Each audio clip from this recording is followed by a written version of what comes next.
Everything looked eerie. A terribly dark sky was hanging over the forest floor. Smashed weapons were lying around.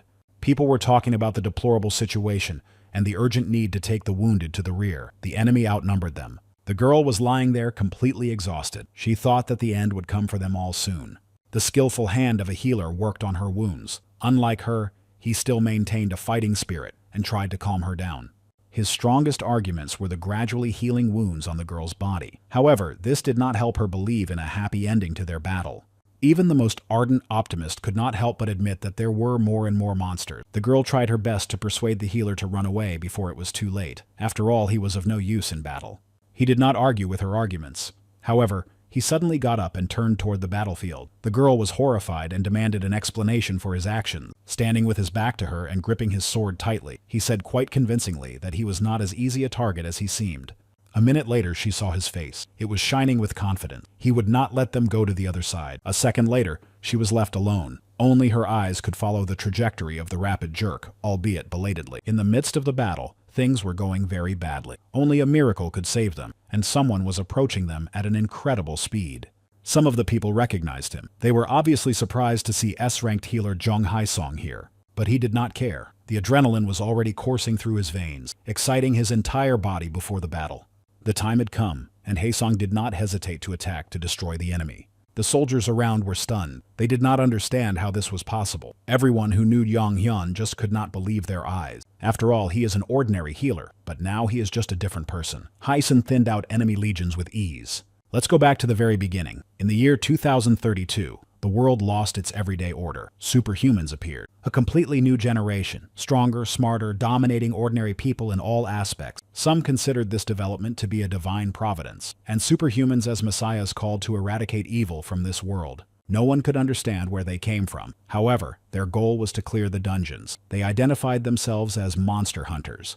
The dungeons were a whole world parallel to the human one. Work was the main part of the hunters' lives, their income, and salvation for people. The monsters appeared just as suddenly. They came through the gates of the portals connecting the two worlds. Ordinary people would not survive such an encounter. At first it seemed that there was no way out and the end would come soon. Humanity was desperate. And then the hunters came to the rescue. They could compete with monsters on equal terms, and sometimes they were much stronger than them. However, strangely enough, their main goal was not to protect people. The point was to hunt underground creatures. Despite the hunters' personal motives, they quickly became heroes for humanity. However, all this meant little to Jong Hyun after the doctor told him that he had terminal disease. After all, he was terminally ill, and he didn't have much time to live. What's the point of being afraid of monsters if any day could be his last? After the news, he was riding the bus home and reflecting on his life. The sound of the phone ringing brought him out of his daze. The word sister shone in large letters on the phone screen. She asked if he had been to the doctor. She wanted to tell him that she would be late for work and that he shouldn't wait for her.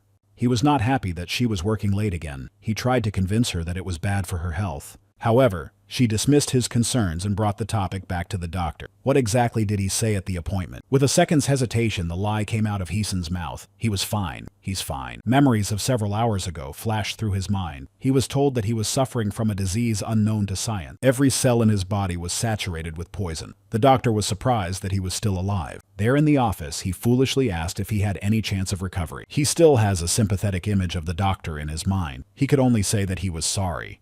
Back in reality, Haesong looked at his phone screen and thought about how to tell his sister that he would soon be gone. Suddenly, a message came to all the people around. Panic instantly spread on the bus. The gates were opened in their area. Haesong also felt a surge of panic because the dungeons had stopped opening recently, and this could not be a good thing. When he turned his face away from the screen, he saw the monster's gaping mouth in front of him. The next second, the groundhog attacked. It broke the bus window and reached for the people. Haesong was barely hit. But another man was not so lucky. A woman screamed in horror as she looked at the lifeless body. Her husband took the first blow. No one could move. Fear paralyzed all limbs. Even the eyes could not be taken away from the horrific scene. But instincts took over. People started to run away. Some tried to help the woman who was still in a state of shock. Meanwhile, Seonghwa's sister Haesong was about to go on her lunch break with her coworker. She was a very beautiful girl, but her palms showed signs of hard work. They were drinking coffee. The employee admitted that she did not expect such hard work from a person of her age. She sympathized with her brother's illness. Seonghwa smiled in response. She didn't care how hard she had to work to pay the hospital bills. She loved Haesong very much. Her wife supported her. Still, family is a priority for everyone. Her own children sometimes fought like dogs. Suddenly, Seonghwa lost the hint of a smile. Her eyes were riveted on the breaking news on TV. The gates in the Gabandon and Gupadon districts were reported to have been opened. Seonghwa was terrified. Her brother was about to arrive at their home in Gebandong. There was complete chaos around. Haesong tried to escape from the monster's grip, but his chances were slim. Looking around and looking at his battered phone, he desperately wanted to see at least one hunter. The screen was still on. It showed new worried messages from his sister, and Haesong was unable to respond. Looking directly into the monster's eyes, he regretted only that he could not say goodbye to Seonghwa. He never repaid her for all her efforts and kindness. However, somewhere inside him, anger was born. It grew with every passing second. Haesong was no match for the creature, but he wasn't going to meekly wait for the end. Those who died fighting the monster were awarded a medal, and their families were provided with financial support. The decision was made. Holding the piece in his hand, he shouted at the monster. Haesong is not afraid of it. He can come and take it. With frantic eyes and a gaping mouth, the monster rushed to attack. In any case, it was not afraid of the victim's resistance. Before he could do anything, Haesong found himself under a direct attack. He was thrown back at a wild speed. He expected a painful blow. Suddenly, he was thrown into the air. The monster grabbed him by the leg and pulled him close. Hanging his head right up to the monster's face, Haesong felt no fear, only hatred for this creature. It brings only grief with it. Gathering all his will into a fist, he promised that this monster would not live long. Suddenly, the creature let go of his limb and Haesong clutched the sharp fragment tightly in his hand and flew straight into its open mouth. He did not hesitate for long and shot his only weapon into the enemy's eye. Thus, he was able to avoid the fate of being eaten. The next few seconds were a blur. He didn't know whether he had succeeded in destroying the monster or what to do next. But a minute later, his mistake became obvious. He had only made the creature angry. Hopes for at least some effectiveness of the attack were dashed. Now Haesong was completely immobilized by the enemy. At the last second before he passed away, he only hoped that the association would pay his sister at least some compensation. Haesong did not realize where he was. It seemed to him that he had already crossed over to the other side, and he thought it was for the best. After all, his existence was useless. The image of Seonghwa rose before my eyes, his smiling sister. He loved her incredibly. And in spite of everything, she loved him too. Since childhood, she has always taken care of her younger brother. She did everything for his recovery. She said that one day they would travel around the world together. When their parents passed away, Seonghwa promised that she would always be with him. The two of them were a real family. In the background of his memories, something was happening to him. Haesong felt an injustice. His heart skipped a beat. He did not want to go to the next world. Suddenly, the monster's body was seized by uncontrollable spasms. Something was tearing furiously from its gut. The next moment, an unimaginable force tore the monster apart from the inside. It seemed like another monster was bursting out of its body. But soon the power faded. In its place lay an unconscious Haesong. He was smeared with the insides of the soil that had been blown everywhere. There was an urgent story on the news. The situation was critical. A special group of hunters was formed to protect the population. The head of the Slava Guild made a live broadcast. He expressed his condolences to the victims and assured them that all necessary measures were being taken. Meanwhile, despite the warnings of danger, Seonghwa ran through the streets of the ill-fated neighborhood. At that moment, lying in the middle of the road, Haesong suddenly regained consciousness. He did not understand what was happening. The monster was supposed to send him to the next world, but he was clearly still alive. With the last of his strength, Haesong tried to sit up. His head was pounding. The world before his eyes was still not clear. Somewhere in the distance, he heard someone calling his name, but he dismissed it as a hallucination. But the sound was getting closer and clearer. He recognized the voice and abruptly began to look back in the direction of the sound. It was definitely his sister. He didn't understand what was happening, but he knew it was very dangerous. So, despite his fatigue, he got up and started running toward the sound. Seonghwa kept shouting her brother's name, hoping that he would respond. Suddenly, in a nearby alley, she heard a strange sound. Something was crunching incessantly. She peeked around the corner of the house and, due to the poor lighting, could not immediately understand what was happening there. Recognition crept into my skin. A bunch of monsters were feasting there. Seonghwa wanted to run away and took a sharp step back. It was a mistake. The treacherous fragment under her foot made a loud sound. At one point, countless bright red eyes looked at her. She froze in place. She pitifully begged the bloodthirsty creatures not to come near her. Seonghwa realized that this would not help her, so she ran as fast as she could. Behind her, a bunch of monsters poured out of the alley. After running a few hundred meters, she stopped in horror. All her insides were cold from what she saw. There was nowhere to run. The road ahead was littered with giant pieces of rubble from buildings and road junctions. She was overwhelmed by a wave of despair. It seemed that everything would end here. She only hoped that Hae-sun had managed to get to a shelter. But Seonghwa didn't want to give up. She had to find and save Hae-sung. Unfortunately, she didn't see that the monsters were already breathing down her neck. Suddenly, a familiar voice sounded behind her. He was fiercely addressing the monsters, cursing them and sending them away. Seonghwa turned around and saw her brother. He looked horrified and cursed the Glory Guild in the place where they were now. Before approaching his sister, Hae-sun warned her that these monsters were not ordinary, and it was important to keep their distance. He realized that an ordinary person could not defeat these creatures. He had survived one, but here there were many more. The forces were never equal, but he had no choice. He's the only one who can save Seonghwa now, and he's already experienced in fighting. There were still small chances of winning. They are dark frogs, and they are physically weak. The only threat is their poison. With each passing second, Hae-sun believed more and more in his victory. He didn't know where this confidence came from, but after waking up, he grew stronger. Somewhere off to the side on the periphery, he noticed that one of the monsters was preparing to spray him with a fountain of poison. There was time to dodge, but he didn't use it. Hae-sun watched the stream coming at him, but excitement was burning in his head. An obsession made him accept this attack.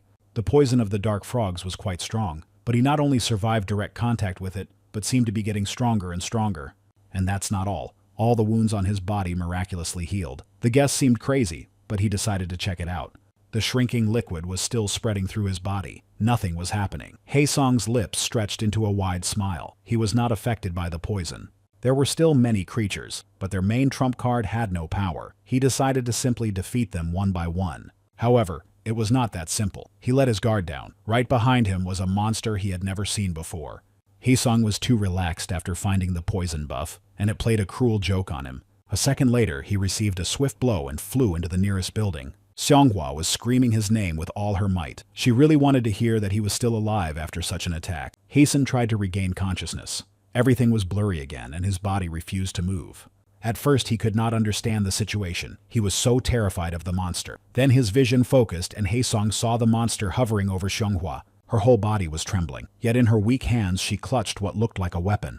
This picture made Hae-sun suddenly dizzy, and he jumped to his feet, screaming. She was surprised and happy at the same time. Her brother was alive and conscious after such a devastating blow. Hae-sung's arm seemed to be broken. Seonghwa could no longer watch her beloved brother break himself to save her. She told him to stay away. He, on the other hand, could not understand the meaning of these words. Hae-sung was ready to give up everything for his family. Seonghwa begged him not to save her, but to run away from here. Above all, she wanted him to survive. While the monster's paw was already bearing down on her, Seonghwa turned to face it. Despite the tears streaming down her cheeks, she smiled and apologized. Seonghwa would not be able to be with him always as she had promised.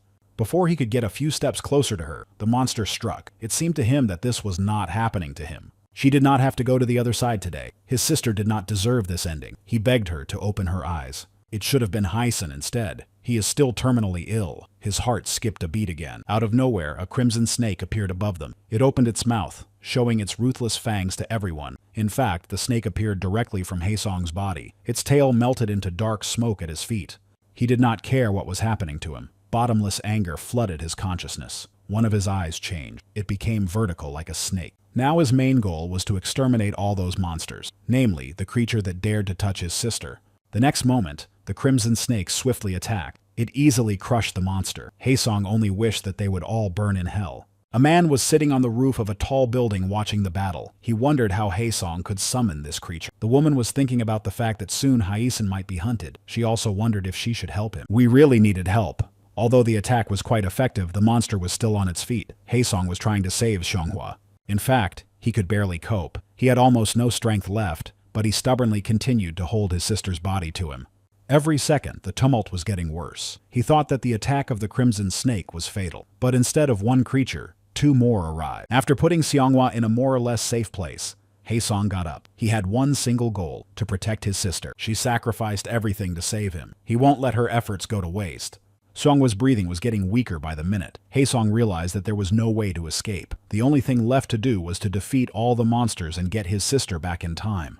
He didn't care what happened to him, as long as she survived. So cursing all the creatures in the world, he rushed into battle. Suddenly, his whole body shuddered with a terrible spasm. Unbearable pain pierced his insides. Hae-sun guessed that it could be a side effect of the snake's summoning, but it was not the time. He had to move on. He had to fight. The limb of one of the monsters was already flying at him, and the body still refused to move. Heeson clenched his teeth tightly and prepared to strike. Nothing happened. There was a strange sound, but he continued to writhe in pain in the same place. Some voice called him a demon and advised him not to overexert himself like that anymore because it would be bad, but it was much worse. A woman was standing right above him. She easily held the monster with one hand and continued to give advice. Haesong had released too much black ether. The woman's name was Carol. She had a short haircut and unusual eyes. They were yellow in color, and the pupils were elongated cat-like. Then Carol remembered more pressing issues and decided that they could talk later. With a quick jerk, she was behind Heeson. Her hand grabbed him sharply by the collar. He was completely confused, so he didn't even have time to react. The next moment, she threw him as far away from the battlefield as possible. Haesong just screamed in confusion in flight. He found himself not far from Seonghwa. His surprise knew no bounds. Carol sent him flying with only one hand. In his opinion, she was some kind of crazy person. She dodged monster attacks with surprising ease and laughed out loud in the process. Her speed was beyond human understanding. It was simply unattainable for the monsters. She had no trouble running over their massive paws. The forces were unequal again, but now the advantage was clearly not on the side of the dark creatures.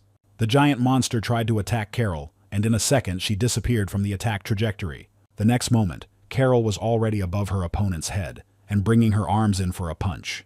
He was of such incredible strength that he seemed to tamp the monster right into the ground. There was a giant explosion, and the monster was torn apart, scattering them around. Haesong watched as Carol defeated the giant with a single blow. He already realized that she was an S-ranked huntress, if not higher. His fist clenched with all his might. Haesong wondered what it would be like to have that kind of strength. Even half of it would have been enough to protect Seonghwa. Carol appeared behind him at a moment's notice, wondering why his face was so gloomy. She could hear the disappointment in his voice. He hadn't thought it was that simple. It was just that he was a complete wimp. With her hand on his face, Carol told him to calm down and not to worry about his sister because she would survive. For the first time since Seonghwa fainted, hope appeared in Haesong's eyes. He wanted to believe Carol. It turned out they were very lucky because she could heal. Without this power, Seonghwa would not have survived long. Now his sister was sleeping peacefully. All her wounds had healed. Not even small scratches remained. It was all just a miracle. With a trembling voice and boundless sincerity, Heeson thanked Carol for saving him. Tears poured from his eyes like a hailstorm. He did not know how to stop them and did not want to. He kept thanking us for our help. Carol was surprised by his behavior. She even told him that he was behaving like a man who would soon say goodbye to his life. She looked him straight in the eye and asked him not to be so dramatic because everything was fine. Heeson could not understand the meaning of her words and asked her to repeat them, or better yet, explain them. She didn't like having to repeat herself, but she had no choice. In a soothing tone, it told her not to worry. He would survive too. And now she had to deal with the rest of the monsters. That was her job. They would talk later. Carol was already walking away when Heeson called out to her, forcing her to turn around. He was worried about one question. If it was true that he would survive, would he be able to become as strong as her? Life was passing him by. He didn't want to live like that anymore and felt empowered to change things the way he wanted. A smile played on Carol's red lips. She looked at him the way teachers look at their students' progress. A bunch of monsters have already gathered nearby. It was a scary picture, but Carol just said to watch and learn. The air trembled around her and energy began to accumulate, forming dark streams. It was her unique technique, poison rain. The sky darkened and the unbridled energy gathered into a shining ball in her hand, from which a column of purple light burst straight into the sky. Heavy black clouds formed a kind of whirlpool. They were pierced by bright lightning. It was a real, otherworldly thunderstorm. Stunned, Heeson watched the events unfold. He was not afraid. On the contrary, this power was worth everything. Rain began to fall from the sky, accompanied by thunder. Every drop was pure poison. Everyone knew the hunters were strong, but Heeson had never seen anything like this. One swipe, one drop.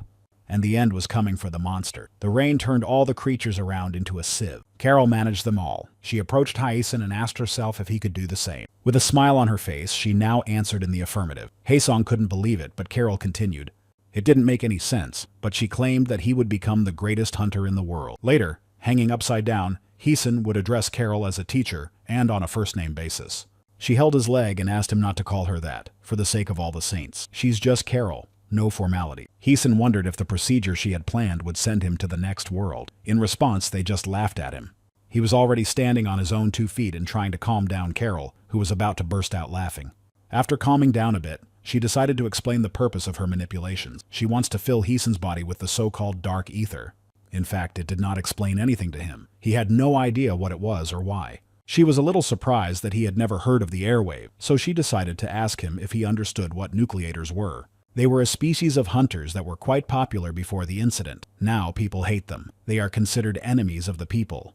Heeson instantly put the puzzle of recent events together and stared at Carol. She was one of them. He realized that his reaction was wrong and quickly tried to explain that he had no prejudice against her. Luckily, Carol understood everything. She was even a little surprised that they weren't afraid of her.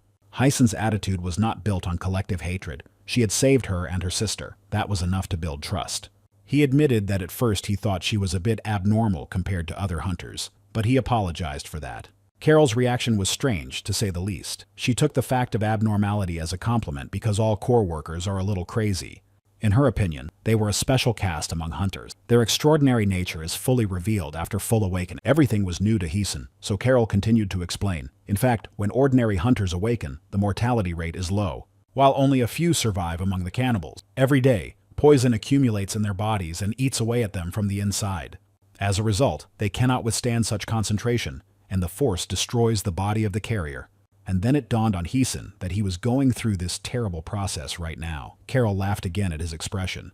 It turns out that all the pain he went through was a symptom of awakening. Now he's a Yaddler. A sharp sound snapped him out of his realization. It was Carol opening the door to the yard with her foot. She was tired of talking. She pulled him out for a walk. They were standing on the roof of a skyscraper, and she turned the conversation back to the peculiarities of nuclear power plants. Their bodies accumulate poison, and it would be logical to think about how to live with it. The answer turned out to be as simple as day. The poison also heals them. Out of nowhere, a syringe with something purple appeared in her hand. It looked suspiciously like poison. The next second, it was sticking out of Haesong's chest. The healing power of the Yaddler is immense. Every second, their bodies turned poison into black ether. Heeson had already pulled out an empty syringe. He did not quite believe that the whole idea was safe. Carol's laughter came again. She was confident in her actions and called the portion of poison a gift. In her opinion, he was missing something. She decided to start with mobility, although in her opinion, he also lacked confidence. As it turned out, the syringe contained her own black ether. Without hesitation, Carol turned on the trainer mode and got down to business. Hyun had to sit down a little and push off the ground. Suddenly, he had a question. She had said that poison rain was her one and only technique. This statement left her completely stunned for several minutes. Suddenly, she pushed off the roof and flew in a rapid jump to another building in an arc. Hyun felt a child's delight watching the smooth and fast movements in the air. An hour later, she was still winding arcs between the houses, and Hyacinth was still standing on the roof. He had no special training, so he didn't even try to act. Suddenly, Carol landed next to him. She tried to persuade him to at least try to repeat the jump. But the problem was not just physical training. Due to constant bullying and insults from others, Heeson had long since lost faith in himself. He knew that Carol would not be able to understand him. Even with the emergence of strength inside, Heeson remained that hunted boy. But even with all this, he found the strength to admit that he was simply afraid of falling from this crazy height. Carol did not blame him. She just admitted that she was wrong and would find another type of training for him. She turned to face him and apologized for what was about to be a bit cruel. Heeson honestly didn't understand what she meant. He thought she understood that he should start with something less dramatic. As soon as her hand grabbed his clothes, he felt that something was about to go wrong. With a smile on her face, Carol told her to concentrate on the tips of her toes and direct all her emotions there. Heeson tried to convince her that what she was doing was far from funny and cruel, but she didn't seem to hear him. Carol looked up at the sky. It seemed to her to be extremely blue. With words about a beautiful day to be born again, she pulled Heeson off the roof. She was waving at him and shouting something about how if he didn't succeed, it was okay. He could just say goodbye to his life. His only thought during the flight was that she was really crazy. He realized that inaction would not save him, so he had to try to act on Carol's advice. All emotions at your fingertips. He squeezed his eyes shut and tried his best to concentrate on the power. It wasn't working very well. Images of the past began to pop up in my head. The abuse, the uncertainty. He didn't choose to be born. Heeson decided that he would try it first, and only then would he be upset about his failure. Energy enveloped his body. It gave him confidence, and now he felt that he could do anything. Just like Carol said, Heeson pushed off the building and flew away. The first seconds of excitement were over, and now the question of how he would land was running through my head. A quick shadow flashed in front of him. It turned out to be Carol. She kept telling him that it was not that difficult, that he was fixated on the idea of impossibility. In midair, Carol hugged him and whispered something about the ease of action when a life is at stake. Now she was staring strangely into Haesong's eyes. After falling off the roof, he didn't know what to expect from her. Suddenly, the pupils in her eyes began to move. It looked eerie. With 2 fingers, she pulled Hyson's eyelids apart, so much so that tears came to his eyes. Her pupil was completely dilated. It was shining. It looked as if a lens was put on the eye. Haesong froze. Something separated from her eye and moved toward him. In fact, it was a portable device, the technology used by all hunters, but this one was more modernized. It divided the media into different types. There were 3 types in total: attacking, extracting, and collecting types. Each has its own specific features. Haeson understood how useful the lenses were, but he couldn't help but be outraged by this illogical way of transferring them. He also noticed the fussiness in Carol's movements and decided to ask her where she was going. His observation made her slow down a bit and exhale. She admitted that despite her good intentions, she was persecuted like any other Yaddler. This information confused Haeson. Carol was supposed to be in hiding, and if someone found out about him, he would be in the same situation. Suddenly, she patted him on the head and told him to find Dr. Jin. Haesong looked at her with eyes full of incomprehension, so she continued. Dr. Jin turned out to be a friend and a genius, she said. He had to bring Haesong up to speed. Carol handed him a dark ball and told him that it was a device that would help him find a doctor. It was her last gift. She looked at him one last time and promised him with a smile on her face that they would meet again. Haeson did not understand with all his heart how such a good person could be persecuted. Carol was the first person to take care of him besides his sister. When he asked her to give him a chance to repay her, she was even a little surprised. With his hand on his heart, he promised to do anything to help her. He heard a rejection in response, but Carol continued. He had to become stronger. He had to learn not to be afraid of monsters. He had to master the strength to protect everyone. She made him promise to do so, to grow above himself and above others. And without hesitation, he agreed. Now it became his goal. He would not let her down.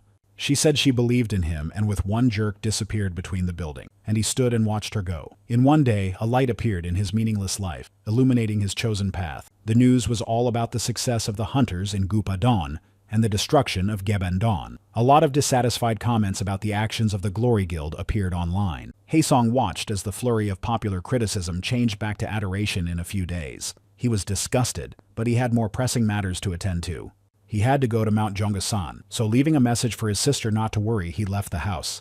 As he walked along the road, he remembered the bullet that Carol had given him. He took it in his hand and began to look at it. It looked like the core of a monster. Suddenly, a virtual window popped up in front of his eyes, saying that this was the core of a giant frog. Looking at him, Haeson remembered Carol's advice. He had to focus like he had when he pushed off the wall of the house. Suddenly, the core rose into the air, and Haeson could feel the energy flowing around him. He froze in amazement. The core was merging with his body on its own, and the system actively provided information on the process. Pop-ups appeared before his eyes. They said that his black ether level had increased significantly, and how it could be used. He became stronger as he absorbed the ether. Addressing himself, he asked how strong the Zara was. The system said that Haesong is now E rank, but if he continues to accumulate dark ether, he will be able to reach the S rank form.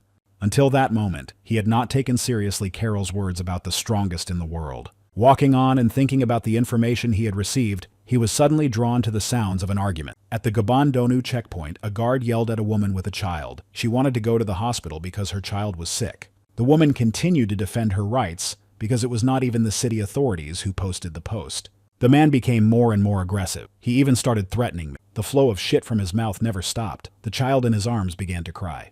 The guard finally stopped talking because he was addressed from the other side. It was Haesong, and he still remembered how men like this one had left him here in trouble. They left the residence to the monsters, and now they were trying not to tarnish their reputation. Haeson said all his thoughts right to the big man's face. The man was shaking with rage, so he asked Haeson if he knew who he was working for, drawing attention to the emblem on his uniform. This coat of arms was not new to Haeson. He knew for sure that this company worked for the Glory Guild. This indifferent attitude to the badge made the guard even angrier. The force inside Haesong was breaking free. He was no longer his old self. He wanted to fight back. The next moment, a hand with a baton flew in his direction. The fight was clearly unavoidable. Haeson was still afraid, but he was excited, and with each passing minute, fear prevailed. That's why the punch landed right in Haesong's face. A man with a sadistic expression was going to beat him into respecting the Guild of Hunters. However, the baton did not hit the target. Haeson caught it and crushed it to pieces in his palm. He asked the guard if he realized that now all his actions were self-defense. Zdarovala was shocked. He could not understand why his weapon was broken so easily. Haeson had never been taught to fight. His stance and breathing were poor, but that didn't stop him, although his stroke was like an ordinary beginner's and his body was special. But no, Haeson himself did not expect such efficiency from himself. It simply could not have happened. But now his opponent was lying on the road, promptly knocked out. This man no longer seemed dangerous. On the contrary, he whimpered like a small child. Hessen had no pity for him. He saw what people faced when the dungeon opened. Then they were all waiting for rescue, but they were left to fend for themselves by people like this big man. Hyun realized that this idiot would not understand him, so he turned around and went on his way. The woman and the child stared after him in amazement. After a while, Heisen found himself in a clearing in the middle of the forest. He thought he was lost, so he asked the system for confirmation. The location was correct. There was a payphone on the lawn. Everything looked too strange and suspicious. When he picked up the phone, Heisen was not surprised. As expected, it was not working. He saw a big red button and decided to try to turn on the device. Suddenly, the payphone buzzed and started making strange noises. Now Haesong was unsure if he had pressed the right button. Suddenly, the floor beneath him began to move apart, opening a round hole. Completely unexpected of this turn of events, Heisen fell through the open hatch, screaming. The fall was quite long, and then he finally landed with a thud on something solid. Rubbing his bruised back, he struggled to get to his feet. It seemed that these adventures would soon finish him off. He looked around the room for a way out. A little further in the wall was a door. Walking to them, Heisen became more and more convinced that Dr. Jin would be as crazy as Carol. The next moment, something on the door caught his eye. He hadn't seen it from a distance, but now his skin was crawling. His concern was the blood. It was smeared all over the door and was clearly fresh. A siren screamed frantically around us. It was announcing the intrusion of an unauthorized person. Haesong looked around in a panic. The security system announced the activation of the defense mode. The instructions continued. There was only one person who had violated the rules and was being eliminated. Metal structures came out of the ceiling and focused on Haesong. He was the uninvited guest. That's why poison gas was poured from all the guns. In complete confusion, Heisen frantically thought about the reasons. There were not many ideas. Either the doctor had betrayed Carol, or he had been attacked. It was hard for him not to breathe, and he was horrified to realize that he had unknowingly inhaled the poisonous fumes several times. And then Haesong thought, he has immunity. This thought lit up his face with boundless joy. With all the confidence in the world, he inhaled and exhaled the poisonous gas with a full chest. His moment of triumph was interrupted by the sound of approaching footsteps. Haesong turned his face sharply in that direction. On the other side of the corridor, a man in a white hospital coat was moving toward a closed door. They were equipped with glass on the inside, which allowed them to observe what was happening in the cell without being seen by intruders. His face was hidden behind a gas mask. The man opened the door and went into the gas room. According to his calculations, there should not have been anyone alive here. There was no time to think. With a sharp jerk, Haesong knocked the big man down. Pinning the stranger to the floor, Heisen loudly demanded to know what was going on. But the man was still silent. And then it dawned on Heisen. He was surprised to realize that the man in front of him was unconscious. A little later, the stranger listened to the story of Heisen and Carol's acquaintance, and begged him to untie him in a friendly manner. Heisen, on the other hand, had other plans. He did not trust him yet. In response, the man just insultingly repeated that he was the brilliant Dr. Jin. He boasted about his wonderful traps, but Heisen was pissed off at the chicks. If it wasn't for his immunity, he would have already been in the other world. The doctor began to explain that only hunters or Carol could get in. Jean was indeed an outstanding young doctor, a genius of his generation. Such popularity led to herds of obsessive people following him. It was incredibly tiring. At times, the persecution reached the point of violence. Many influential organizations targeted his life. The reasons were most likely his technical skills or financial capabilities. But despite the constant attacks, he was lucky to survive, although sometimes it was archaic. However, later he realized that everyone around him was aiming for his life, even those who were supposed to protect him. Since then, he has distanced himself from the world. He is tormented by paranoia, but people still come to him for help. They find him even in this bunker. The room they were in now had seen more than one battle for life, but Dr. Jin always came out on top. Haesong did not like hearing his biography, but he decided to untie the prisoner. Despite the doctor's anxiety, he spoke quite openly about himself. This surprised Heisen, but Jin trusted Carol. Therefore, he trusted Haesen. He remembered their first meeting. It was raining, and there was another attempt on his life. At that time, she was just a poor child who, because of her kindness, held an umbrella over him. Its bright eyes glowed in the twilight. She asked him if he, too, had been abandoned.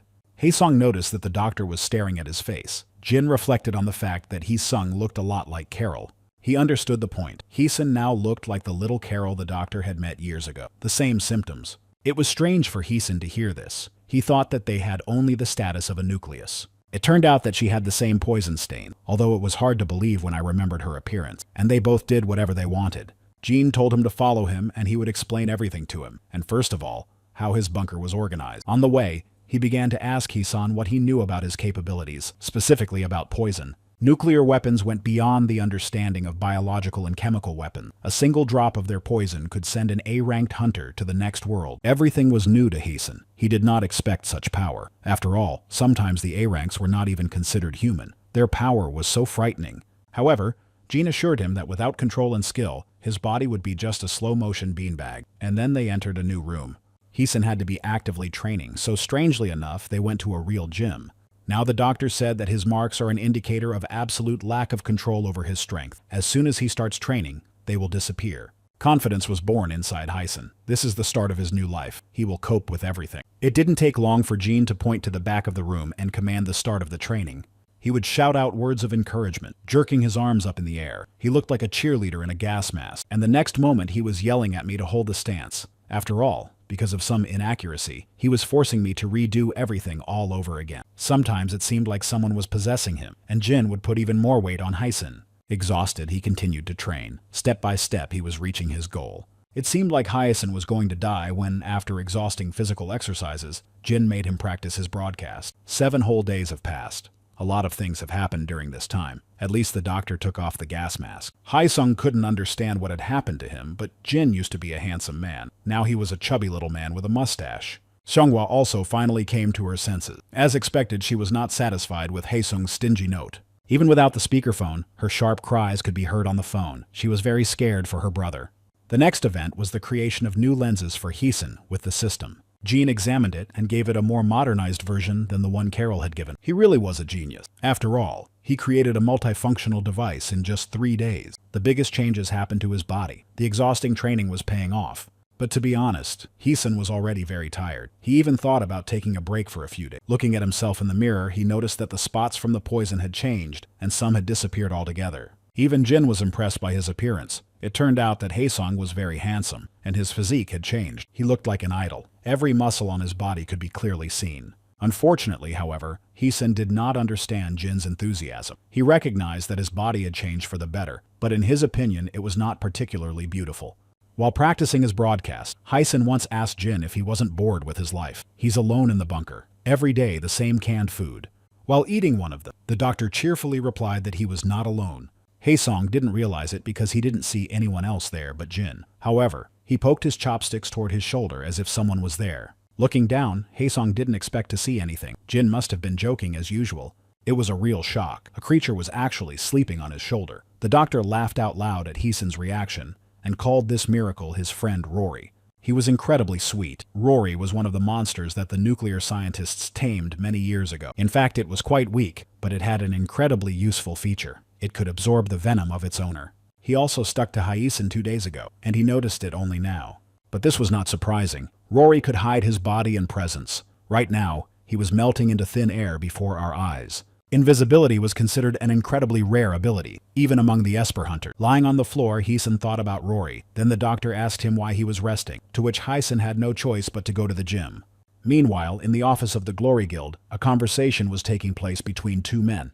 At one point, the taller man began to squeeze the other's shoulder in a threatening manner. Although he was smiling, the interlocutor felt unbearable pressure. He was being asked to do the impossible. The conversation came to an end, but suddenly the taller man turned around again and asked where a woman named Maria was. The other man felt as if he had been struck by a string. He was trying his best not to show his emotions, but he was not doing well. From the first one, he began to feel anger and growing aggression. He was not satisfied with the answer.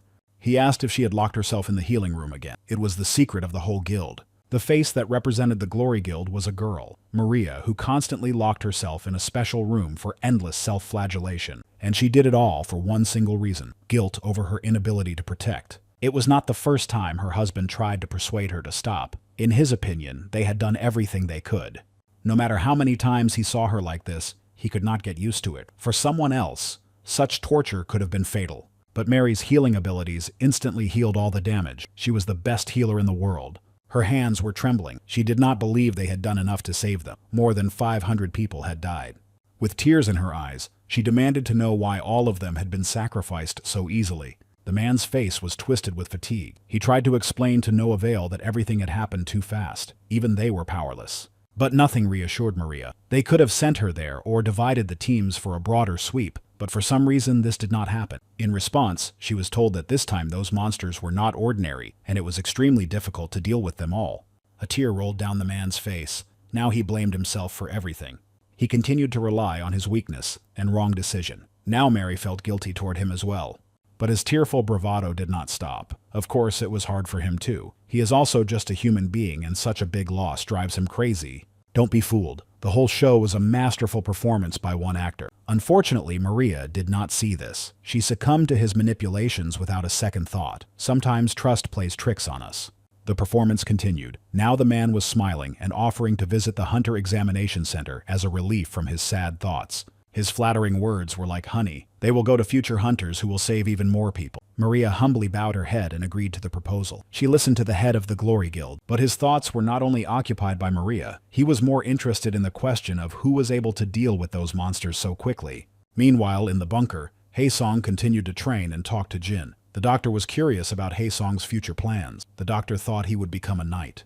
For himself, Haeson decided to follow the path of a healer. He did not want to create new victims. On the contrary, he wanted to truly save. Healers were actually rare and valuable individuals. Even in the list of newcomers to the Glory Guild, there was not a single new one. For the head of the guild, it didn't matter how many poor people they lost in the battle, but he could not afford to lose a healer. Now Haeson was definitely going to become a hunter, and in the most appropriate position.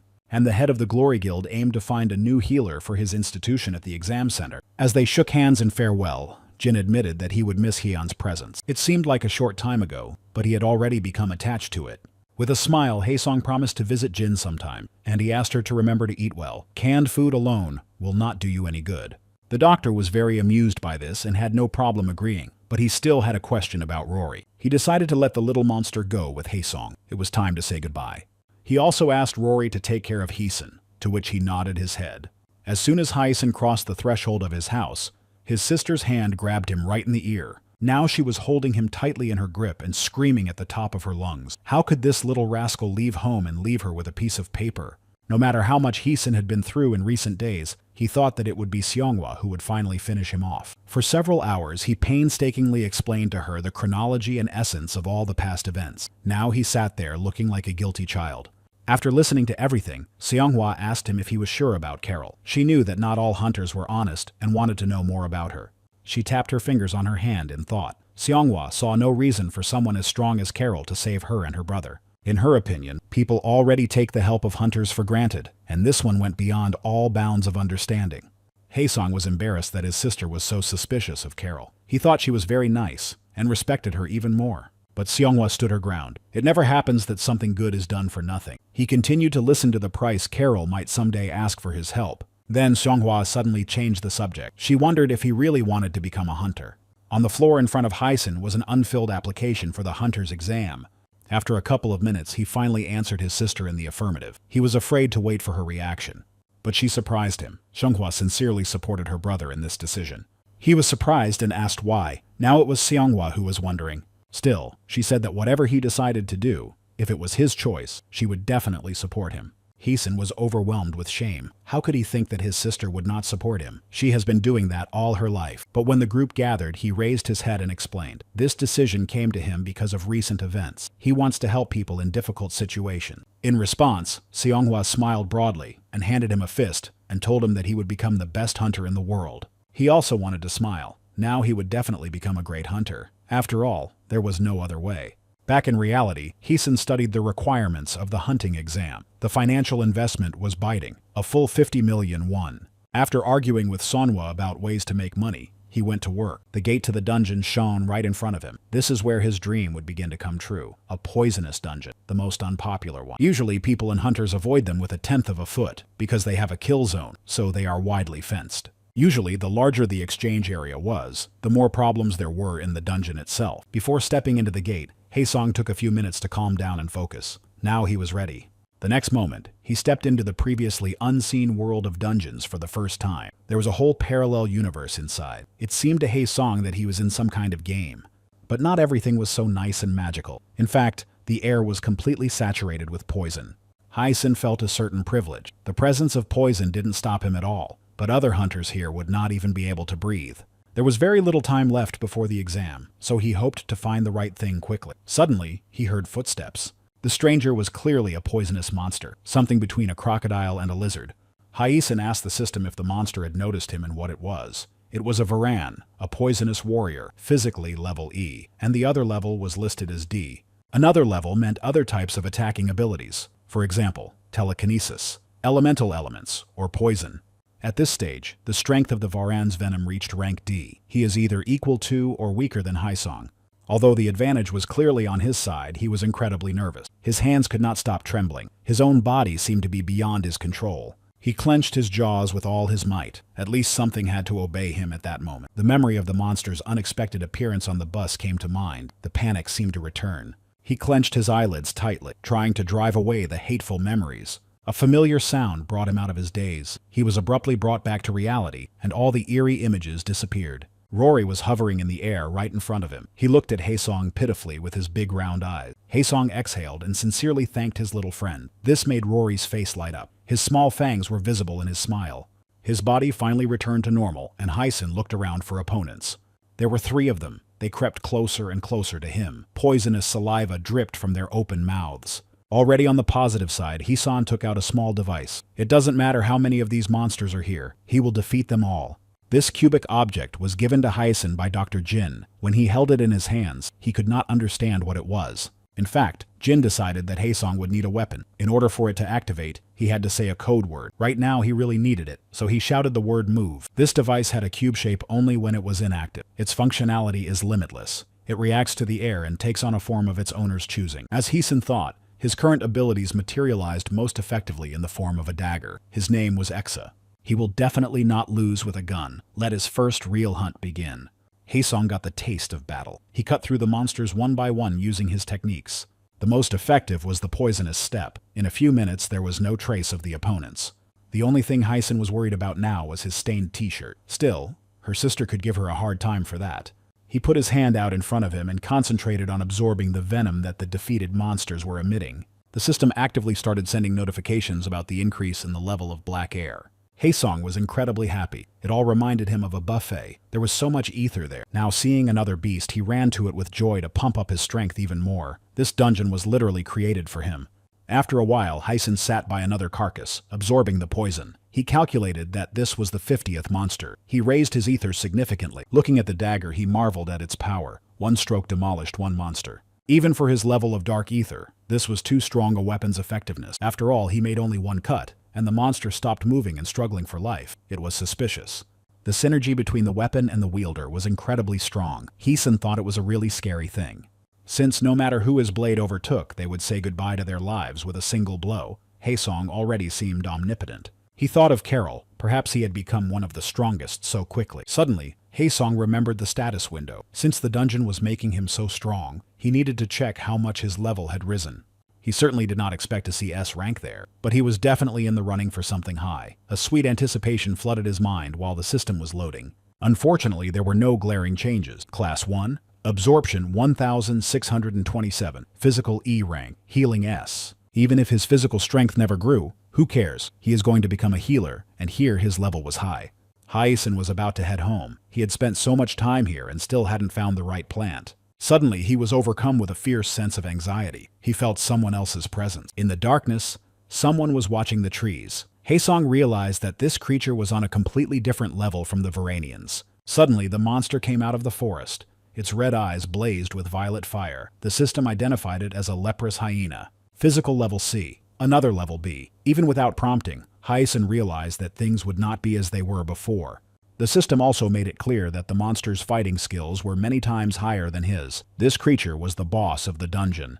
Haesong clung to the idea that his venom outweighed everyone in this mini-world, but the physical aspect stung my eye. He was 2 ranks behind the enemy. It was as if a child was up against an adult, or even worse. The question of whether he had any chance at all was sounding louder and louder in his temples, and the hyena was getting closer. Even before that, the always cheerful Rory was trembling with his tail between his legs, so Haesong told him to hide for a while. He should have calmed down. He needed to focus and soberly evaluate all possible options. The physical level prevailed, but if he could keep up with it. But at that very moment, the monster rushed away with incredible speed. The speed was amazing. Haesong prepared to defend himself and only had time to feel the attack from behind. At the last second, he tried to dodge, but the monster left deep claw wounds on his arm. Unbearable pain pierced his entire body. He thought he had a chance, but now he realized the direness of the situation. He didn't even see him. Is this really the end of it? The thought of such an ending froze me. Suddenly, his mind was flooded with anger. Today, Haesong would not go to the next world, not at the hands of this creature. For so many years he lived in suffering, and now finally, things are starting to get better. He will not let this chance go to waste. Meanwhile, the hyena froze in place. It seemed to be mocking him, stretching its mouth into a smile. It was waiting for its venom to take effect, and this will be a fatal mistake for her. He will use her ignorance of his immunity to his advantage. Haesong also smiled and beckoned with his finger, provoking me to attack, but on his terms. The animal was obviously not known for its endurance, so it succumbed to the provocation and rushed right at him. He wanted to wear it out. Since he could not win physically, Haesong relied on his high healing rank to do so. Undoubtedly, there would be some injury. Healing and poison seem to be opposites, but they coexist in the body of a Yaddler. Usually, healing cleanses the body of poison. But there is an interesting point. When the poison is completely controlled by the body, there is no point in healing and it does not just disappear. Dr. Jin told Haesong about it. The healing circulates uncontrollably through the Yaddler's body and can be directed in the right direction if necessary. He just needs to concentrate the poison and healing into a single whole. The state that Haesong's body reaches at this point will be transformed into another of Dr. Jin's devices, a circulator. The healing is complete, and now round 2 begins, and Haesong has no intention of giving in to this boss. The next moment they were engaged in a fierce battle. The clashes were quick and almost invisible to the eye. The hyena attacked Haesong again and again. For a while he managed to dodge it or get minimal cuts. The next blow was too hard. It seemed like the creature wanted to tear him to ribbons. This time, he could not dodge it. The hyena landed in the bay of Haesong with deep wounds behind it. He could heal, but the confrontation was dragging on. His wounds healed quickly, and his physical strength was rapidly declining. His fatigue was making itself felt. The monster didn't seem to care. He seemed to be able to fight like this indefinitely. Hyun began to think that he had underestimated his opponent again, and hoped that this mistake would not finish him off. Suddenly, the animal started moving again. The much-needed rest was over. Using the poisonous step technique, he managed to dodge again. He estimated that they had been playing like this for an hour. But the monster was clearly leading. His attacks were just as swift and accurate. While Haesong did not strike a single worthwhile blow, his wounds kept multiplying, and healing could not heal them indefinitely. Something had to change, because otherwise he would only bring his loss closer. Still, the protracted confrontation had a silver lining. Haesong began to get used to the enemy's movements and speed. The battle was certainly not equal or impossible. In the end, Haesong understood why the hyena had been so bold from the start. She instinctively understood the importance of strength of mind. Therefore, despite his extreme fatigue, Haesong could not allow himself to show weakness. He knew, as soon as the monster senses this, his attacks will become even more unbearable, and he would be finished. The next moment, he received another incredibly strong blow. He was pushed straight into the forest. Leaving a ditch in the ground behind him, Haesong was able to stop at the trunk of one of the surviving trees. He could barely stand. It was obvious that Haesong was losing, but he was angry because his opponent wasn't even trying his best for it. The monster was sitting on the lawn scratching his fur coat, as if he hadn't just sent him flying. On the vapors of aggression, Haesong jumped behind the relaxed creature. He wanted it to take him seriously. But the hyena managed to dodge the unexpected attack. Speed was definitely an advantage. This time, however, Haesong was pleased with himself. It seems he finally managed to get his opponent. Carol once told him that no matter how strong the opponent is, he should not despair. But she was strong, and he was still far from her. A spasm went through Haesong's body, and his mouth started bleeding. He had gone over his limit again, but he had no right to give up. So he used the healing again. He will not break his vow. He will become much stronger. Everything was repeated. He tried his best to withstand the furious barrage of attacks. Haesong would stand until the monster could no longer fight. It was an endurance fight. At that moment, he remembered Dr. Jin's shock when he told him that he had been able to summon a crimson snake. Jin warned him not to do it again. It was a miracle that he had survived. Now, too, Haesong hoped for a miracle. Notifications from the system began to appear in front of the user's eyes. The user continues to fight a stronger enemy, preparing to emit black ether. If he continues in this vein, he will face serious consequences. The air is ready. Assessment of the user's status. He'll make it. And here it is. The miracle. His physical level increased dramatically. Now Haesong had a D rank. He thought he would not survive this unbearable pain. But then the mad dog from Gebandan returned. Without further thought, he used the poison step technique. It was his time to attack. A wave of surprise swept through Haesong. He became faster. It felt like heaven and earth. Speed. strength, reflexes. Everything has grown many times over. The change in rank gave a great advantage. But the monster, though tired, was still physically superior to Haesong by 1 level. There was no point in relaxing. That's why he decided to put all his efforts into one attack. If he uses even more airtime, he will have problems with personal poison. It occurred to him to reorganize the concentration of the airwaves, turn off the defense, and send everything on the attack. However, such a shot required precision. He had one chance. That's why he didn't want to go for a frontal attack. Then Haesen decided to fix himself in one stance. It doesn't matter how the strength goes. The main thing is that he will hold the stance to the end. Putting together everything he had, he used the poisonous step technique, raising it to the 2nd level. All it took was one blow. Now all his previous suffering had paid off. The monster was tired. They collided, and this time Haesong was on his feet, and behind him lay the carcass of the defeated dungeon boss.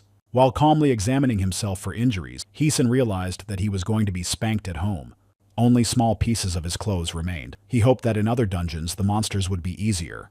Unfortunately, today's battle was only the beginning. Much more terrible dangers awaited him. From the high ceiling of the cave, water quietly dripped onto the stones. Small spiders were quietly climbing the rocks. The fresh, humid air was pleasantly cooling my skin. It was a great atmosphere for a morning run. But there was one small nuance. The fact is that right now Jonghyun was trying his best to escape from the giant arachne. On the run, he wondered why he was always finding adventures for his ass. After defeating the hyena, Haesen felt like a hero, and his newfound strength gave him confidence. But his triumph did not last long. After leaving the dungeon, he was subjected to mass humiliation, and no wonder. After all, he walked home almost naked. To himself, Haesen begged the people around him not to stare at him, but his prayers were clearly not answered. The icing on the cake was an unexpected meeting with a woman and child he had recently rescued from an inadequate guard. Unfortunately, she also recognized him. Haesong did his best to claim that it wasn't him. At home, he was facing a brutal punishment. His sister would finish him off one day. The memory of that day brought tears to his eyes. He did not deserve such humiliation. There is no justice in this life. It's true. And now he was being chased by a rabid spider. It was of unimaginable size. Arachne struck. She slammed Haesen right into the stone wall of the cave. He could barely pull his head out of the wall, leaving a huge hole in it. His clothes were dirty again. Suddenly, a luminous plant caught his eye. His pulse quickened with joy. It was a mystical flower, a bronze flower of the sun. It had one specific feature. It was this plant that Haesong had been looking for so desperately all this time. The peculiarity was that it changed color depending on the difficulty of the dungeon. For example, gold color meant the most difficult level, silver was medium, and bronze was the weakest. Today, Haesen found a bronze flower. It was of the lowest quality, but he was completely satisfied with it. In fact, it was worth at least 50 million won. Now he would be rich. Such sums were charged for incredible healing abilities. His power was compared to healers of the S rank, but there were certain nuances. These flowers all grew only in poisonous dungeons and always in the boss's domain. And now, in order to get the coveted trophy, Haesong had to defeat a huge arachne. In fact, the spider was not super strong. Haesen had every chance of success, even higher than in the fight with the hyena. But there was one thing. The flower he wanted so badly had another feature. As soon as the boss of the dungeon went to the next world, it faded with him. It turns out that Haesong had to take control of the monster without causing much damage and take the flower. But unfortunately, his strength at this stage did not allow him to implement such a plan. He could only hit hard or heal. Neither of them helped here. Suddenly, the system intervened in the strategic thinking. It had a good idea. In Axis, Haesen's blade, there was a regime that did not cause physical injury. The so-called white sleep was supposed to bring the enemy under control, paralyze or put to sleep. This function turned out to be Dr. Jin's custom mode. With each discovery, Haesong was more and more surprised by his genius. He was even outraged at the system. Why did she report it only now? In response, he was told that he hadn't asked about the functions himself. It was true, so there was no point in arguing further. No longer afraid of dealing fatal blows to the arachne, Haesen decided to finally get down to business. The next moment, he rushed toward the spider. Still, he was now Gebendon's mad dog. He had to live up to his nickname. A few seconds later, Haesong landed on the floor again on either side of the monster. Now the terrible dungeon boss was sleeping peacefully in his cave, and Haesong could go get the flower. He could not believe that this gold mine would finally be in his hands. How much sweat he shed to find the treasure. The head of Happy Rory came out from behind his collar. He thought he could eat this flower. Haesen immediately stated categorically that it was not food, and he asked Rory not to make a miserable face. Eventually, he picked the flower. As he looked at it, he remembered Jean and Carol. They had both insisted that he find this plant. They were all people. Therefore, they saw it as a financial resource. You can never have too much money. The doctor repeatedly drew the plant on his board. He insisted that Haesung must find it at any cost. And Carol once said that any healing component is necessarily associated with poison. It was as if they were saying with one voice that opposites always attract. This was their motto. At the time, Haesung did not understand their fanaticism. He attributed it to their strangeness. For his skepticism and distrust, he received a hard slap on the forehead. In response, Carol said that someday he would understand the whole philosophy of this life himself.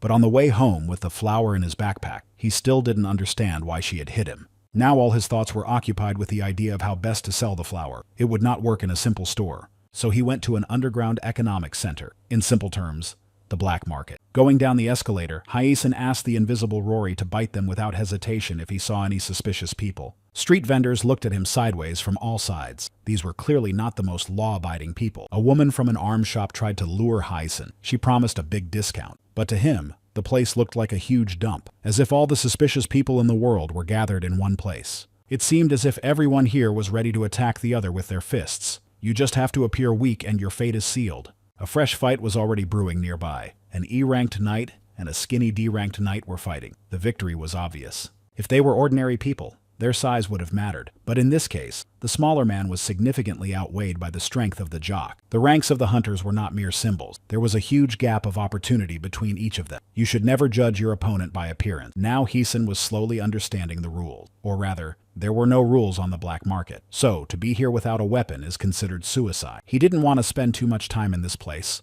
so he went on to look at the various goods on the shelves. Haesung's attention was drawn to a reconnaissance device. In fact, it was completely useless. It could not even recognize the rank of the hunter. But its price was staggering. Haesung's eyes widened in surprise. He returned the device to its place with trembling hands. This thing was worth 20 million. As he walked on, he still couldn't believe that this pile of metal was worth so much money. Suddenly, someone rushed past him. He overheard the man talking to the seller about the reconnaissance device. It seemed he was not satisfied with the price either. What he heard next amazed Haesung even more. The stranger believed that the device was being sold for almost nothing. Such prices had not been seen since the disappearance of the brilliant scientist. This is probably a black market quirk. Money flowed here like a river. But still, it was hard for Haesung to understand. So he came here on business. He needed to find the sellers of the sunflowers. Haesung decided to ask Rory to help him find them. Suddenly, someone screamed behind him. The person was obviously in pain. When he turned around, he saw an interesting picture. A pori was clinging with all its might to the forearm of a girl. It was shocking, so he wasted no time in running to unhook the furious monster from the man. Haesung apologized with all his might. He was so sorry that he even offered to heal the bite. Rory, on the other hand, was looking at his victim with displeasure. Out of nowhere, the girl abruptly broke away and ran away with all her might. At first, Haesung did not understand the reasons for this behavior. He hadn't done anything wrong. He thought that all the inadequacies of Korea had gathered here. But the girl impressed him by using a technique of concealment. Then it finally dawned on him. She stole his bag with a bronze flower. He sighed tiredly. Still, the adventure did not end with the dungeon. So Haesung decided to quietly leave, and a second later melted into a purple vortex. At this time, a thief was running in a deserted alley, and she was running for a long time. She was pleased with herself. After all, despite some difficulties, she managed to break away. At first, Haesung seemed like a difficult target, but now, holding the bag of plants in her hands, she laughed at his stupidity. Suddenly, the girl slammed her head into someone's broad chest. She could not see the stranger's face. The thief looked up to see who had blocked her path, cursing the man on the other side. An angry Haesung stood before her. This girl had just called him a wimp. She could not believe her eyes. The only question in her mind was how he had found her. Haesung, in turn, stroked Rory's head and praised him for his good work. He didn't want to play with this thief for a long time, so he simply told her to give the package back, or she would face the consequences of her actions. To his surprise, the girl simply gave the flower back. She realized that she could not win the fight. Haesung was very pleased with this development. He did not want to fight unless he had to. Unfortunately, it was not so simple. The girl pulled her hand away at the last moment and offered to make a deal. As it turned out, she has lived here all her life and knows more than most. For example, the place to sell the sunflower. She had a lot to offer to Haesung. The Hunters Association controlled the sale of these plants. Usually, trade deals related to them were prohibited. All this information was tempting, but Hyun wanted to hear what the thief wanted in return. The conditions were obvious. It provides information about the location of the crash, and they divide the amount received 60-40. But he was not satisfied with this game. He hadn't worked so hard to lose almost half of his money, but he didn't want to fight with her either. The girl defiantly began to mark up her price, as if she was really hiding, he would never find her. Unexpectedly, Hyacinth asked her if she felt any itching where his familiars had bitten her. In fact, Propi's poison could only have had this effect, but she didn't know about it, and this was a good way to manipulate her. So there was nothing to stop him from continuing to intimidate the thief. Rory took on his most terrifying appearance, as if one of his bites could cripple even an S-rank knight. The game was brutal, but they were on the black market. Here, the loser is the one who remains foolish. And the winner in such battles is the one who seems extremely strong. That's why Hyacinth didn't spare any effort to embellish his farce. Although it was not a real scarlet snake, but who cares if the effect was impressive? It was what we needed to win. Psychological pressure worked as well as physical pressure. Now the enemy's imagination was coming up with its own ideas and virtually expanding the opponent's capability. It was driving itself into a dead end. Fear is a powerful thing. The girl was already praying for him to have mercy, and Hyacinth had already fully embraced the role of the bad guy. Rivers of tears streamed down her face. Spitting on her pride, she begged for mercy. And he still had mercy, and from the very beginning, he had no reason to mutilate her in any way. In fact, inside, Hyacinth was not so bossy and calm. He could barely cope with her skill of concealment. So I slowed down and decided to start over. First of all, I had to introduce myself and find out the name of my new friend.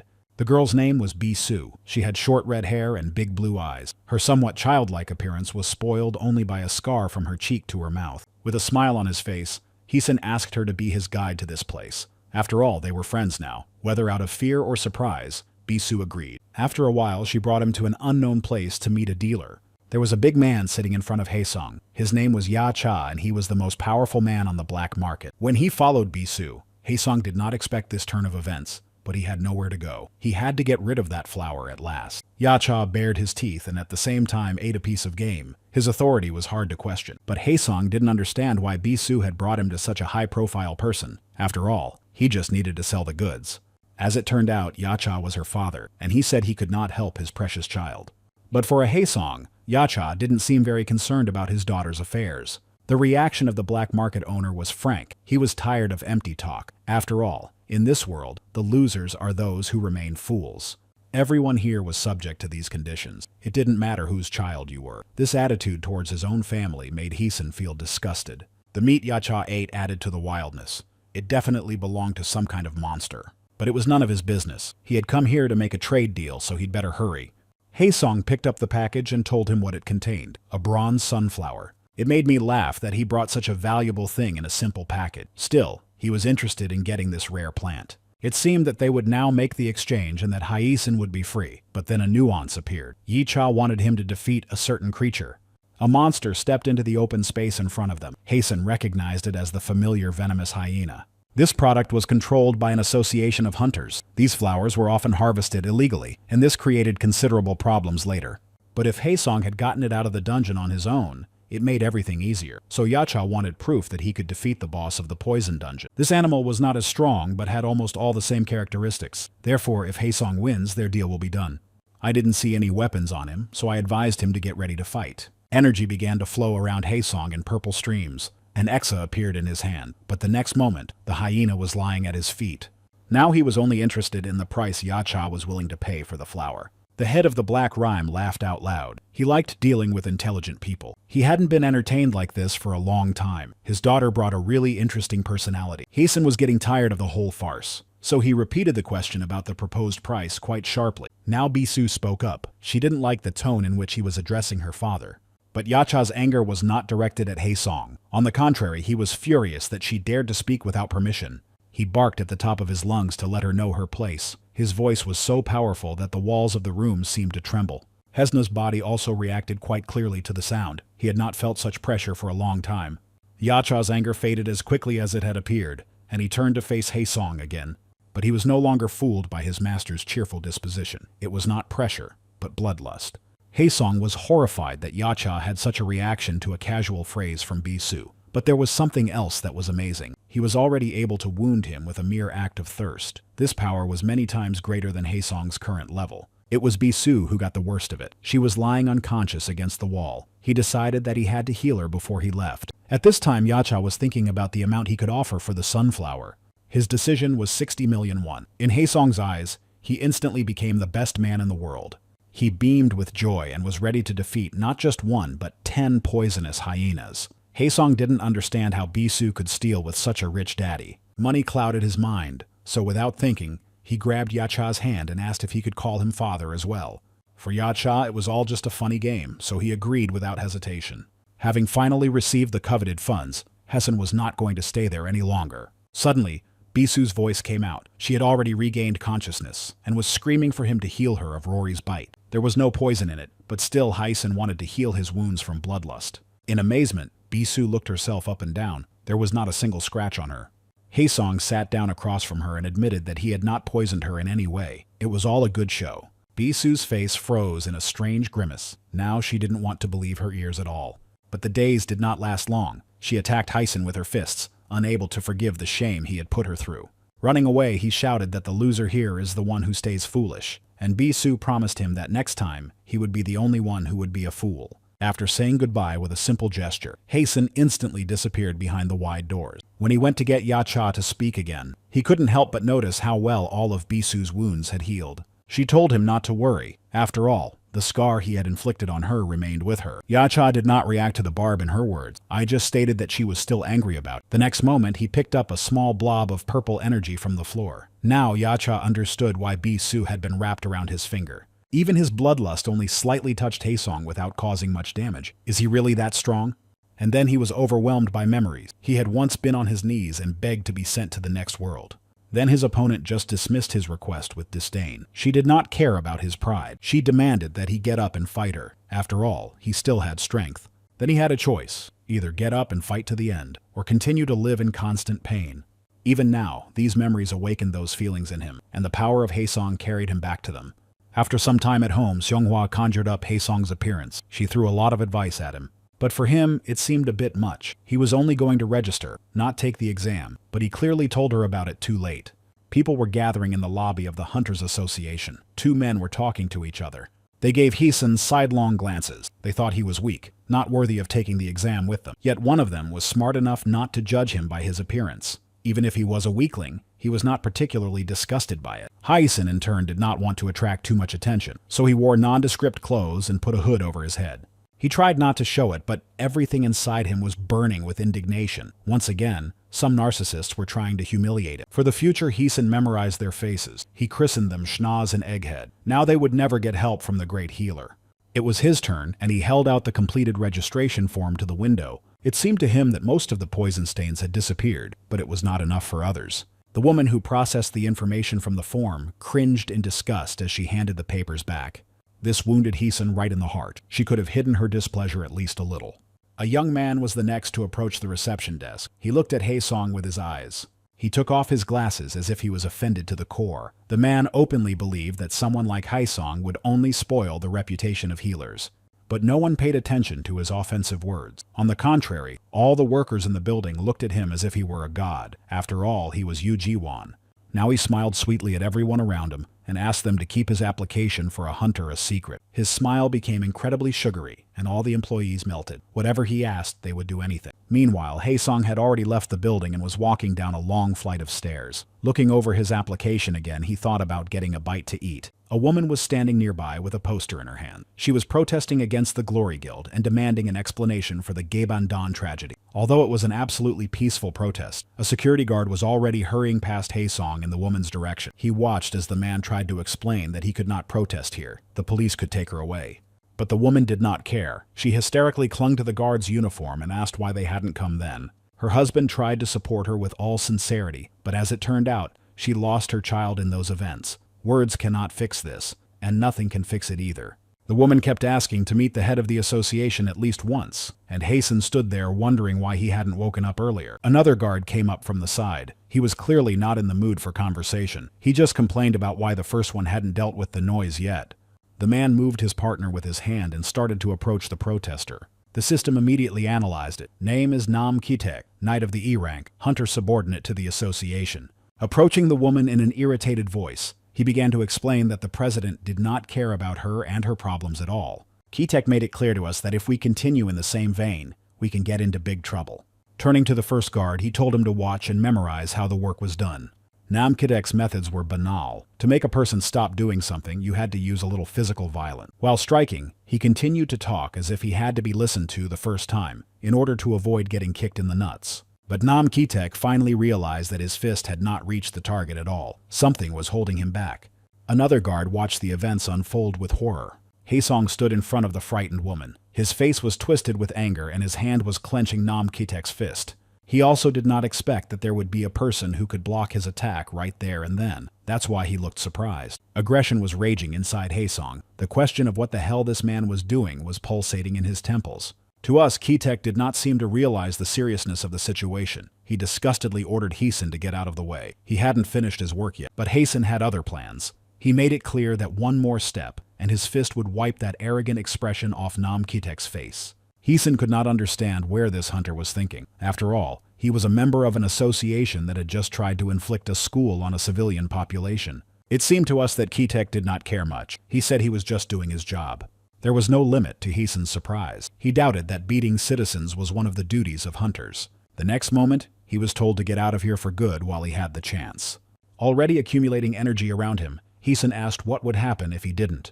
Kitek was not just standing there either, and he was ready to give us an answer with a lot of effort. The woman was staring at both hunters from the side, frightened. She was sincerely trying to warn Haesen of the danger, but he asked her not to worry. After all, he would win anyway. Nam Kitek was angry at his confidence, so he promised to ask Haesen again after he had turned him into minced meat. In response, Haesong just sighed. Kitek had just moved a step closer, and that meant it was time to fulfill the promise. Well, he warned him, and he didn't listen. He should have stood upright. Then all his limbs would have been intact. Before Nam Kitek could even notice, Haesen's palm began to bring his entire body closer to the asphalt. The shot was spectacular. Only at the last second did Kitek realize that he was clearly not just a novice hunter. This fight was just a warm-up for Haesong. He didn't understand how Nam Kitek was still a member of the association with such a meager strength. Still, we must give him his due. He tried to rise. Kitek could not stand such humiliation, so with a desperate desire to finish off Haesen, he continued to try to get to his feet. This amused Haesen greatly. He even crouched down to get a better look at his opponent's distorted face. With a mocking tone, he began to list the skills of the opponent. Deception of movement, the persecutor, the imperturbable face of the battlefield. With each name, Kitek's face grew paler and paler. He didn't understand where Haesen got all this information. With a stony face, Haesen tore the association's badge off Kitek's uniform. He advised him to behave like a hunter next time. He was not supposed to protect the reputation of the Glory Guild. He was supposed to protect civilians. Haesong was disgusted that there were so many hunters around who behaved like gangsters, but he did not notice that someone was watching his actions. 3 people were approaching them. They were led by a tall, frowning man. Even from a distance, he demanded explanation. Haesen felt that nothing good would be said to him, but he also had no intention of making excuses. The head of the Glory Guild looked down on him. He accused him of illegal actions. He did not expect anything else. Rank, it is considered the highest possible level of human strength and is found only among the most talented hunters. The possibility of always going to the next world is constantly breathing down the necks of all representatives of this profession. No one is immune to losing, but for hunters it's worth their lives. One day you will meet your limit anyway. Often, most of them have faced a state of despair at least once in their lives, when no matter how strong you are, you still don't see a way out. But there is something that chills the bones as much as an encounter with a superpowered monster. S-rank power. They are different from others. Their power is maddening, no matter how many times you watch them fight. Yet each one is like the first. These are not ordinary hunters. These people have never experienced defeat. They do not know that it exists at all. We should stay away from their battles. After all, power does not distinguish between good and bad. If you fall under the hot hand of an S rank, the consequences will be sad. The variety of their powers knows no bounds. Some have control over untamed fire. This element is capable of burning everything around it, and the target of the hunter's intentions is ruthlessly dealt with. The weaker ones can only run away from the burning body in time to avoid burning with it. Some people consider the S rank to be gods. They really do perform miracles. For example, a healer of this level is capable of seemingly unrealistic things. Their presence on the battlefield saves from incalculable losses, but there are almost no strong healers to balance this gift. Right now, there were just such people in front of Haesong, the head of the Glory Guild, S rank, a mountain, Gu Gong Yi, knight, a girl of angelic beauty, S rank, Miraculous Mary, the most powerful known healer. The third was some disgruntled bureaucrat, but no matter. After all, it was none other than Gu Gong Yi who took the floor. With a voice oozing with sarcasm, he said that Haesong had accomplished an incredible feat. Not only had he raised the whole association on its ear, he also attacked one of its members. It's just unthinkable for an ordinary brazen man. Haesen has already been dubbed a rookie who has lost his way, but out of sheer stupidity, he had gone astray. He was scolded like a small child, as if, since he has the power, he allows himself to impose his vision on others, but he just sharply cut off all accusations. Gu Gongyi was furious that a ragamuffin like Haesong dared to interrupt him, and even to challenge his judgment. Haesong decided to play the fool. He apologized and said it was an accidental thought, but there was not a drop of remorse in his eyes. Not afraid of being scolded for showing disrespect, Haeson continued. He suggested that all three of them stop this quarrel in the right way. After all, without seeing the situation from the inside and only the outer wrapper, you can make wrong judgments. He glanced at Nam Kitek and continued. Of course, Haesong knew that as a newcomer, he could not attack members of the association. But he also knew that active hunters are not allowed to use their powers on ordinary people. Maria covered her face with her hand in shock, but Haeson continued. If this rule is outdated, he sincerely apologizes for the interference. With all the nobility of which he was capable, Haeson asked to reprimand a hopeless fool like him. Gu Gongyi thought about how to get out of this situation. If he were here alone, the solution would be obvious, but there was an unpleasant circumstance behind him. Maria will not forgive him if he turns a blind eye to the attempted murder of a civilian. He had already barely pulled her out of a state of self-flagellation. Therefore, there was nothing left to do but to accept defeat. Gu Gongyi apologized for his premature accusations against Haesong. He even praised his prudent actions. As for the abused woman, a man who came with them spoke to the arena. It was the vice president of the Hunters Association, Yu In-wan. He confidently stated that he would resolve this issue as best he could. The first guard, who was still standing now, escorted the woman into the building. At the same time, he tried to calm her down. It was time to leave the scene, so, nodding goodbye to Gu Gongyi, Yu In-wan said he would go first. Haeson was pleased that everything had been resolved fairly quickly, but the head of the Glory Guild didn't seem to be going away so easily. He wondered why. Gu Gongyi was beginning to get pissed off at this insolence. His pitiful gaze turned to Haesong again, but he did not seem to notice the threat. Trying to make his voice sound casual, he unobtrusively said that the woman was from Gebandon. Burning Haesong with his gaze, Gu Gongyi wanted him to shut his mouth, but it wasn't going to happen. Now he was claiming that her child had died there. Maria's face was filled with emotions of horror and overwhelming sadness. Everything seemed to be over, but there were still people who could not accept the loss. Haeson continued. After all, this tragedy could have been avoided. Just send a group of hunters in time. As he climbed the stairs closer and closer to Gu Gongyi, he asked if the building was too clean. There was not a hint of dirt anywhere. The Hunters Association was full of life and luxury. Approaching Gu Gongyi Haesong, he said that unlike this place, Gebandong is still bathing in pools of blood. It's been a long time since anyone allowed themselves to accuse the head of the Glory Guild of anything, even if it was veiled and yet to his face. Looking directly into Gu Gong's eyes, Haesong confirmed his guess with a smile. He was also in Gebandong at the time. Smiling even more broadly, Haeson thanked us for the excellent work in Gupadon. There were almost no casualties there. But suddenly, his pretended courtesy disappeared. Now, with a cold expression on his face, Haeson tried to find out why the hunters hadn't reached them then. Sighing, he explained that he was honestly trying to understand the actions of the Glory Guild, but in reality they weren't even trying to save the people of Gebandon. While Gu Gongyi held himself proudly, Maria seemed to shrink in size with each new question. She began to shake. Haeson remembered one of the evenings in Dr. Jin's bunker. He asked him to check the surveillance cameras to see what was happening at the time of the attack. The analysis and results summarized by Jin were outrageous. Despite the number and strength of the monsters, the hunters could easily cut their losses in half. Therefore, Haeson could not help but ask the head of the hunters why they abandoned those they could have saved. He said everything he wanted to say. Now it was his turn to listen to the answers, but Gu Gongyi just looked at him in silence. Now rage was rising in Haeson's veins. He shouted and tried to make the other man speak. The chairman just clicked his teeth and said something about his being too young. This attitude further fueled the fire inside of Haesong, but Gu Gongyi continued to speak. No one would have liked what he heard. He began by condemning Haeson's emotionality and impulsiveness, his narrow-mindedness and inability to control his mouth. Energy began to manifest around Gu Gongyi. He explained that Haesong should be aware of who he was talking to and calmly convey his thoughts. He was a human being, not a hysterical animal. Those were just words. But Haesong could already physically feel the pressure of the S-ranked hunter.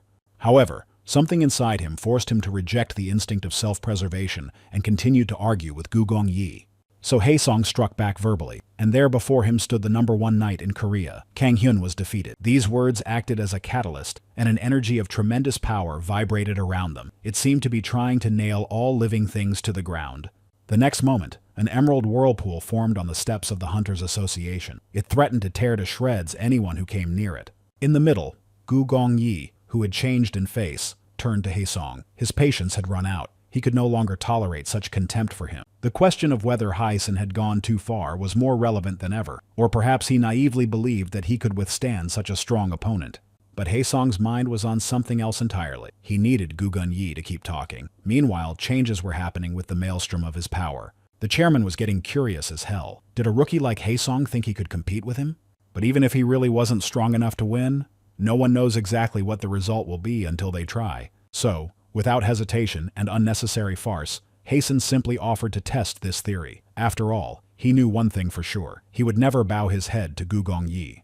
Standing by his car, Yu Ji-won sipped juice through a straw. Some people passed by and seemed to recognize him. He was disgusted to think that it was his fans again. The main thing is not to attract attention, so Ji-won decided to quickly give them an autograph and let them go. The young couple was surprised when he suddenly turned to them and called them over. They were even more surprised when he ordered them to hand him a pen and a piece of paper. Getting even more annoyed by their lack of understanding, Ji-won just waved his hand to them to come closer, and he would give them the coveted camera. But to them, he just looked crazy. The young couple had no plans to ask him for anything. Ji-won did not notice the stupidity of the whole situation. On the contrary, he praised his incredible attractiveness, as if even those who don't know him still pay attention. But the boyfriend of the couple finally decided to clarify the situation. Their attention was drawn to the events at the entrance to the Hunters Association. Two people could be seen through the emerald wall of energy, Haesong and the well-known Gu Gong-yi, who attracted everyone's attention. In the middle, a dialogue was still going on. The chairman promised that he would forgive Haesen if he immediately apologized for his words. In his eyes, one could see an outright threat. If Haesong refused such a sincere offer, he would regret it for the rest of his life. But he clearly lost his sense of fear somewhere in the dungeons. Holding up his middle finger, Haesen said that his left hand was not satisfied with this compromise. Pulling the knot of his tie, Gu Gong-yi admitted that today he decided to dig his own grave. The lesson would obviously be expensive, but none of them cared. Emerald and violet energies were intertwined in a frenzied whirlwind around them. Not wanting to stall any longer, Gu Gong-yi began to concentrate his strength in his hand to attack. Suddenly, Maria's voice sounded. She hadn't said a word before, so they had forgotten about her presence. But now she said that the chairman had gone too far. A magic circle suddenly shone in the place where Gu Gun-yi was about to strike right next to Haesong's face. The incredibly strong attack crashed into the shield of equal strength. The forces tore each other apart. A golden glow swirled around Maria. She calmly continued to explain that the young hunter's recovery was taking too long. People might have misunderstood the chairman's actions. Still, it didn't look like he was going to beat a much weaker opponent. Gu Gong-yi hadn't yet removed his hand from Haesong's face, but it seemed that Maria's words had a certain effect on him. The crowd around them really believed that everything they had seen before was just a show of strength to inspire the newcomer. Many people even envied Haesong that he was able to experience all the greatness of the Glory Guild for himself. Reviewing the conditions, Gu Gong-yi quickly adjusted to the general opinion. Now his palm was resting on Haesen's shoulder, and he was smiling fatherly, giving him instructions. They were loud enough for everyone around him. His forced smile made Haesen feel sick to his stomach. There are people like that in the world.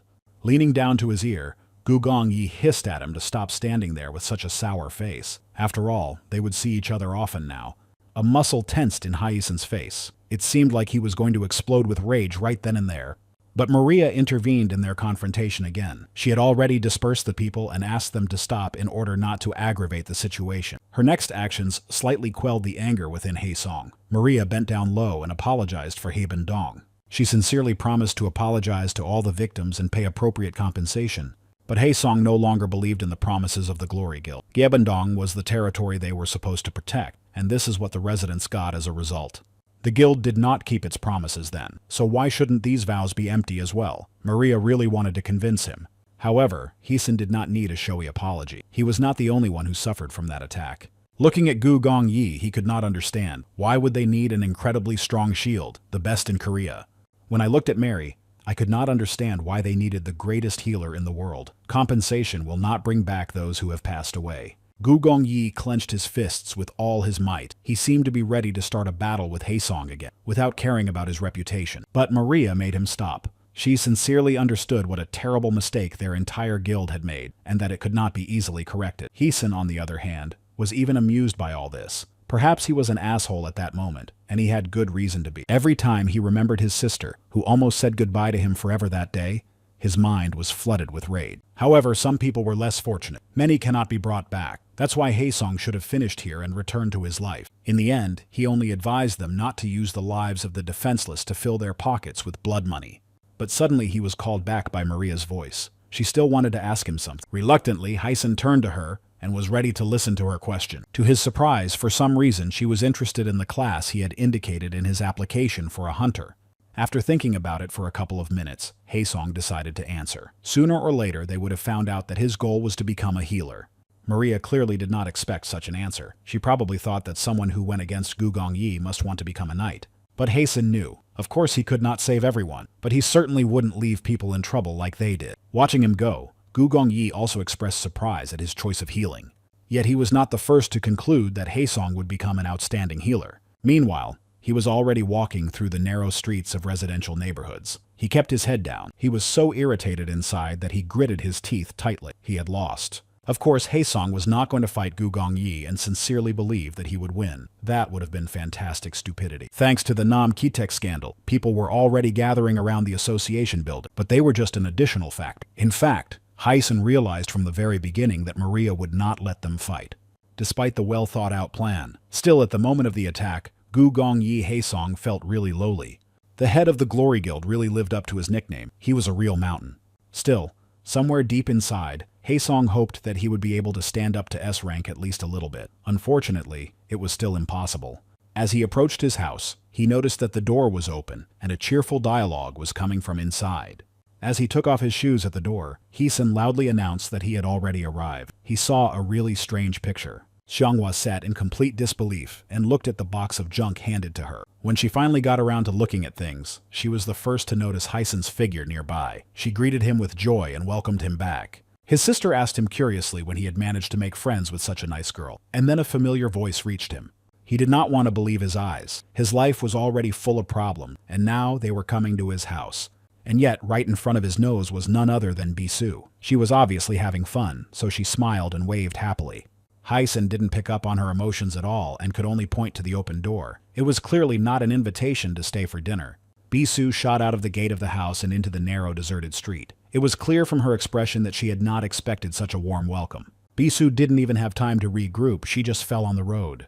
Right in front of her, Haesong turned around and closed the gate. He clearly wasn't in the mood for a friendly reunion with his friend. Still, he turned his head to hear Bisu screaming. They were supposed to be friends. You can't behave like that. And how could Haesong be so heartless? She wiped a small tear from her eye with all the regret she could muster. Bisu wanted to see him again so badly, and he was just unbearable. But Haesong was sincerely convinced that it was Yacha who had sent her to him, so he had no intention of tolerating such insolence and asked her to tell her father. If Yacha dares to approach his family again or contact him in this way, he should not expect any future deals. Then he shouldn't even count on their future deals. Bisu did not doubt the truth of what he said. The anger in his voice made her freeze in her tracks and think again about whether she should continue to impose herself. I heard Xianghua's voice nearby. She was calling out to Haesong, and he unsuspectingly turned his face in the direction of the sound. Maybe he expected her to invite him to dinner or something, but she clearly had other plans. Xianghua furiously punched him right in the chin.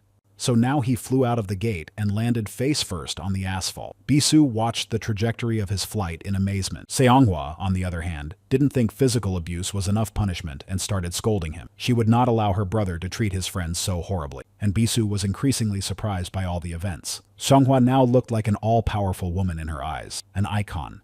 When she began to demand that Haesong apologize to her, Bisu's eyes filled with real, sincere tears. She threw herself into Xianghua's arms with all her might. Surely now she wanted to have such a wonderful sister. At that moment, the truly dear brother was lying on the road, sprawled out. Haesona was clearly in shock. His own sister had exchanged him for a stranger. After a while, he and Bisu were driving along the highway. She never stopped talking. It seemed to him that silence was unknown to her. Bisu kept apologizing for approaching Xianghua without permission and swearing that they would never have harmed her, but Haesong was still frowning. However, he said he believed they had not touched his sister. This frankness surprised Bisu, and now she wonders why he was so aggressive in throwing her out.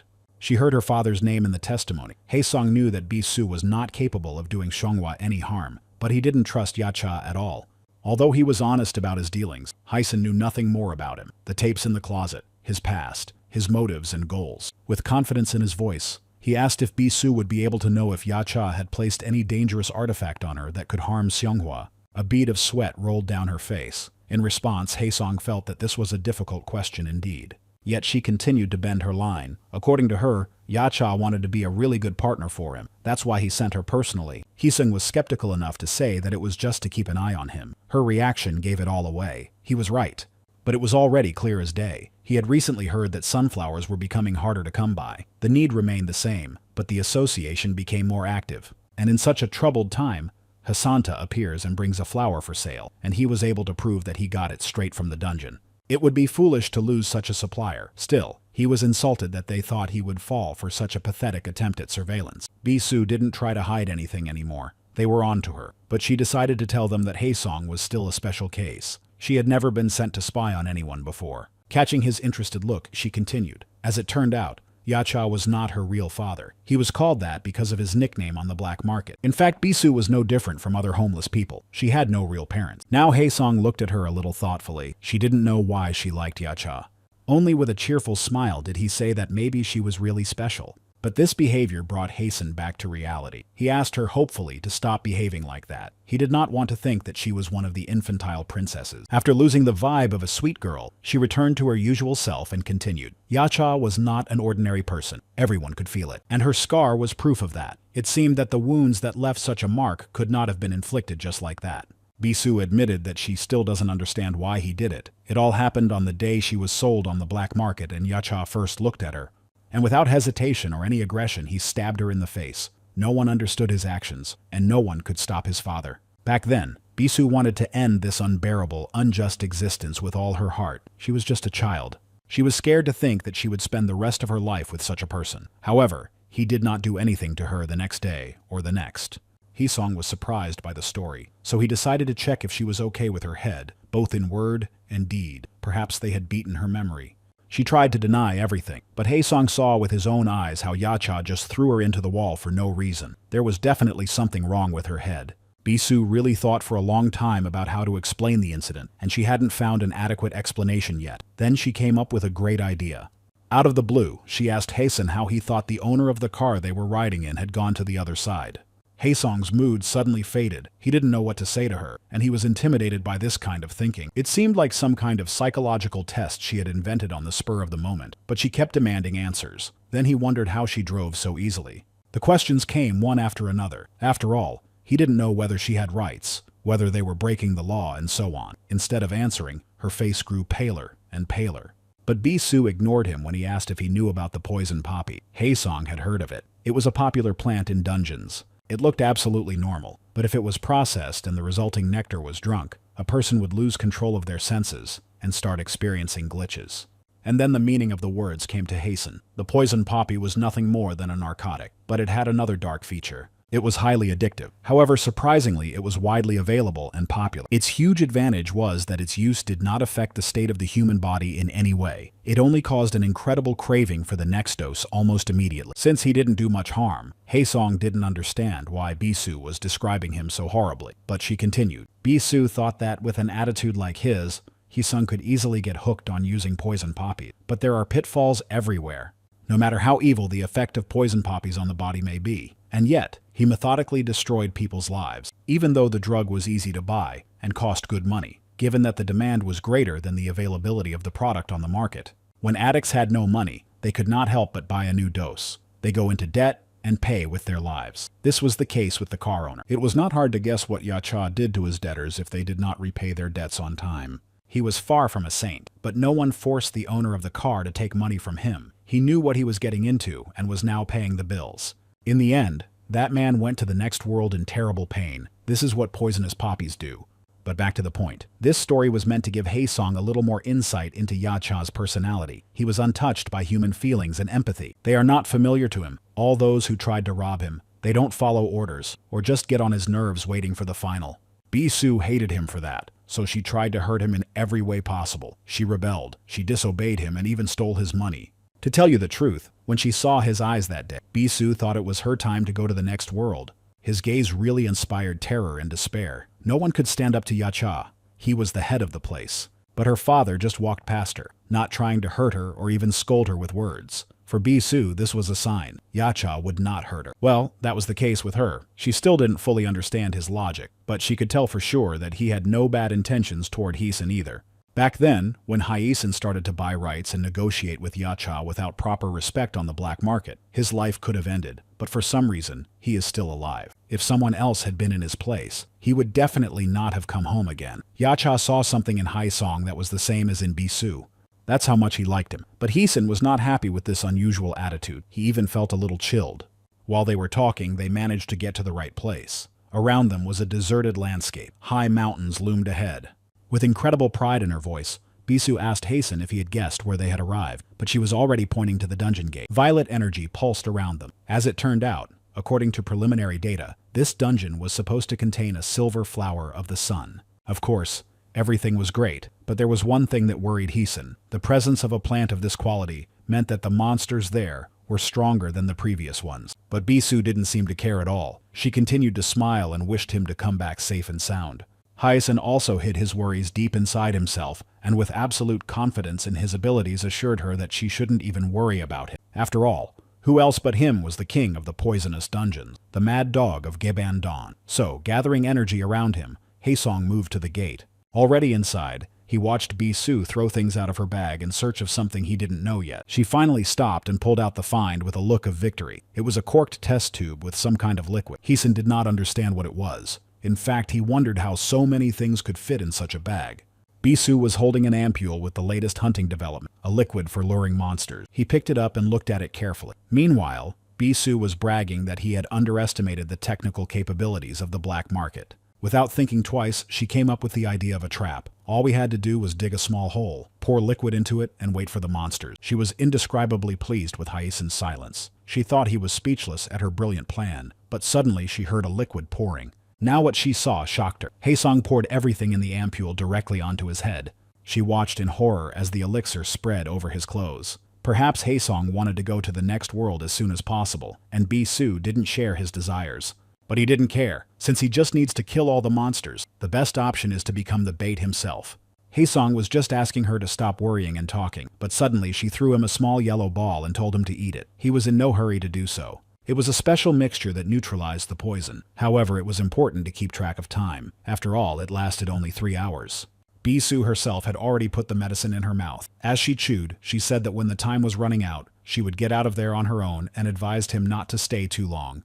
This selfless preparation for the case, just for the sake of following him, pleased Hisan. He was pleased. Bisu's face froze for a while. She seemed to be thinking about something important. Then she came to an agreement with herself. She didn't want him to be deceived, and she didn't want to go through that again. After all, Bisu definitely remembered how Haesong had treated her the last time. He understood and started to move on with a bored expression. He also said that next time he could not take the medicine. Bisu was surprised by the request. Such an infatuated attitude to her own safety amazed her. There was a lot of poison around, but Haesong kept saying that he didn't need the medicine. After all, he felt at home in the poisonous dungeons. With complete relaxation, he went over to inhale the smell of a plant. Suddenly, Bisu's voice changed. There was no time for guessing. A whole armada of monsters was coming at them from the horizon, and every second they were getting closer. Without hesitation, Hisan rushed in the opposite direction. As it turned out, not only completely useless things can be sold on the black market. Looking back at the pursuers, he tried to analyze their number and characteristics. In fact, Hasan did not expect there to be so many. There were at least 100 mounts, if not all too. The system was already giving information. They were goblins, poisonous warriors, physically E rank, generally D difficulty of the first level. Having received the necessary information, Hisan decided to finish the run. It didn't matter how many of them were here. They will all become food for his power. With the code word in his hand, the Exa shone with the power of the Exa. Now the real battle would begin. Haesong activated the poison step technique. All the monsters stopped as one under the pressure of his power. Still, it was nice to have a rank advantage over the enemy. Concentrating on the attack, Hisan conducted lightning strikes on the enemy ranks, diluting the monsters in all directions. They didn't even have time to see him rushing past them, clutching an Exa in his hand. With a sharp jerk, Hisan broke away from the crowd of dumbfounded monsters, or rather, from the part that was still alive. The goblins turned out to be not entirely stupid creatures that were only designed to fight. Those who realized the absolute superiority of the enemy began to run back. However, Haesong had no plans to let any of them go. The goblins were a great workout for building strength. Watching all this from the outside, One could already feel some sympathy for these creatures. Right now, Haesong looked more like a monster than they did.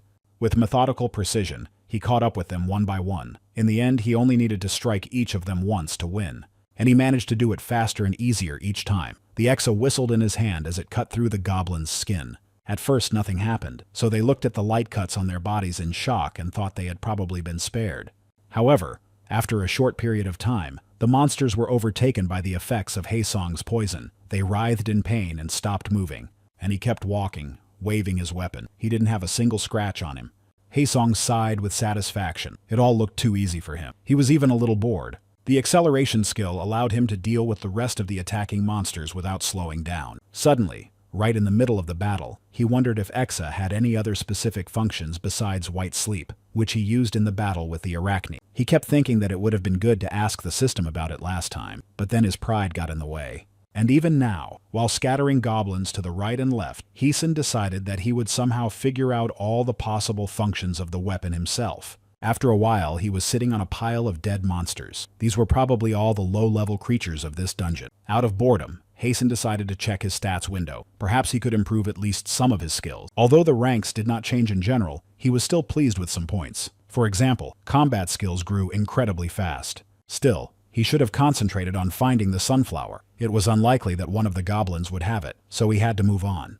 He was alarmed by the fact that the forest part abruptly ended, and the dungeon landscape changed to an endless desert. Jumping down onto the grass, Haeson came close to the line that separated the two worlds. Perhaps somewhere there was a silver flower growing there.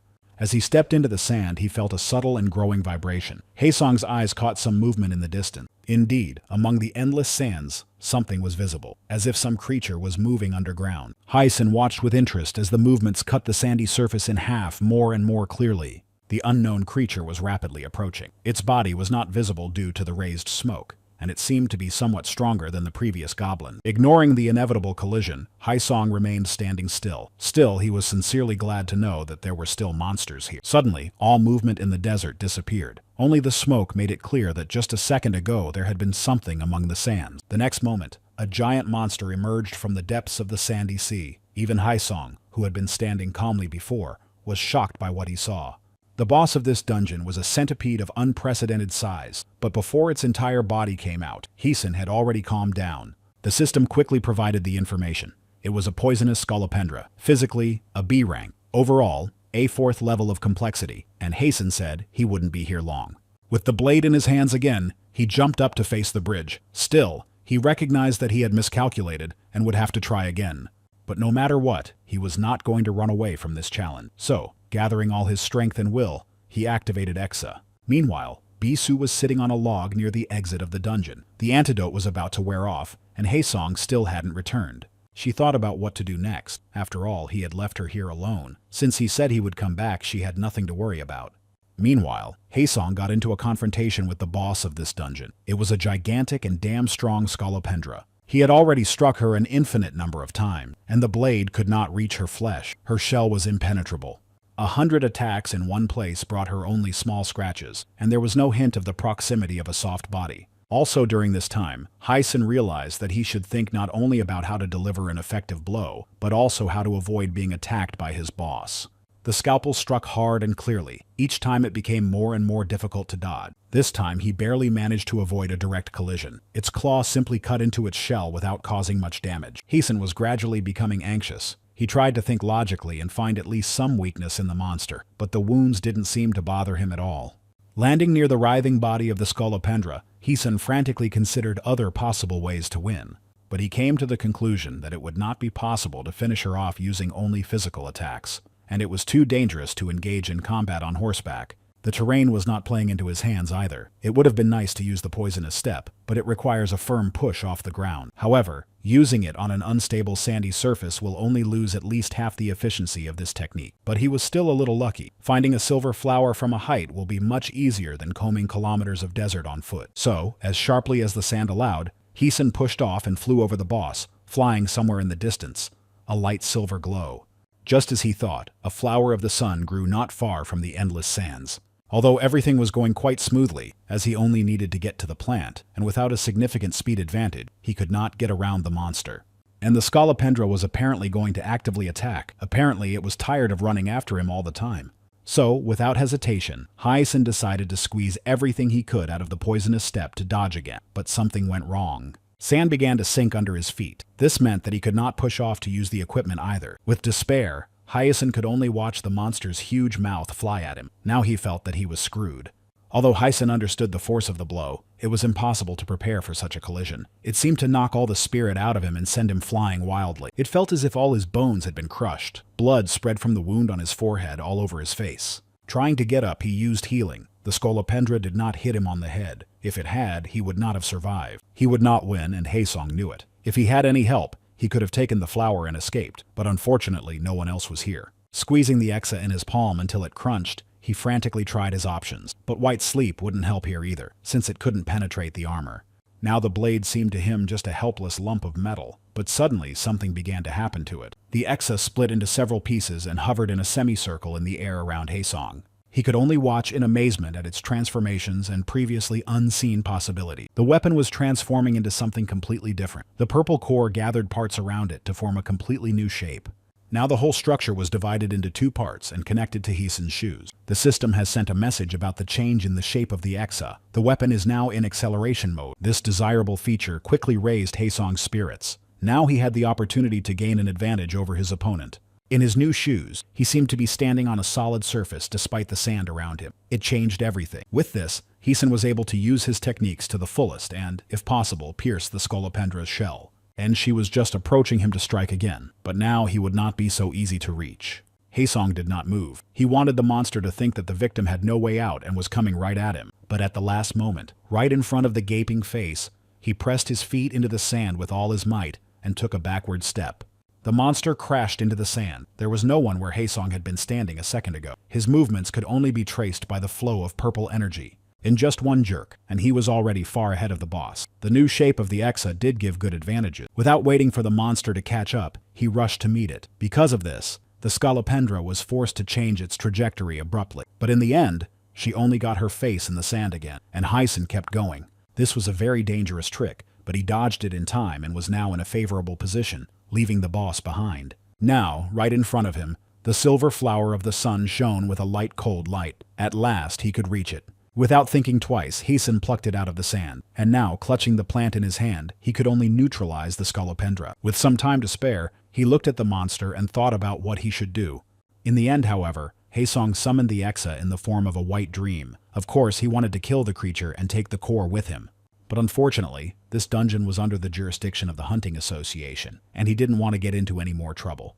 He had no room for error. After all, if the boss dies, the gate will close, and then his becoming a hunter will be in jeopardy. Therefore, concentrating all his strength in the blade of the blade, he thought about how to put this monster to sleep.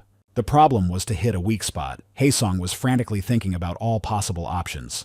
And then he remembered how the Exa had changed its shape to suit his needs. Perhaps the weapon was connected to his will much more closely than he had thought. Different ideas whirled around in his head. The boss was physically A-rated. He wouldn't die if you tried to punch him, so he needed a form that would break through the armor. Haesong just had to imagine what kind of shape could pierce the enemy's body. Using all his strength, he rushed to attack. He had to strike one accurate blow to stop the monster. The weapon, filled with power, flew at cosmic speed straight into the abdomen of the Scolopendra. She didn't even have a chance to dodge the rapid projectile of light that was flying straight at her body. The Exa reached the target and, sinking into the flesh, continued to bite furiously, breaking the armor. After a couple of minutes, the weapon came out of the monster's body on the other side with a bang, piercing another part of the armor from the inside. Watching the boss's numb body fall, Hyacinth noticed that it had taken much longer than he had expected. Suddenly he remembered that he had entered the dungeon with Bisou. 7 hours had passed since then. He wondered what she was doing. Meanwhile, Bisou herself was showering him with every curse she knew for making her sit here for God knows how long. Holding a silver sunflower in his hands, Haesong walked slowly through the forest part of the dungeon. It warmed his heart to think that by selling this plant he would be able to stop worrying about money for a whole month. He saw a clearing in the middle of which Bisou was waiting on a stump. He hadn't expected to see her here. He waved cheerfully and asked her if she was offended. After all, Haesong was quite late.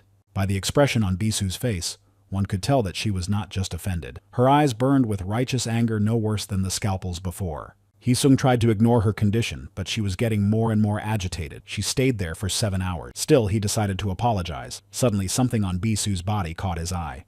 The skin of her arm gradually began to turn purple. Despite the antidote, her body was unable to withstand the force of the poison. Haesong also noticed similar marks on almost all of Bisu's exposed skin. She had been in the poisonous dungeon for too long. At first, he didn't understand why Bisu was just waiting for him here. He should have left as soon as the medication wore off, but behind her back, Haesong noticed something. There was a first aid kit for injuries laid out. She was not just waiting, she wanted to save him if necessary. Haesong hasn't often felt cared for by other people. That's why Bisu's self-sacrifice warmed his heart.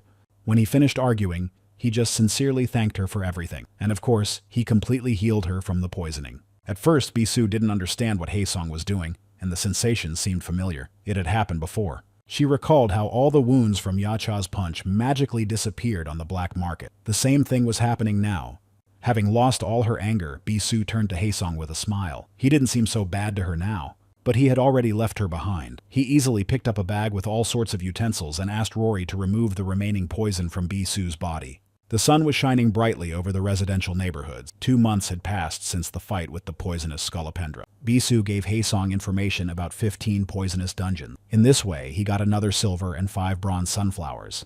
Looking at all this treasure on his desk, Heesun was more satisfied with life than ever. She and Bisu became very good friends, and now she was shouting from the kitchen that the ramen was ready, and Haesong was carrying the dishes. Suddenly he noticed that she had forgotten to put cheese in the dish. This was a real shame because now Heesun could afford delicacies. Seonghwa watched them argue over the number of pieces of cheese with a laugh. She warned them that the ramen would soon get cold. At dusk, Haesong sat in the yard and reflected on his life. Bisu was going to leave tomorrow. He was even a little sad. After all, their relationship had warmed up considerably. Haesong was beginning to worry about her. He had learned a lot about her during her time at his house. Every night at night, Bisu repeated the same words. She begged her father not to do it. She asked why he did it. Bisu did not know what she was saying at night. Sometimes she begged him not to sell her. She promised to reform. Unconsciously, she cried out of fear. He reflected on the fact that in her dreams, she was calling for her dad, not her father. Haesong came to the conclusion that she was not dreaming about Yacha. It was her own father. Leaning back on the wooden floor, he thought that both men deserved each other. He felt sorry for Bisu. In the morning, Seonghwa saw them both off. She was checking to make sure they had everything they needed to sell. When she was sure everything was fine, she turned to face Bisu. She wanted to say something in the end. Coming up to her, she took her face in her hands and pulled her closer to her. Bisu's cheeks flushed with surprise. Seonghwa was a delight to her, and she was a little embarrassed. But her sister continued. Seonghwa knew that they had only known each other for a short time, but in that time she had come to accept Bisu as her little sister. She hugged her tightly and told her that she could come to visit them whenever she wanted. These words and actions brought tears to Bisu's eyes. Haesong watched all this cute family action from the sidelines. He wasn't sure that Bisu would have time to visit in the near future. However, when she finally sobbed in Seonghwa's arms, she sincerely said that she would definitely come to them. After a while, the two of them were walking through the black market squares. It seemed to Haesong that it had become calmer there since his last visit. Bisu only denied it. He said that it was just his impression, and that no one here fights all the time. And at that moment, a fight broke out right in front of them. It looked like the customer wanted to beat up the seller who had cheated him. Haesong and Bisu just watched the events unfold. Still, there was something stable in this world. With complete ease, Haesong leaned over and told her he was right. There was no point in her trying to deny it. The fight continued to lose all control, and they still stood aside. Haesong decided to ask if Bisu would like to intervene and break them up. But she just explained that whatever the laws of the black market are. However, the seller does not just allow himself to be beaten. In fact, one person was responsible for the safety of the vendors and the elimination of the noise, something like the local police. Just then, a man approached them. He calmly asked the customer to stop hitting the salesman. Otherwise, he would have to intervene. However, the buyer was clearly not willing to resolve the matter peacefully. Now he directed his aggression at the new husband like a bandit. Although the man from the so-called black market police did not look special, his voice was steel. Haesong felt the same way about Gu Gongyi. This man was under Yacha's command and was responsible for maintaining order in the streets. Haesong was very interested in his strength, and he was sure that he was able to put a ranked opponent on B's shoulders. Bisu wondered how he knew the bandit's strength level. She looked at him curiously, waiting for an explanation, but Haesong wrote it off as intuition. But in fact, the information was provided by the system. The inadequate buyer, dubbed a bandit, was really strong. a member of the Tiger Guild of Kim Kwang-ho. Physically, he is a second-level berserker. Kim Kwang-ho continued to attack the policeman. He explained that the trafficker had cheated him out of his money and that he was the only victim here. He was told that according to the rules of the black market, if a transaction was closed, it was not subject to any adjustments. But Kim Kwang-ho didn't care about their rules, so he decided to beat the hell out of anyone he could. The policeman was hit by a punch and his facial muscles did not even move. He just said he was giving him a chance. The next moment, a new energy flew like a thin string, bypassing all obstacles. The hand that Kim Kwang-ho had used to strike was now firmly held by the policeman's right hand. The other hand was frozen a millimeter in front of his eyes. In a matter of minutes, everything quieted down. The policeman stood calmly again with his arms down. Haesong and Bisu watched the short fight with fascination. They both correctly assessed the strength of the opponents, but it was still amazing. Already quite a bit crumpled, Kim Kwang-ho could not accept defeat and, despite his opponent's considerable advantage in strength, did not let up. With anger in his voice, he assured the policeman that he was a future dead man. After all, Kim Kwang-ho's peculiarity was to improve his fighting skills by looking at blood. To himself, Haesong thought about how terrifying this ability was. But there was another side to it. As his power grew, the hunter lost his mind. Meanwhile, the power of Kim Kwang-ho's broadcast was only growing. The system sent a message that the berserker's state had reached the maximum level. He was no longer a knight of the B rank, and he was a significant danger, assuring that if a policeman values his life, he should beg for mercy. But judging by the instantaneous series of attacks, Kim Kwang-ho was not going to hold back in any case. Now his powers can be equalized to A rank. Of course, he was stronger than most. It would have been difficult for Haesong to deal with him, and the policeman clearly did not feel any discomfort. No matter how mad Kim Kwang-ho was, even his increased level of strength did not give him an advantage over the enemy. However, he had no intention of giving up. His fist kept trying to reach the target, but failed to find it every time. Finally, he succeeded, but something was clearly wrong. The blow was not where it was supposed to go. Haesong could not believe his eyes. It seemed impossible that this could happen. After all, the attack was flying directly at the policeman. The picture looked quite funny. Kim Kwang-ho's fist landed squarely on his own cheek. He didn't even hurt his opponent. For Haesong, this skill seemed incredible, not even real. The only question in his mind was how it was possible. A blue halo of energy glowed around the policeman. No matter how ordinary this man looked, his power was beyond comprehension. Kim Kwang-ho's aggressive and inconsistent attacks were the complete opposite of his fighting style.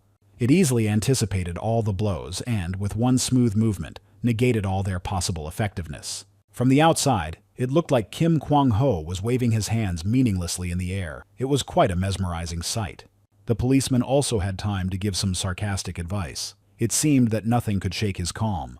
He probably got tired of these games himself, and that's why for the first time he struck the blow instead of defending it. Kim Kwang-ho prepared to dodge. He still had strength and could not afford to lose to a stranger. The next moment, however, he was struck by something. The blue energy that had clustered around the policeman gradually separated and formed two identical figures. Now he was facing three opponents. He hadn't had many chances before, but now they were all gone. Continuing to radiate icy calmness, the security guard wished Kim Kwang-ho a good rest.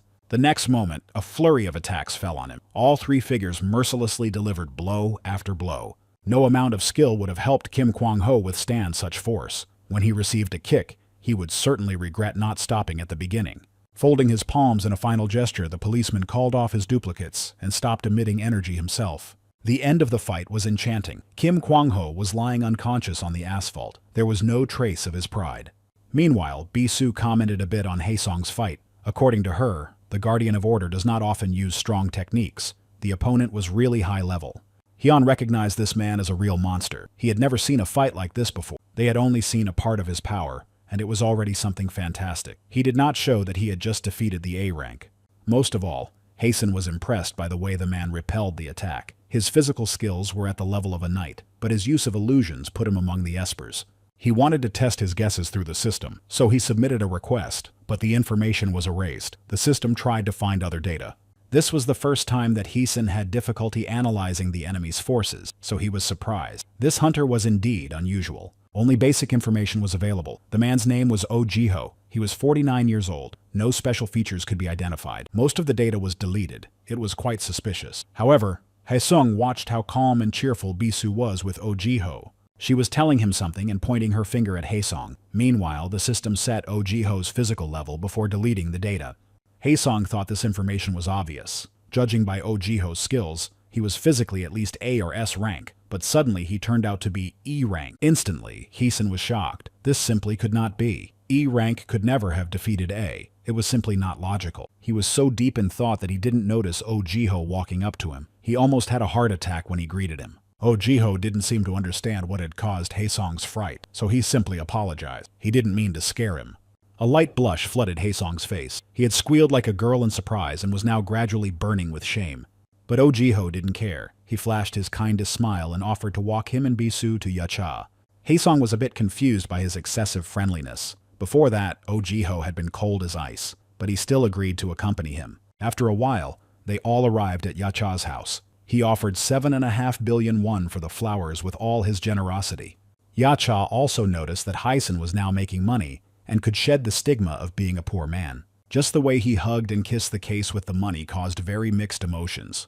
Haesong replied that it had nothing to do with Yacha. He can do what he wants with his wealth. Realizing that nothing would come of it, he changed the subject. Recently, Yacha heard that Haesong had applied for the hunting exam. He wondered why, so Haesong simply told him about his already well-known power of healing. He is different from ordinary hunters. There were also personal motives. And there was also the nuance that Haesen could not show his hunting skills as a Yodler. That is why he decided to become a licensed healer. By the way, it is a very popular profession. Of course, he had other reasons, but he could not and did not want to talk about them. Yacha had no more questions, and it was unlikely that Haesong would have answered them today, so he just offered to make a deal. However, unexpectedly for everyone, Haesen himself said that there was something else they hadn't settled. In response, Yacha just shrugged his shoulders. He didn't know what he was talking about, but he was willing to listen. However, he warned him that if Haesen tried to mess with him or play the fool, he would face unwanted consequences. Bisu's blood froze in her veins at the last sentence. She peeked out from behind Ojiho, who was as calm as ever. Heesen thought he hadn't been paid for something, but Yacha did not understand his hints. He had already given a good price for the sunflowers. As it turned out, he was referring to the information he had just shared about his future plans. This demand amused Yacha, but he had already heard everything he wanted to know. Usually you pay for information before you get it. That's why he was interested in Haesong's actions. But he just asked him not to make fun of him. Haesong was sure that Yacha would pay him. After all, he was a sought-after client. You don't want to spoil a relationship like that. And as a result, Yacha gave Haesong 95 points for this beautiful game. He liked his confidence. Haesen lost 5 points for being too rude, but he accepted it graciously and took it into account for the next time. Now Yacha wondered what Haesong wanted in return for his information, probably more money. He suddenly pointed to Bisu and Ojinho. He was still bothered by the erased information.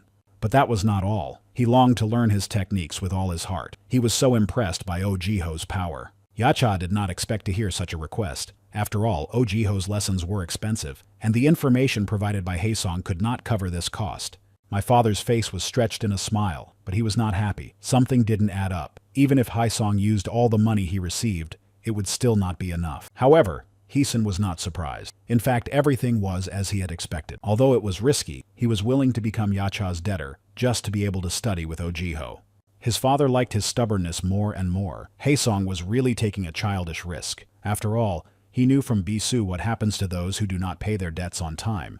Meanwhile, Ojiho himself was quietly watching the conversation. He didn't seem to care what the outcome would be. Bisu showed the most emotion. The incomprehension and shock on her face was gradually replaced by simple surprise. She called out to Heesun in a whisper that was almost inaudible. She was worried about his rash moves.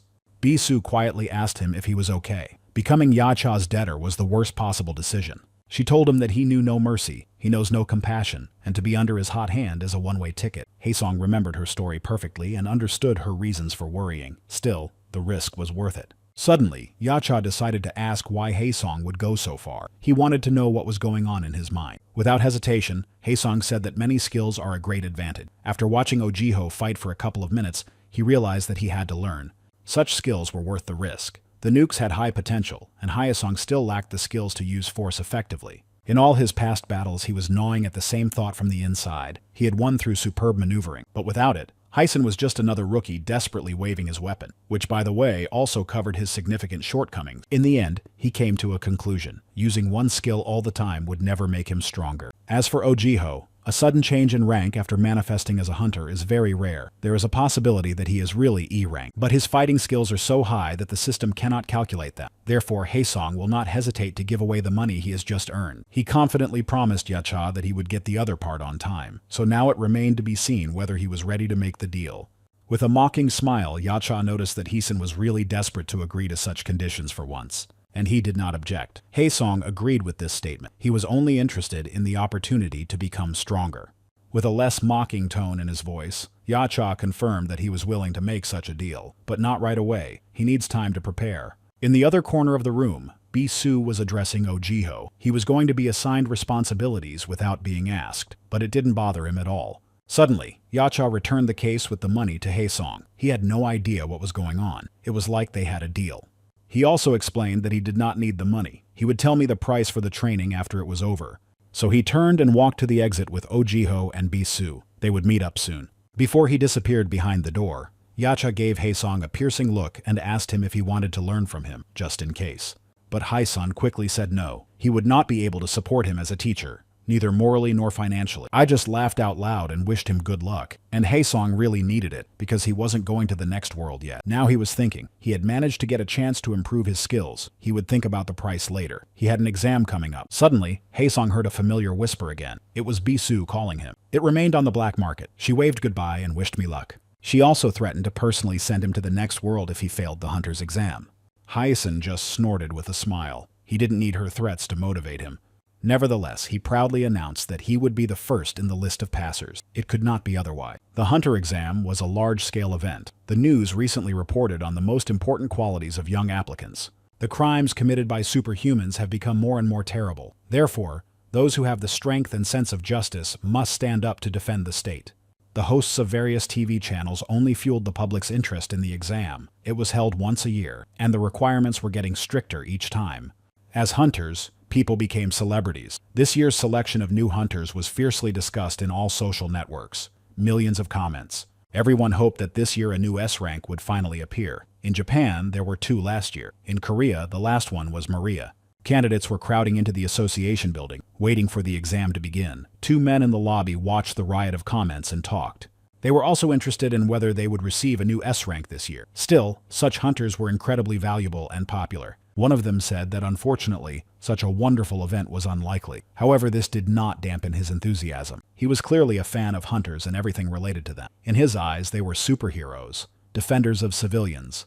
But the second interlocutor was rather skeptical that more and more superhumans are now succumbing to the disturbing trend of becoming bandits. It seemed as if the first one did not even hear him and continued his line. The man believed that people do not need a superpowered hunter. They needed a symbol. Some kind of superstar who will make people fall in love with him. It was to these words that Yu Jiwan came out among the people. The lenses of journalists immediately flashed near him. Previously, he was supposed to be of the B rank. He was modest and good-looking, the perfect candidate. The journalist had already asked him questions about his chosen specialization. Everyone was interested in Yu Jiwan's choice of healing. His face shone with an angelic smile. He replied that being a knight or esper was certainly cool, but he still wanted to save people. Such a speech dazzled everyone present and added even more vividness to Jiwan's image. Returning to the 2 previous interlocutors, the skeptical man said that Yu Jiwan was definitely not the right man for the people. To confirm his assumptions, he cited a couple of his character traits. In fact, he did not even have a banal responsibility for force. He was not much different from the bandits. He just chose a different way to deceive people. His goal was to gain more popularity. The second man, who had believed in Jivan's good intentions, was struck by lightning. He could not believe he had fallen for the pretty picture. But Jivan was just a small cog in a rotten system of power. The president of the Hunters Association had long since lost all brakes. The well-known Kang Hyun was a ferocious, corrupt official, and Gu Gongyi was consumed by dark rumors. Although he was the head of the guild, he was worthless. Many people no longer trusted him as a hunter. The only one who still had a good reputation was Maria. The entire Glory Guild was based on her.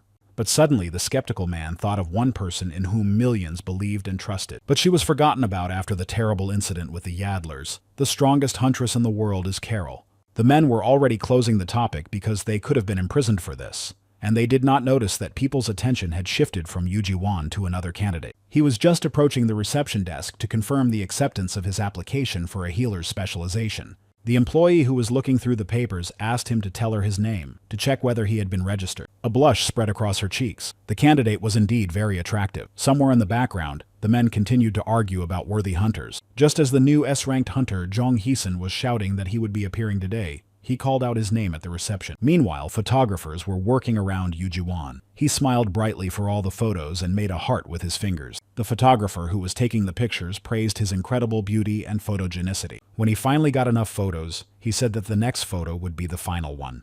The man asked Jiwan to come over and help him choose the best photos. Continuing to be extremely nice, he praised the photos.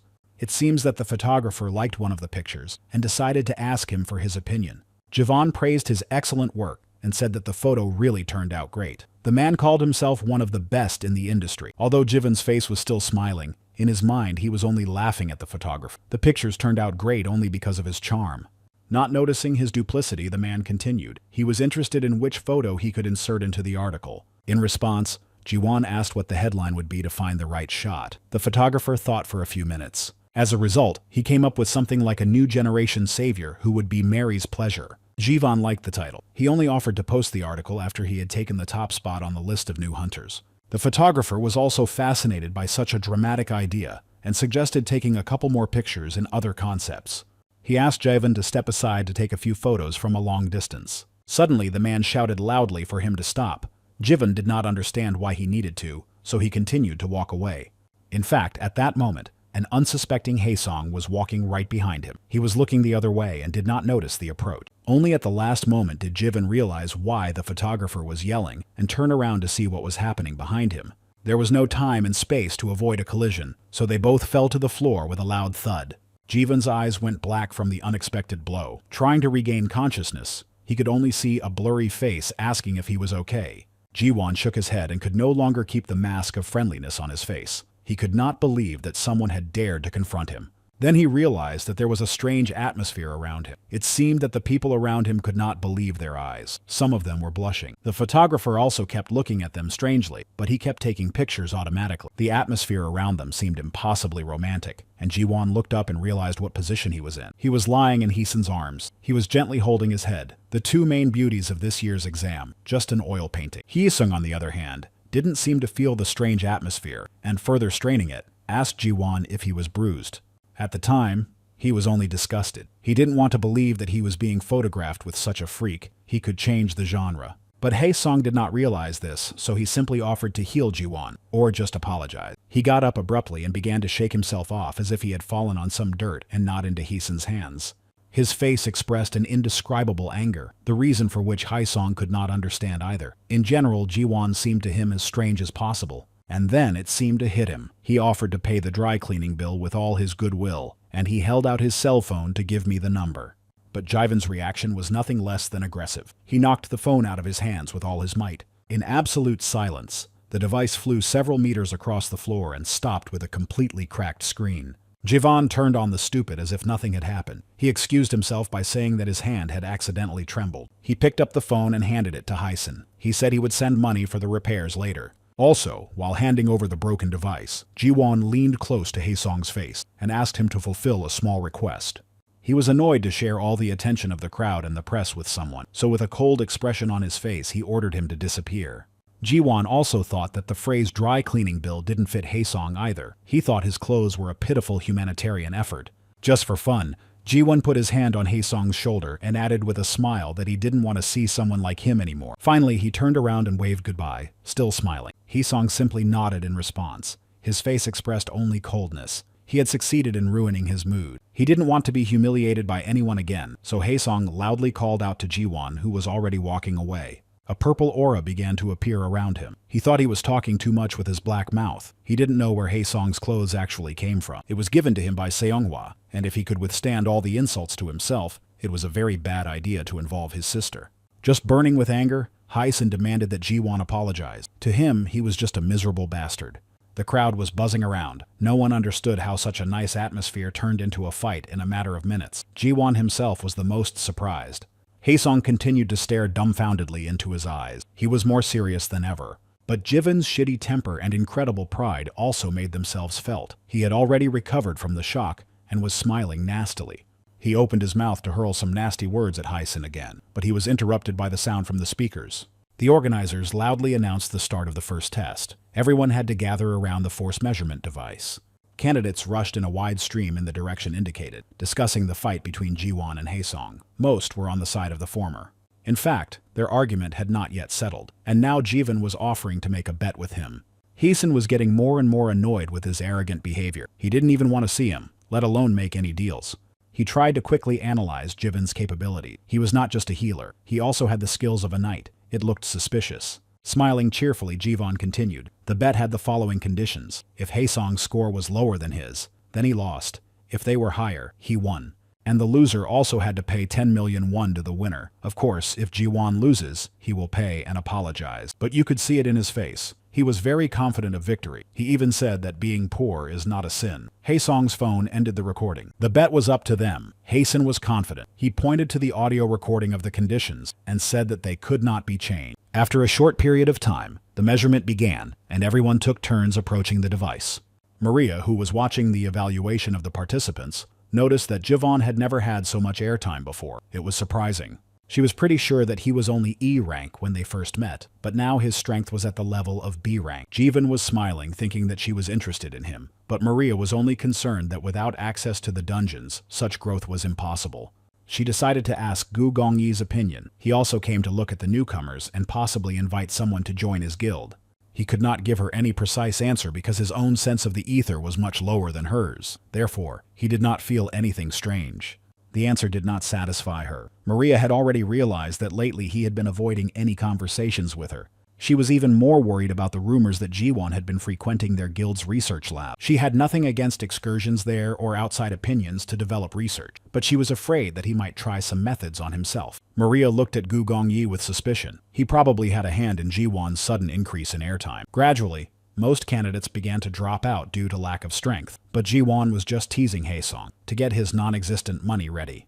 Haesong, on the other hand, was calmly waiting for his turn. He was giving Jiwan time to become even more confident in his victory so that defeat would be more painful. By an amazing coincidence, they were called to the measuring device together. Now all the cards will be revealed. They simultaneously stood near the blue balls. Now only the strength of each one mattered. The men who had been mocking Haesong on the day of the application were looking in their direction with interest. The truth was that everyone expected to see Jivan's high results. He was considered the most promising rookie of this, and he proudly carried this title. There were too many weak candidates this year. Even D rank would be a good catch for the guilds. Jiwan watched everyone around him with a haughty look. The measurement of his ether was just beginning. With his hand on the measuring device, he expected to see the results and finally humiliate Haeson. Previously blue, the orb now shone with a bright golden glow. Jivan's aura spread throughout the room. Everyone around him was shocked by the amount of airtime. He was the first person today to make the device shine like that. Just as the results were announced, Jiwan raised his hand in a victorious gesture. He advanced to the next round with a score of 9,103 points. A cheering and joyful noise spread through the crowd. Even for the B rank, such pains were rare. Now no one doubted who would take first place. The audience's greetings were nice, but all of Jiwan's attention was taken by Haesong. He wanted to see despair on his face with all his heart. Jiwan kept expecting him to back down at the last moment, but he was surprised to see that Haesong didn't even seem to be worried. This behavior did not please Given. However, he only said that he was just trying not to lose his dignity. In turn, Haeson, on the orders of the organizers, put his hand on the balloon, filling it with his ether. Before the bright lights blinded Jiwan, he tried to say something about the pride of the Haeson family for such courage. The people around them fell silent in indescribable shock. Only by their faces could one realize how amazingly the events were unfolding. Even Gu Gongyi, who had been watching the assessment without much enthusiasm, straightened up and stared in surprise. A pillar of incredible strength hit the ceiling from Haeson's measuring device. No one could believe that he was just a candidate. The light gradually dimmed and the measurement process ended, but the people around them still couldn't say a word. Haesong looked at the device with a bit of curiosity, waiting for the result. The scoring was delayed. Dripping with sweat from excitement, Jiwan watched everything. All his confidence instantly disappeared. Something had clearly not gone according to his plan. A red dash shone on the balloon, and the voice of the presenter said that the level of Yonghyun's broadcast was impossible to calculate. There was a buzz in the hall. Measuring devices very rarely malfunction. Someone tried to recall similar situations in the past. Suddenly, there was a loud laugh. It was Jiwan laughing hysterically next to Haesong. He did not understand his reaction, but Jiwan seemed to have gone crazy, bending in half in an effort to stop himself. After calming down a bit, he wiped the tears from his eyes. Jiwan even apologized and explained the reasons for his hysteria. It turns out that he was laughing because it is very rare for superhumans to appear whose powers are so small that even the device cannot measure them. Continuing to tease, he said he would allow Hyson to pay the money in a couple of installments. But suddenly he was pushed for the second time that day. With his arm around his shoulder, Ji-won glared at the man who had allowed himself to do this. These were the same men who had been arguing about the emergence of a new strong hunter before the exam. Now one of them was wearing a microphone. It turned out that he was the host, and simultaneously the chief judge of the Pyohyuku exam, and loudly ordered everyone to move away. The man who believed in the appearance of the superhero also turned out to be Judge Choi Gang-jun. He was carrying a different measuring device. The chief judge introduced himself to Haesung and apologized for the problem. He offered to test it on another device. The new sphere seemed a little different. Indeed, it was more sensitive to the amount of airtime, both to huge and minimal amounts. Hyson was completely confused by all this. He just wanted to get through the first stage, but even here he couldn't avoid problems. One of the men at the registration desk suddenly shouted. He remembered some important information. His friend asked what exactly was wrong with it. He asked him to take a closer look at the device he had brought out.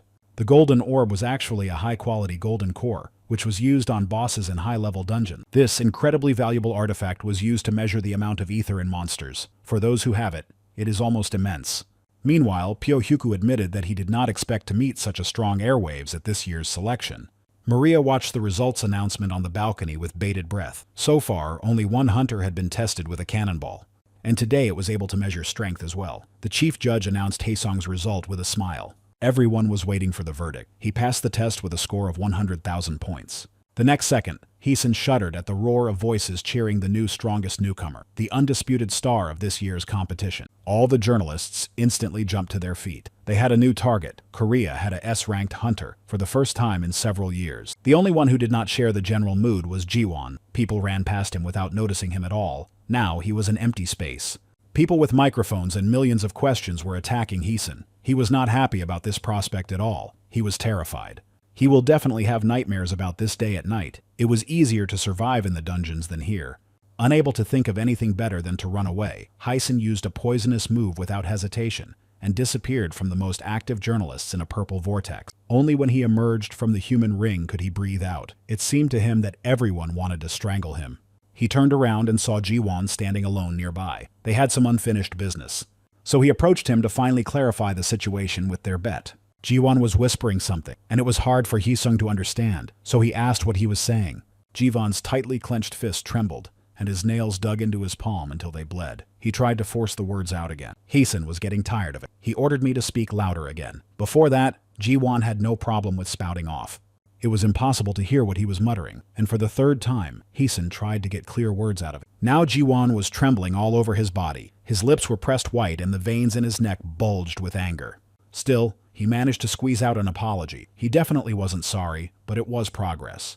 Hyson was a little surprised that all the grimaces Ji-won's face went through were just to say those two phrases. Losing the desire to mock him in any way, because life had already done that for Hyson, he simply threw him a piece of paper with an account number. On the small piece of paper was written Hyson's full name and a long series of numbers. He told me not to delay the transfer. Drops of blood began to fall on his open palm in the paper. Ji-won had clearly not yet gotten over this defeat. Bloody tears were coming from his eyes and every corner of his mind was filled with anger. He swore that he would one day send Yonghyun to the next world. Meanwhile, he himself would have gladly chosen a fight with Given, because he was caught by TV cameras again, and journalists were sticking their microphones everywhere. The two hunters watching the newcomer's assessment could not hide their surprise either. They asked each other if they had misheard the results.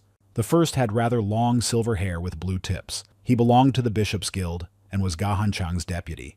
The other was Ga Yol-chan, a master of the same guild. He had a short haircut and red hair. He knew that 100,000 points was the maximum amount a golden core could give out, and this meant that no one in the room could accurately assess the limit of Hyson's strength. He was already tired of the excessive attention to his person.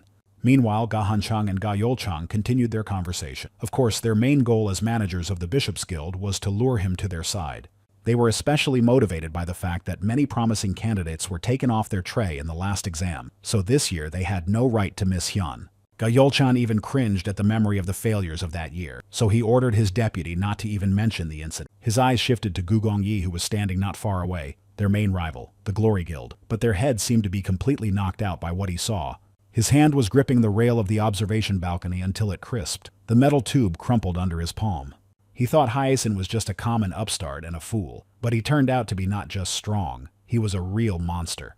The first test was completed, and there were fewer candidates in the room. Platforms appeared in the space with the next task for each individual. Haesong stood in front of a giant tiger. The monster was covered in deep wounds. He had to heal it in order to advance to the next round. Looking at the scale of the work, Haeson pondered the meaning of all the stages of the exam. If the first one simply measured the possible strength, now they had to show themselves in action. This test helped to evaluate how well you mastered your skills and to see the possibilities for healing from all sides. All the targets were wounded monsters. If you can heal them, you move on. However, there was a certain inequality of conditions. Of course, Haeson showed an incredible amount of ether, but still his monster was a giant compared to the others in the room. A high level of strength did not guarantee that the candidate could skillfully manage them. That's why many doubted that Haeson would be able to cope with this challenge. Remembering all the monsters he had seen before, Haeson realized that this tiger surpassed even the Scolopendra. He wondered how he had ever been caught. This monster was also not subject to system evaluation, so Haeson still knew nothing about it. And in his opinion, it was too much for simple testing. Haesong even thought that the bastard Jiwon had a hand in it. After all, he was the son of an important person. If you look at the wards of the other candidates, they were all low-level monsters and even weaker. All those who passed the first test could easily heal them, or they had the strength to do so beforehand. Haeson was even upset. He had a really difficult task and wondered where to start treating this giant. Suddenly a voice sounded in his head. He called out to it. He turned his face to the tiger and saw that it had risen to its feet. The voice continued to speak. The tiger asked if he was the person who would finally send him to the next world. For some reason, the monster's ability to speak did not impress Haeson at all. He probably expected it, but the question surprised him. He hadn't planned to do anything like that. This only made the tiger angry. He growled in anger that this is what people do. It was they who captured him and destroyed the core. The news of the missing core only made Haeson's mood worse. After all, the work was definitely not decreasing, but he still assured the tiger that he was going to save it. The monster clearly did not believe him. He informed Haeson about the condition of the core in what sounded like a blatant bluff. However, Haesong was not bothered by his distrust. He would heal the tiger, even just for his own sake. After all, his future directly depended on the monster's life. The giant figure of the tiger was enveloped in a golden glow of healing. Haesong was putting all his energy into completing the task. The master and the deputy guild bishop watched the process with interest. Even with a lot of airtime, Haeson was only a beginner and was not up to the challenge. He continued to use his strength. The monster noticed that his level of skill was like that of the man who had been working on him for days. In this case, by healing the monster, Haeson puts his life at risk. His skills shouldn't be like that. Haeson did not understand his worries and continued to work. He was determined to cure the tiger so that he could pass the test with flying colors. But the man kept going and ordered him to stop healing him immediately, lest he pay dearly for passing the exam. Haeson said that it was none of his business. I also wondered why he was so worried. Now the monster did not seem like a bad creature to him. He just continued to watch his actions in silence, thinking about something of his own. Continuing to speak, Haeson said that he is actually stronger than he seems, and will be able to cope with problems if they arise. Suddenly the tiger spoke again. He didn't think Haesong was weak, quite the contrary, but he did not believe that anyone could heal all his wounds. At the same time, his doubts fueled his excitement. Haesong said that if the monster wanted to, he could do even more than just heal. The tiger was surprised to notice that he was treating him like a human being, which is not logical, because he is a monster. Usually people were hostile to them. Haesong's hand trembled at the tiger's thoughts.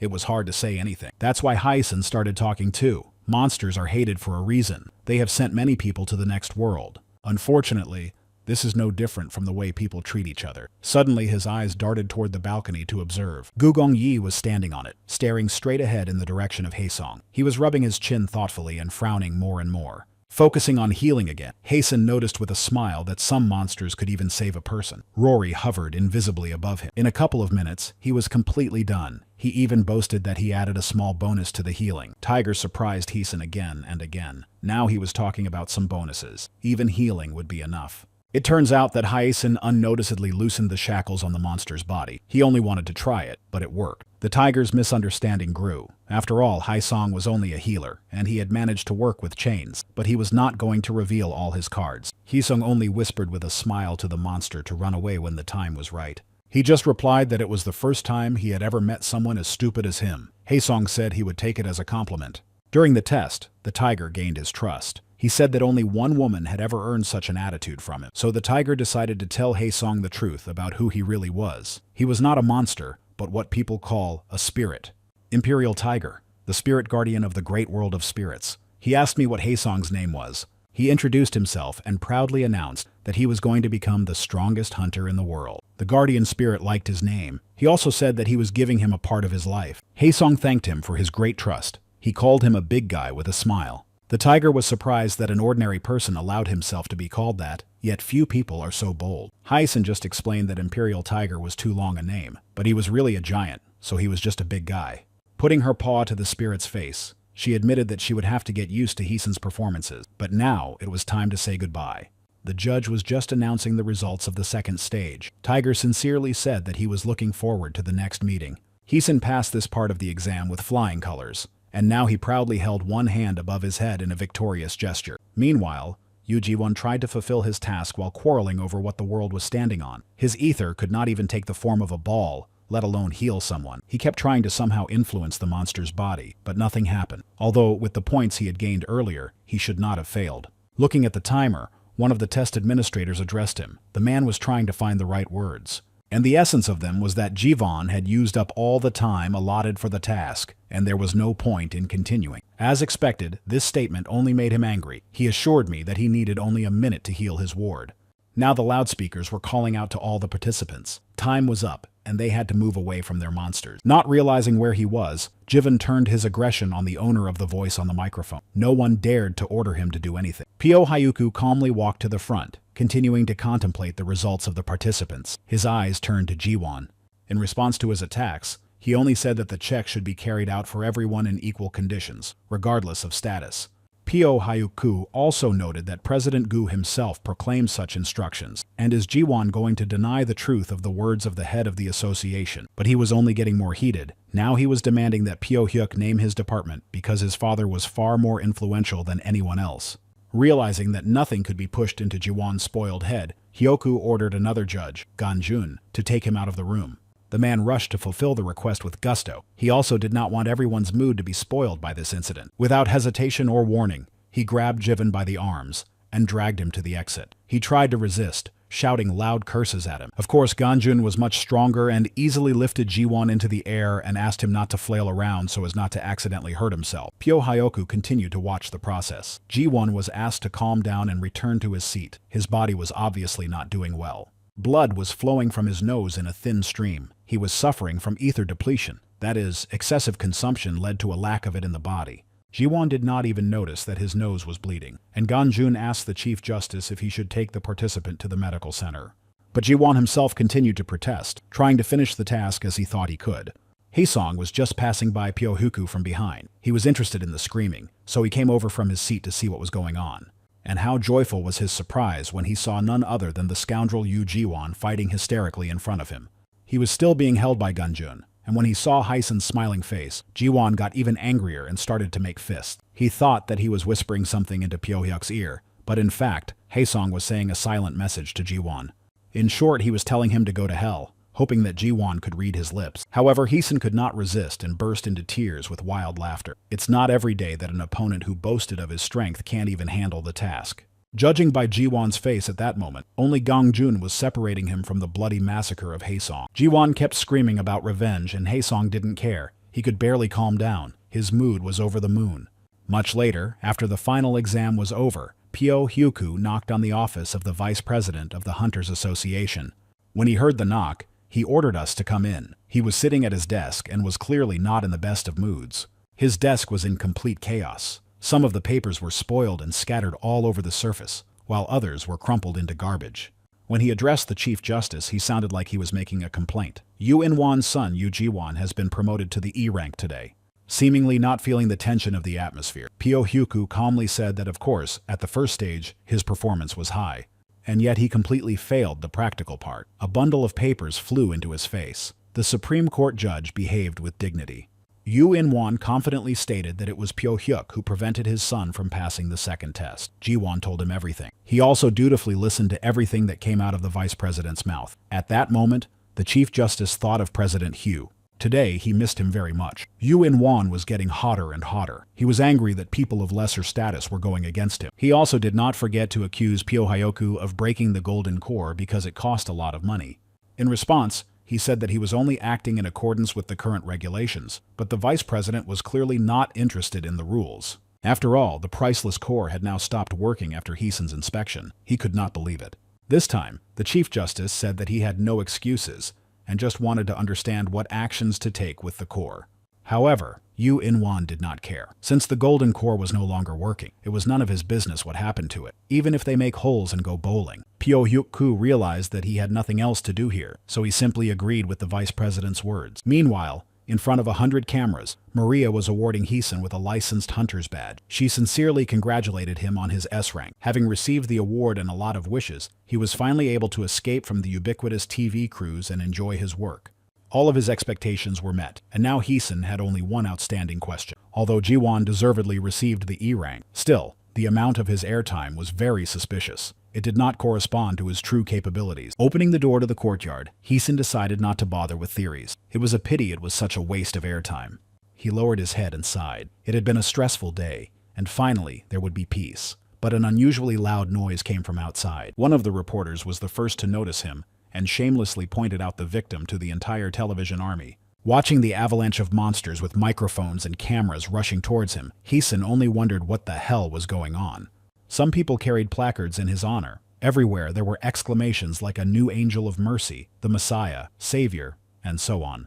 Heesun couldn't understand how they all knew so quickly. He had received his badge a few minutes ago, and there were already a lot of people here. Before he could react, one of the reporters ran up to him. Moving the microphone closer to Heesun's face, he began his attack with questions. The young man wanted to know how Heesun felt after receiving the status of S early hunter, and they also say that he has surpassed Maria. Smiling somewhat confusedly, Heesun tried to deny such a provocative statement, but a new microphone was shoved into his face from the other side. The girl wanted to know what kind of relationship Haesong and Gu Gongyi had with each other. Now a fierce quarrel broke out between the two reporters. Both of their microphones were pressing even more into Heesun's face. He began to feel fiercely irritated. With a sharp movement, he snatched the device from the guy's hands. The guy obviously did not expect such a turn, so he stopped arguing. After taking in a lot of air, Heesun screamed into the microphone with all the piss he could muster to make them all shut up. His roar echoed through the crowd, forcing the boisterous crowd to stop and be silent for at least a few minutes. There were too many people who wanted to ask questions, so Hyun found this to be the best way. He would tell them all at once. Of course, he is very happy to receive the S rank, and he's not ready to give an interview yet. That's all for now. In a second, using a poisonous move, Heesun disappeared from the crowd's view, and only the microphone fell in his place. Silence fell. Everyone's eyes were frantic. No one saw how or where he disappeared. But Heesun knew that even if they started looking for him, they would not find him, or at least, not so soon. Beaming with joy, he finally turned around to go home, but the tall figure in front of him said that it was not so difficult to find him. There were even two of them, the master and deputy master of the Bishop's Guild, Ga Yolchan and Ga Hanchan, and they were going to get right down to business. Haesong watched in amazement as two famous hunting brothers offered him the chance to join their ranks. They were determined and wanted to hear him demand that he join the Bishop's Guild right then and there. But he was just trying to explain that he wasn't going to join any guild in principle. From behind, I heard someone's arrogant confirmation that it was definitely not worth joining such a worthless guild. It was none other than Gu Gongyi. This was the last thing Heesun expected, but the head of the Glory Guild invited him to join. An elite car was driving along a wide highway. In it, they were talking about Yu Jiwon's success, or rather lack thereof. The driver was obviously skeptical that this loser could join the Glory Guild. That's a lot of luck. Through the rearview mirror, he noticed that his passenger was in a good mood, which was very rare. So the man decided to ask what made Gu Gongyi so happy today, because he was sitting there smiling. Snapping out of his thoughts, he told the driver not to worry. It's just that something interesting is finally happening in this life. When he asked him to explain in more detail the reasons for his joy, Gu Gongyi looked out the window and told him about an incident. A little earlier, Haesong had asked him with disbelief in his voice why he should join the Glory Guild. Gayol-chan interrupted the conversation. Putting his hand on Gu Gongyi's shoulder, he said that his guild was the first to offer Haesong a place. The same doctor recommended that he immediately remove his hand unless he wanted to live the rest of his life with only one. Now Ga Hanchang intervened in the dialogue. He clearly did not like the way his brother was treated. The atmosphere became much colder, and around Gu Gongyi, sharp ice floes were already hanging in the air, ready to turn him into a sieve at any moment. Although the deputy master of the Bishop's Guild looked much calmer than his master, it was not worth getting him angry. Suddenly, the ice floes began to crack. Another powerful energy was raging around.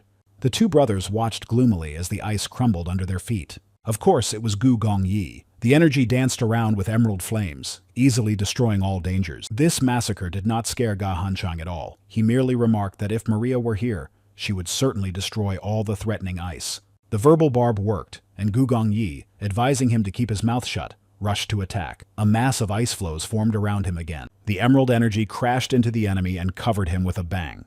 Pieces of ice flew everywhere, and Gugong Yi's punching power gradually decreased. His lips stretched into an evil smile. The emerald energy began to condense around him again. The attack did not hurt anyone. His fist was stopped with one hand. Gayol-chan was a master for a reason. He turned out to be the most sane of the three. They were all S-rank hunters. Such a fight should not have been organized in the middle of a residential area. While holding Gugong Yiga, Yol-chan asked his brother to remove the spell of incredible power from behind his back. He apologized in embarrassment. He had really gone too far. It was not the place to fight. The bishop's guildmaster now turned to Haisong. He realized that the first meeting had been ruined, but he wanted to arrange another one. But he flatly refused. He didn't even have time to say why before the brothers started pestering him with persuasion. Catching the pause, Hasten finally finished. He was too far from home. The bishop's guild was in Busan. However, he said he might consider the offer if there was an option to work from here. Shock was written all over the brothers' faces. It was the first time they met a hunter who wanted to work from home. Ga Young-chan asked in disbelief if it meant that Haisong was going to join the Glory Guild. He looked at Gugong Yi and said that even if he went to the next world and was reborn, he would never come back here. The head of the Glory Guild just smiled and said that everything has its time, and someday it will be as he wants. Returning to the conversation in the car, Gugong Yi only summarized that eventually Haisong would understand. The only place for them is the Glory Guild. The road to the other world. Every hunter descending into the dungeon walks along its thin edge. I wonder if anyone has ever thought about which dungeons cause the most damage. Poisonous ones with life-threatening fumes or high-level ones with mega-powerful bosses. The answer is as simple as day. Dungeons are for beginners. They are undoubtedly easy and yet dangerous for young hunters. But most people underestimate them. For this reason, the Hunting Association has introduced a probationary period rule. Now beginners need to clear 5 3-star or lower dungeons with a group of 5 hunters. Only then can you go there alone. Even Hasten's high rank did not allow him to avoid this stage, so right now he was on his way to a meeting with the temporary team. Near the dungeon, he was enthusiastically greeted by 2 young hunters. When they noticed Hasten, they started running in his direction and waving their hands in greeting. As it turned out, the newcomers were Esperas. The boy's name was Yu-chan, and the girl's name was Yusan. Haesong smiled and introduced himself in return. He said his name in class. He asked where the other participants were. Yusan was surprised, and Yu Chong started looking around for someone with his eyes. It turned out that the rest of the team was already here. 2 big men were slowly walking toward the 3 of them. They were talking about something and smiling nastily. When they noticed Haisong, all their attention immediately turned to him. The man with the sword behind his back raised his hand in a greeting gesture and introduced himself as Park Hyo-san. The other one was naked, and his name was Kim Chu-ho. They looked at Haisong shamelessly and even asked if he had plastic surgery. They said he was too handsome. Deciding that it was time to wrap up the acquaintance, Haesen offered to give a short briefing. He had a lot to tell about the dungeon. Park Hyo-san laughed at his concentration and remarked that this must be his first dungeon. Of course, Haesong confirmed his statement. It was definitely not worth talking about his search for sunflowers. Officially speaking, it was the first one, but there have been more than 10 illegal ones. Unexpectedly, Park Hyo-san kindly suggested that he not interfere, as if they would do everything for him. This proposal caused some misunderstanding. Now Kim Chu-ho explained. They were Ala dungeon veterans and had good experience. Since Haisen was a healer, it should have been difficult for him to deal with monsters, but they would do any job for money. Standing across from Park Hyo-sung and Kim Chu-ho, Haesong was thinking about the situation and what to do about it.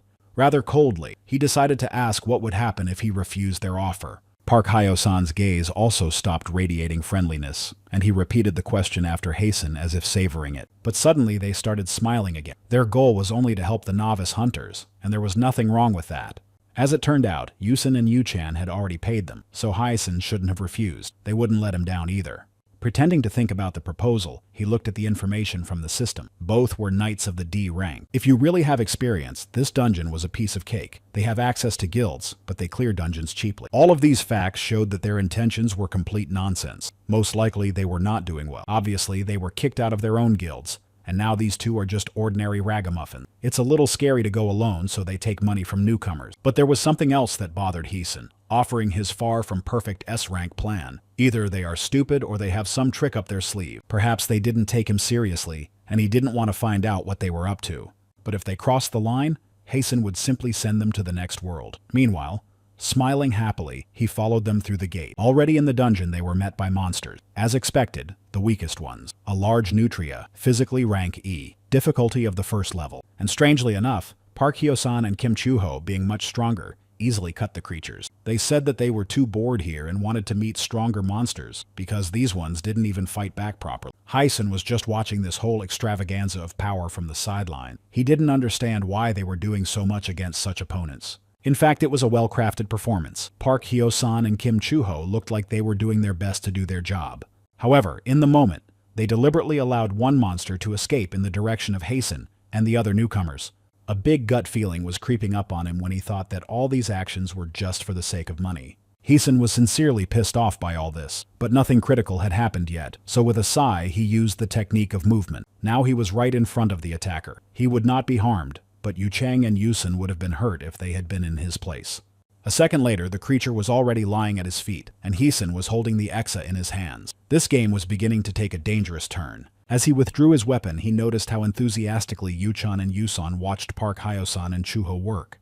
It never occurred to them that it was all a beautifully laid trap. D-rank seemed incredibly strong to them. Hyson kept listening to their conversations and finally decided to ask them something. They were supposed to gain experience here, which meant they had to go into battle. Pointing his thumb in the direction of the fight, he said that even if they had paid a lot of money for security, they should still learn something. Haesong suggested that they take on at least the weakest monsters, but they were clearly in no hurry to agree. When he heard that they lacked confidence, he realized that these two were not going to do anything at all today. However, he still wanted to convince them somehow. Haesong began to explain that there are monsters of the first level. They are almost no different from rats. Now a golden ball of energy shone in his hand, and he continued that even if one of them is accidentally injured, there is a way out. After all, do not forget that they are facing an S-rank healer who will definitely not let them go to the other side. And it did work. Yu Chang and Yusun seemed to have picked up some invisible motivation and were now determined to work. They even said that they were not as weak as they seemed. Now their adoring gaze turned to Haesong. However happy he was that he was able to get them to try it. But the main problem still remained unresolved. Suddenly, a beam of blue energy flew past Park Hyo-san. This was the kind of attack the Espers used, which surprised him. The weakest monsters were methodically destroyed by electric discharges of various kinds and shapes. Kim Chu-ho was running up behind me. He too could not understand why monsters were suddenly getting hit by Esper's attack. Park Hyo-san turned to Yu-chun and Yusun with a less sweet expression than before. They were supposed to just stand there and not interfere. But they were still motivated by Hysun's speech, and were not going to go back to being ordinary observers. Kim Ju-ho was better at maintaining a friendly expression, so he simply advised her to save her mana. As it turned out, the dungeon boss was going to show up very soon, a giant nutria, and that's where their help might be needed. A terrible roar echoed from the trees. The monster was approaching. Now, according to Park Hyo-sang, the most interesting part of the battle was beginning. He began to explain that the dungeon boss was an extremely strong monster, and it would not be easy to defeat him. And now Yu-chan and Yusun had to pay them another 1,000,000. Otherwise, they would deal with the final monstrosity on their own. They immediately started shouting. After all, the contract said that defeating the boss was part of the dungeon's challenge, but Park Hyo-san ordered them to shut their mouths immediately and do as they were told, or else say goodbye to the chance to get out of this dungeon. Kim Chu-ho only added that they should thank Haesong for the problems. If he had paid, there would have been no questions. Park Hyo-sung's eyes watched Haesong's actions with interest. Such a high rank carries with it a mountain of responsibility. He wondered what he would do. After all, failure here would entail a flurry of criticism in society. Meanwhile, the giant boss was coming out of the trees. He was almost in front of their group. As an S-ranked healer, it's still impossible to defeat everyone and protect both not-so-strong espers. You may not survive this. All of these calculations raised Park Hyo-sun's spirits. Without his help, Jonghyun would never survive this battle. But Yu Chang and Yusun did not blame Hyun for their problems at all. They were the ones who signed the contract, not him. They were clinging to his high rank, but Park Hyo-san just laughed. He said that without the guild, he was nothing. If Haesong doesn't pay them now, they will simply leave the dungeon, wounding themselves. And then he will start a rumor that a Gentile healer almost sent them to the other side. They were the only ones who managed to escape. Then people will blow this scandal out of proportion. Of course, everyone loves heroes, but they are even more envious of them. A monster was already standing right above their heads. The time to think was over. Haesong stood there without moving. Park Hyo-san was excitedly thinking of his possible reactions. He also really wanted to video the hysterical failure of the new S-rank. The material could be sold at a high price. Finally, Haesong started moving slowly, approaching him. He told me that when he was a kid, he was a fan of hunters. But now I've grown up and realized that most of them are just pieces of shit. His gaze was saturated with anger.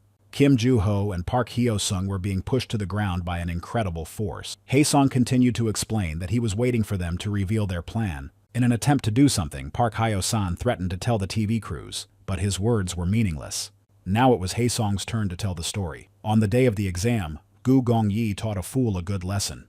That fool was, of course, none other than Haesung himself, and he had mastered science well. Park Hyo-san began to hysterically search through his memories. He seems to have seen something similar on the news, but he simply could not afford to lose to some healer, so he slashed his sword in the air. But something was wrong. His body began to tremble slightly, as if some kind of poison was acting on it. From the side, Haesen only snapped back mockingly. His opponent decided to just stand there and not attack. The exa was shining in his hands. The blade was in the form of a white dream. Now Haesong could only laugh. After all, he was not a competent healer or fighter at all. Yucha and Yusen watched him with completely bewildered faces. After all, he was a newbie too, but as it turned out, in quotation marks. Now Haesung asked Hyosung and Chuho, rather arrogantly, who was now in charge of their team. They looked at him in fear and silence. Today, Haesong was in no mood to play, so he ordered them to answer immediately. Kim Juho's face now lost any hint of a smile. His whole body trembled in an effort to move, but nothing happened. Park Hyo-san had the same situation. No matter how hard he tried, his limbs would not obey him, and Haesen's pressing energy made his condition even worse. But he just watched them suffer. They were definitely scum, but they lacked experience. Even more unleashed, Haesen asked if they still didn't realize what an ass they were in. It seemed that they were just beginning to realize how much they had underestimated and what consequences this would entail. He kept getting hotter and hotter. They said they would tell someone up there about his worthlessness, but he wouldn't be an S rank if he was afraid of these monsters. Haesen wondered how they could be so sure that he had no skills or anything else necessary for the fight. They did not answer, so he mockingly suggested that their mouths were paralyzed. After all, where had their bravado gone? Realizing that he was overplaying his hand, Haesen decided to go all the way. They had to learn this lesson once and for all. So he went on to say that he had a good offer for them. If they are not able to respond with their voice, they should do it in some other way. Haesong yawned as he stretched and warmed up his body before the fight. At the moment, they had 2 knights paralyzed by some kind of phenomenon. Do they understand the situation they are in and what threatens them? It must have seemed strange that a healer could perform such tricks. Nevertheless, he made them understand that he did not care much about their welfare and did not give them any guarantees of getting out of here either. Haesen asked the last question while attacking the monster. Now he offered to do all the work for them. Looking directly into the enemy's eyes, he proclaimed a new slogan. Jonghyun will clear the entire dungeon for you. He's waiting for eager newcomers. The next moment, he was easily delivering a crushing blow to his boss. This was far from his strongest opponent, and it was visible to the naked eye. The attack was spectacular. The monster flew into the ground without having time to react. Meanwhile, Haesong continued to cheerfully recite his terms of service. The price is affordable, only 2 million won. Park Hyo-sang and Kim Chuho watched him from below, paralyzed and yet full of hatred. Haesong's proposal was identical to theirs, but something stopped them from attacking him again. Haesong had not struck the decisive blow. He was just showing off. As expected, the monster only got angrier and was now ready to lash out at everyone he saw, and they could not move. In Park Hyo-sang's imagination, Haesong looked like the stupidest fool of all, a macaque with explosives. That is why he always believed that healers were useless. But then he felt a strange coldness. He didn't remember ever seeing healers fight like this. Watching how easily Haesong struck new light blows, provoking the monster, he was terrified. Maybe he was playing a fool on purpose. And just then, Haesong landed behind them, calling out to the frantic creature. Now the demonized creature was charging at them with all its fury, and he incited it even more with his screams. They underestimated him twice in a row. The last one could have been their ticket to the other side. Yuchan and Yusen stood nearby, still not understanding what was going on. She asked him uncertainly if Haesong was just joking. At this point, he leaned over to ask Hyo-san if he really believed that it was all just intimidation and that he would not leave them here. What Haesen hated most was the kind of people who allowed themselves to play with the lives of others, and these two were exactly what he hated. He even admitted that he did not consider them to be human beings. And finally, Haesen got it. If they don't listen to him, they're finished. Leaning down to see his face, Haesen asked him how they liked his proposal and whether they agreed to such terms. Park Hyo-sa tried to say. His mind was racing with thoughts. He wanted to know who Haesong really was, how he could be like this. But he only nodded in the direction of the monster that was almost in front of them, and hinted that without his services, they would become minced meat. Haesen whistled a cheerful tune under his breath, and somewhere in his heart even felt sorry for these idiots. They were unlucky to have met him. If they do not put their pride far and deep to beg him for salvation, then so be it. Park Hyo-san and Kim Juho were already screaming in fear. It was only logical, as the furious dungeon boss was coming at them. But Haesen was not a cruel assassin, so when they were a couple of centimeters away, he kicked the monster. He really hoped they had learned their lesson. After all, no one canceled the deal. Now they owed him 2,000,000 won.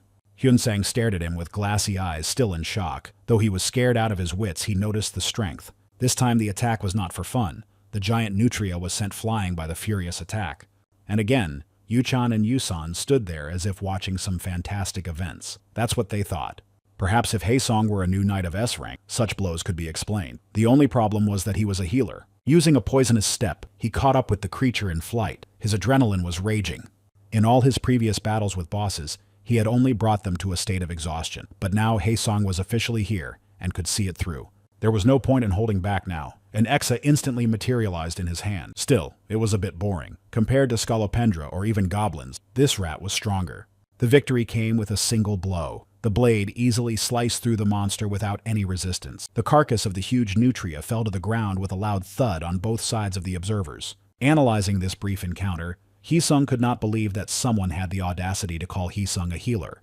Suddenly, someone's hand fell on his shoulder, but by the voice he realized that it was Haesong who had approached him again.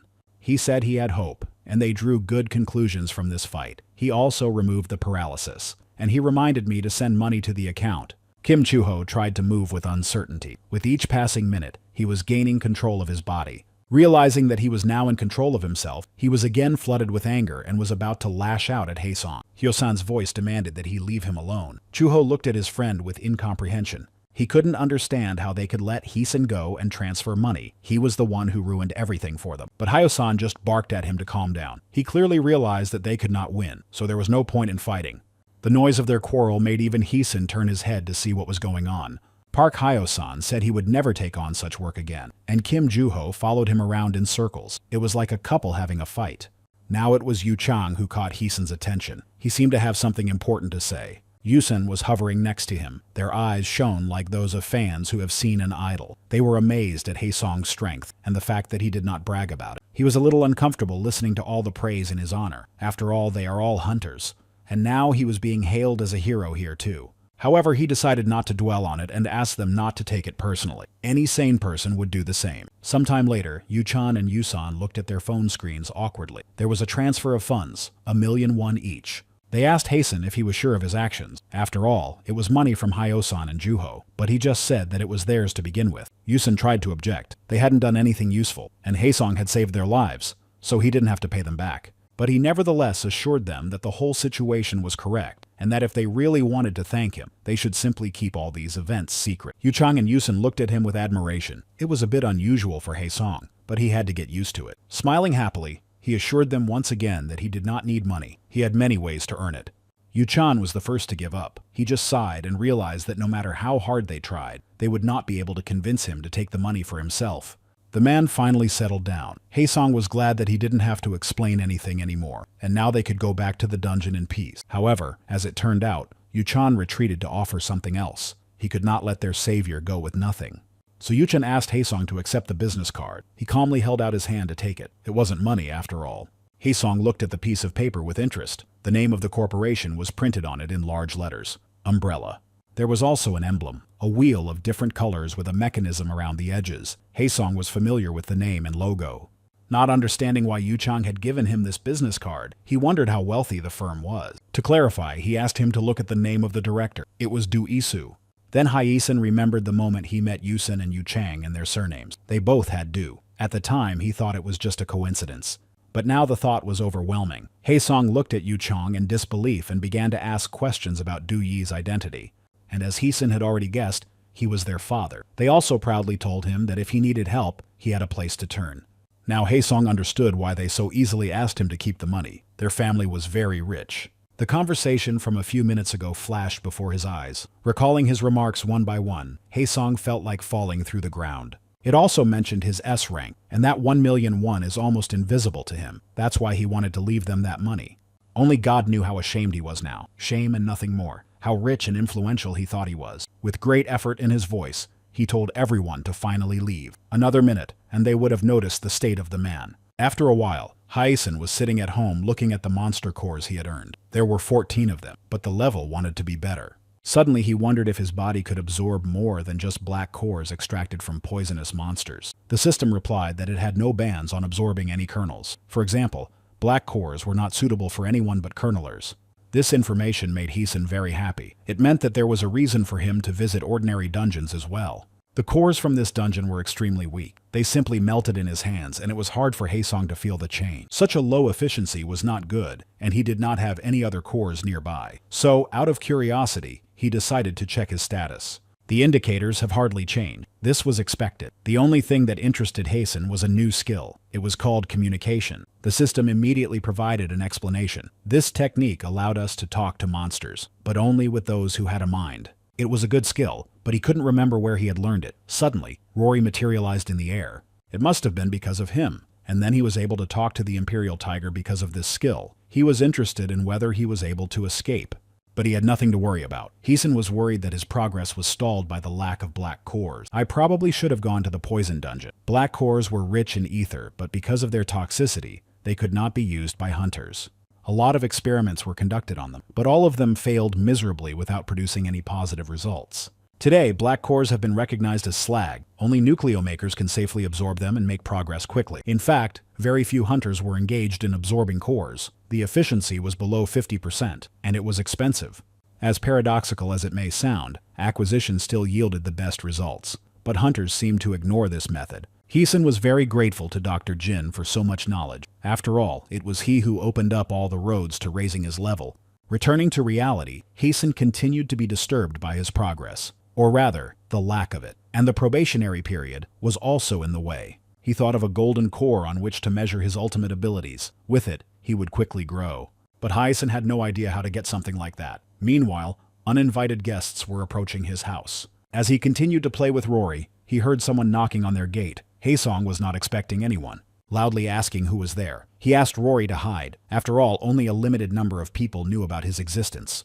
Opening the gate, Haesong never expected to see two judges of the hunting exam, Pyo Hyoku and Cho Gangjun. They sincerely congratulated him on completing the first dungeon. Hyoku decided to introduce himself again. He was now a former supreme judge. Ganjun also introduced himself. He shouted his name too loudly to almost the entire sleeping area. He was hot-tempered.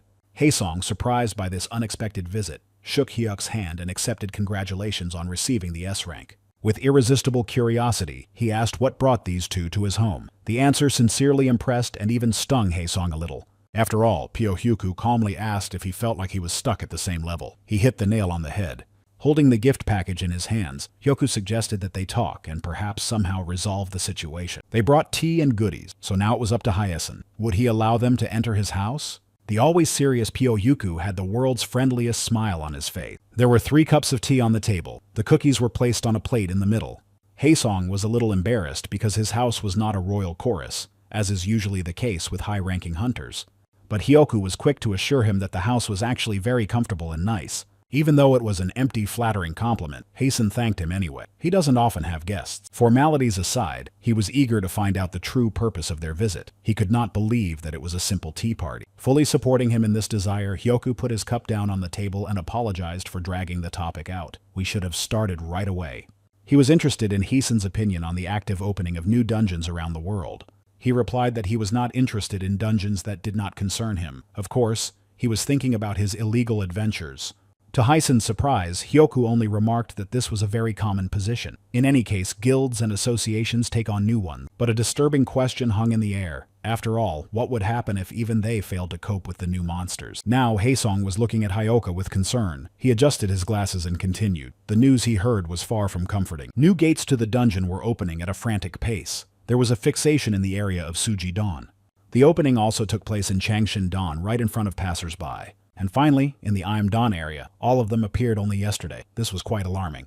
While Hyoku was taking the necessary papers out of his bag, Haesong tried to digest the information he had received. Despite the disturbing news, Hyoku seemed extremely calm. He even said that it was nothing to worry about for now. But his expression changed when he handed Haesong a folded dossier. It said that a code yellow had been declared in North America.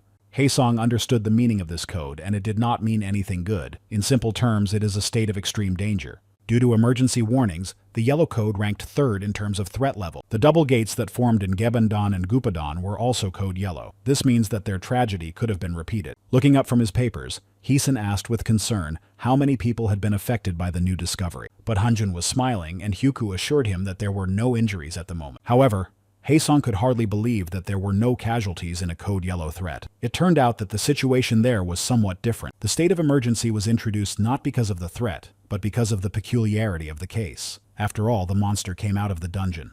If Haesong hadn't been sitting, he would have fallen. It simply could not have happened. These concepts are often confused, but dungeons and gates are different things. Roughly speaking, the dungeon is the home of monsters. It is their permanent home. They usually do not go beyond its borders. But when it is overcrowded with monsters, the entrance through which hunters enter turns into a gate from which monsters climb. Such an event is called a gate breach. It usually leaves a lot of wounded and dead people. Therefore, the world actively monitors the timely clearing of dungeons to prevent gates from being created. But what if monsters come out of dungeons and not gates? So you can't control it. This is exactly what Hyoku confirmed. The incident was not serious with minimal damage. But if it were a third-level dungeon, the losses incurred would be impossible to estimate. Due to the seriousness of the situation, the Ministry of Defense is hiding detail. This is the International Organization for the Protection of Hunters. It makes all the final decisions about the actions of hunters and dungeons. Once again, Haesong began to be overwhelmed by the disappointment of all those in power. They will not save anyone by hiding the important things.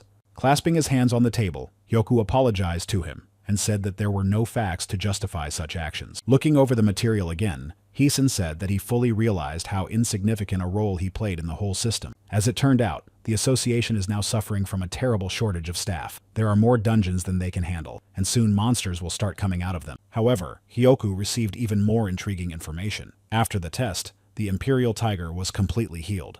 In one session, not only did his wounds heal, but all the poison was released from his body. The association needed Haesong's services more than ever. Hyoku also admitted that after seeing his work at the competition, he realized who he had been looking for so many years.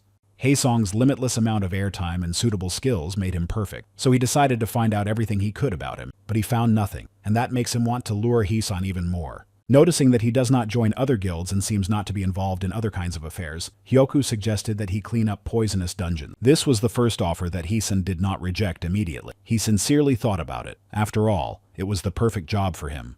Hyoku hit the nail on the head with his proposal, even without realizing that Eon was a Yadler. He was very perceptive, but there were pitfalls. Even an S rank should not find it easy to clear a poisonous dungeon. For him, it would be a thrill. If Haesong mindlessly agrees and starts actively doing the work, the association will tie him hand and foot. He wanted to make sure that they would be on equal footing. That is, he should benefit from it as well, and Hyoku was willing to pay for it. Suddenly, Ganjun took a spherical thing out of another bag. They didn't know if Haesong needed it, but they wanted to give it to him as a sign of friendship. Haesong's eyes almost fell out of their sockets. The welcome bonus was indeed incredible. In front of him was nothing but the golden kernel he had recently mentioned. Only something had changed in it. Hyoku was saddened to notice that it broke after he tested it. At first, he thought it was the fault of Haesong's air. But it was impossible, so he rejected the idea. The core just failed for some reason. Smiling sweetly, Haesong confirmed that something strange must have happened to him. But he knew that the fault was still his, because he saw his dark ether right in the center of the core. If he had been caught doing this, Haesong would probably have become the first slave of the association. He did his best to pretend that he did not know anything, but he was shouting that we had to find and punish the scoundrel who had done this. Hyoku went on to say that the core had to be disposed of, and he thought it was too much for such a good object. For some reason, he believed that someone like Haesong could find a better use for it. Of course, if he doesn't need it either, Hyoku advised to sell it, or, according to his friend, it can be used to make bowling holes. But Haesong immediately recognized these suggestions as a casual test. Although it is a golden core, it becomes useless if it loses its power. He could absorb all the dark ether from it, but for ordinary hunters this is dangerous and, in truth, simply impossible. That's why Pyohyuku asked if he could find a good use for it. The purpose of this provocation was to find out the secrets of Haesong. But he only asked when he could start working in the poisonous dungeons. It might be risky. He was too tempted by this reward to refuse the offer, and his favorite poisonous dungeon. There is a belief in Korean culture where a woman offers water to a traveler. He puts a willow leaf on the surface of the cup. This is so that he doesn't drink it all at once and get an upset stomach. Although Haesong had a circulator from Dr. Jin, it would take him a long time to absorb the golden core. After all, his power is not a bucket of water. Rather, it is a wild storm in the ocean. At the moment, the absorption status is 2%. He was incredibly curious about how strong it would become when it could completely absorb him. Suddenly, his joyful thoughts were interrupted by someone's imperceptible blow, which knocked him down. Jiho reached out to him with a smile. He noticed that Haesong was usually more focused during training. Today, however, he sprawled on the floor and apologized gently for being distracted by his thoughts. At the moment, Ojiho was teaching Haesong the skill of instant recovery. Unlike others in the black market, he was kind to people. In reality, Ojiho had an extremely bruised head. At times it seemed that he was madder than the devil himself. As soon as it came to training, he would start beating up on Haeson mercilessly, but at other times he was a godsend. With each lesson, the idea of studying with him became even more idiotic for Haeson. He had seen a lot of weirdos, but this one was the first on the list of crazy. Suddenly, Ojiho's figure began to blur, and Haeson realized that the fight was about to start again. Gathering the energy around him, an exa materialized in his palm. There was no time to think, so he just attacked. But no matter how many blows he struck, they all passed through the phantom of Ojiho. He was invulnerable. Once again, one of the last attacks turned the illusion into smoke. It was a bad sign. Now Haesong was expecting a strike. Appearing in the blind spot, Ojiho did not hesitate to attack Haesong, so he went on a short flight. Now he was no longer a student who had been knocked out. Throughout his flight, Haesong became a punching bag. Ojiho stood over him, not tired at all. He said disappointedly that when he learned that Haesong had defeated the hyena, he had hoped that he had at least some skills. He looked at him emotionlessly and asked him if he was sure he wanted to study with him. In response, Haeson said he just had to do it. He had no other choice. He even made a deal with Yacha for this opportunity, so it would be a great pity if everything goes down the drain. He can't give up. The next second, Haesong abruptly rushed toward Ojiho to try to attack him again. He just watched the violet energy raging around him and asked if this was the same technique that had defeated the hyena. He had no trouble recognizing that Hyun's speed was indeed impressive, but it wasn't enough. A blade was flying straight at Ojiho's face, but he didn't bother to dodge it. This attack would not hurt him. A second later, the exa almost drove into Haeson's face, and he still had the weapon in his hand. Without fighting skills, his speed was worthless. The prospect was frightening. When Haeson had seen this technique from the outside, it looked impressive. Now, being under attack, he was scared. While Ojiho just clapped his hands and said that he still sees potential in him, and they will start with a couple of basic moves. They started with the method of the Knights of the Solid Body. It allowed them to strengthen the body by distributing ether through it. Ojiho advised him to use it constantly when honing his movements. Haesong humbly agreed and called him a teacher. This appeal surprised him somewhat, and he nevertheless chose to be a teacher over the other option of the master Ojiho. While perfecting his stance, Haeson wanted to ask him a question. It had been tormenting him for quite some time. He was eager to know how long it took him to hone this technique to its current state of efficiency. The answer was unexpected, to say the least. It took Ojiho about 10 years to master the basic movements alone. Perhaps somewhere inside, Haeson hoped that everything would not be so difficult. But now she has heroically gone to the next world. Suddenly, a familiar voice came from the door. Bi-Su was standing there, cheerfully watching Haesong's torment while munching on snacks. When asked why he was just standing in a strange pose and not training, Haeson said that he was a talentless hunter and had to practice basic stances. He was just about to rest when she came in. Bi-Su looked at him curiously and asked him if there was any progress. But Haeson really didn't understand whether any changes were happening to him. Perhaps if he had a knack for it, things would have gone better. Watching his pessimistic thoughts, Bi-Su couldn't help but tell him something. It was supposed to be a little tip from her as a friend. There was one thing about Ojinho's technique. Hearing the possible key to solving all his problems, Haeson immediately changed in face. If he had known about the peculiarity from the very beginning, he might not have needed to do all this. Bi-Su explained that every time he uses the skill, a strange scent emanates from him, or even a specific sensation, something like a poisonous poppy. Haeson's brain began to actively process the information he had received. Now he doubted that this skill belonged to the knights. The movements are like hallucinations, something that cannot be seen during a battle. The use of psychokinesis. Such hunters exist. Espers. With a sigh, Haesong sincerely thanked Bi-Su. She helped him put the puzzle together a bit in his head. He wouldn't have come to the same conclusions without her suggestion. A knight or an esper. It's hard to fit Ojiho into one of these classes, but the conclusion is much simpler. He is neither one nor the other. Psychokinesis was the essence of this mystery. Ojiho uses the skills of different classes of hunters to combine them into one technique. Looking around the new dungeon, Haesong pondered the theory of psychokinesis. He did not understand where he got this power. After all, this skill was at the heart of the strength of the espers, not the yadlers. The skills of the former had a wide variety. For example, the elements. They also differed in terms of their characteristics. Some simply used the power of nature. Someone else was reshaping it for themselves. But the basis for all the Esperas, without exception, was psychokinesis. It was a fairly simple ability and had a wide range of application. Haesong thought about its advantages. Indeed, being a knight, even with a high rank, it would be difficult to resist a large number of enemies. For the Espers, mass attacks were the best. Good hunters could take down a legion with a single blow. Crackling lightning cut through the enemy's formation, jumping from one to the other. In a few minutes, the number of enemies was significantly reduced. This is exactly what was happening in front of Haesong in this dungeon. The owls that had recently been flying above them fell to the ground unconsciously. This spectacular attack was carried out by the young Esper Lee Yochan. He was a master of the power of electricity. The hunters around him applauded and praised him. If Haesong was the hope of the healers, then Yochan was the most promising Esper of the year. But he didn't seem to care about the others at all. His attention was focused on Haesong. Yochan was eager to hear his opinion on the attack. He demonstrated his best skills on purpose to show that he is also a promising C-rank hunter. Surely no one can compare to Yochang in praising himself. He understood Haesong's bewildered silence as a loss of speech after his enchanting power. His monologue grew longer and longer. He told me something about the guild he was in. He almost recounted his full biography. This influx of information made blood come out of his ears like a fountain. He prayed to all the gods that he would finally shut his mouth. He was unexpectedly saved by another hunter who called out to Yochan for help, because as it turned out, not all the wyverns were killed by his blow. Shouting that he would save everyone, Yochan rushed toward the monsters and his future glory. This time, Heeson sincerely hoped that there would be no strong attention to his person, but not even an hour had passed, and he was already eager to go home. Walking through the dungeon, he talked to one of the hunters. She was already experienced and did not give Haesong bigoted looks. The girl said that despite a certain narcissism, Yochan actually had outstanding abilities, and they were very lucky to lure him to their place. As it turned out, they were from the same guild, or an Afton. Heeson noticed with interest that he thought he had seen her in the crowd of Yochan's fans today. Without dodging the question, she smiled cheerfully and said she liked him. He really did have a lot of fans. Hunters stood right in front of Haesong and supported Yochan's every new victory. When he finished the last curve, the sound of fierce applause rose into the air. It would have been embarrassing for Haesong to be followed like that.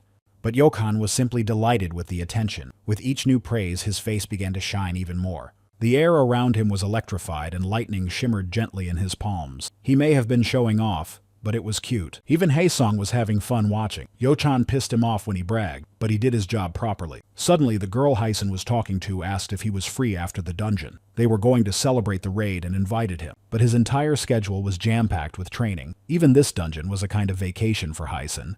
The huntress looked at him admiringly and admitted that with this approach he was indeed worthy of S rank. However, she did not know that he was practicing far more than healing. Xianghua often watched in amazement as he froze in a basic stance. Their conversation was interrupted by Li Youchang's excited shout. He called everyone closer to him to show them what he had found. One of the older hunters was already hurrying toward him with a wide smile. They all succumbed to his charm. Yochan assured them that they would be very surprised to see what was there. His hands pointed to a strange fissure in the ground. Red light was pouring out of the cross-shaped crack. Yochan kept telling me that this was the treasure of this dungeon. But as soon as the hunters saw his discovery, all color drained from their faces. Before that, a nice and cheerful man loudly ordered everyone to get ready for battle. The second dungeon opened right in front of them. At the same moment, cracks started to appear around the perimeter of the split, and the light became more and more blinding.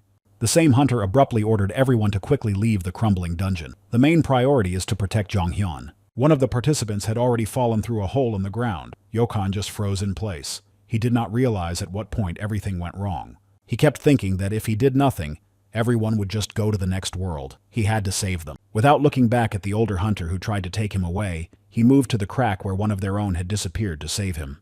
But when he looked behind him to assure him that he would return soon, Yochan saw only the man falling into a new dungeon.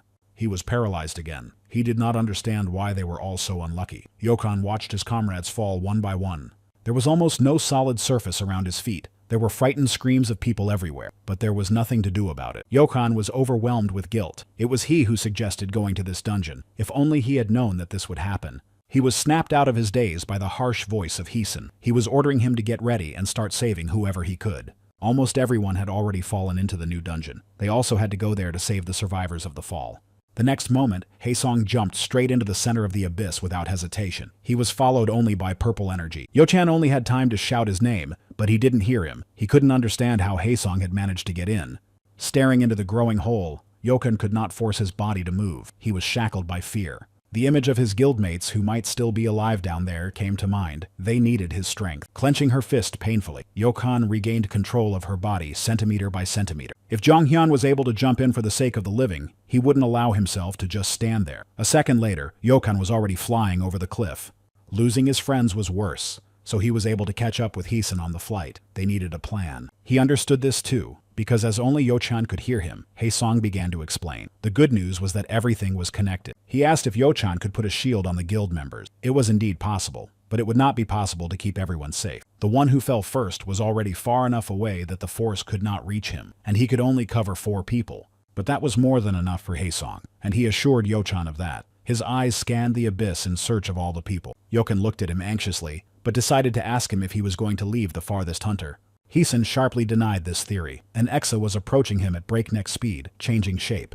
Looking around in bewilderment, Yo-chan couldn't figure out what their plan of action was, but he wanted to believe that Haesong had one, and he was not going to let him down. He would save the farthest man alone. The rest of us will stay on Yo-chan. To himself, Haesong tried to formulate a strategy quickly. He had already made a mistake when he didn't react sharply to the double dungeon. They were rare. He could only read about them. The power was amazing. Most of the participants fainted from the shockwave. Concentrating, he called to his ex. He desperately needed at least some support to accelerate to catch up with the people. If there is nothing to build on, it will create new conditions on its own. The weapon was defocused in plates across the abyss.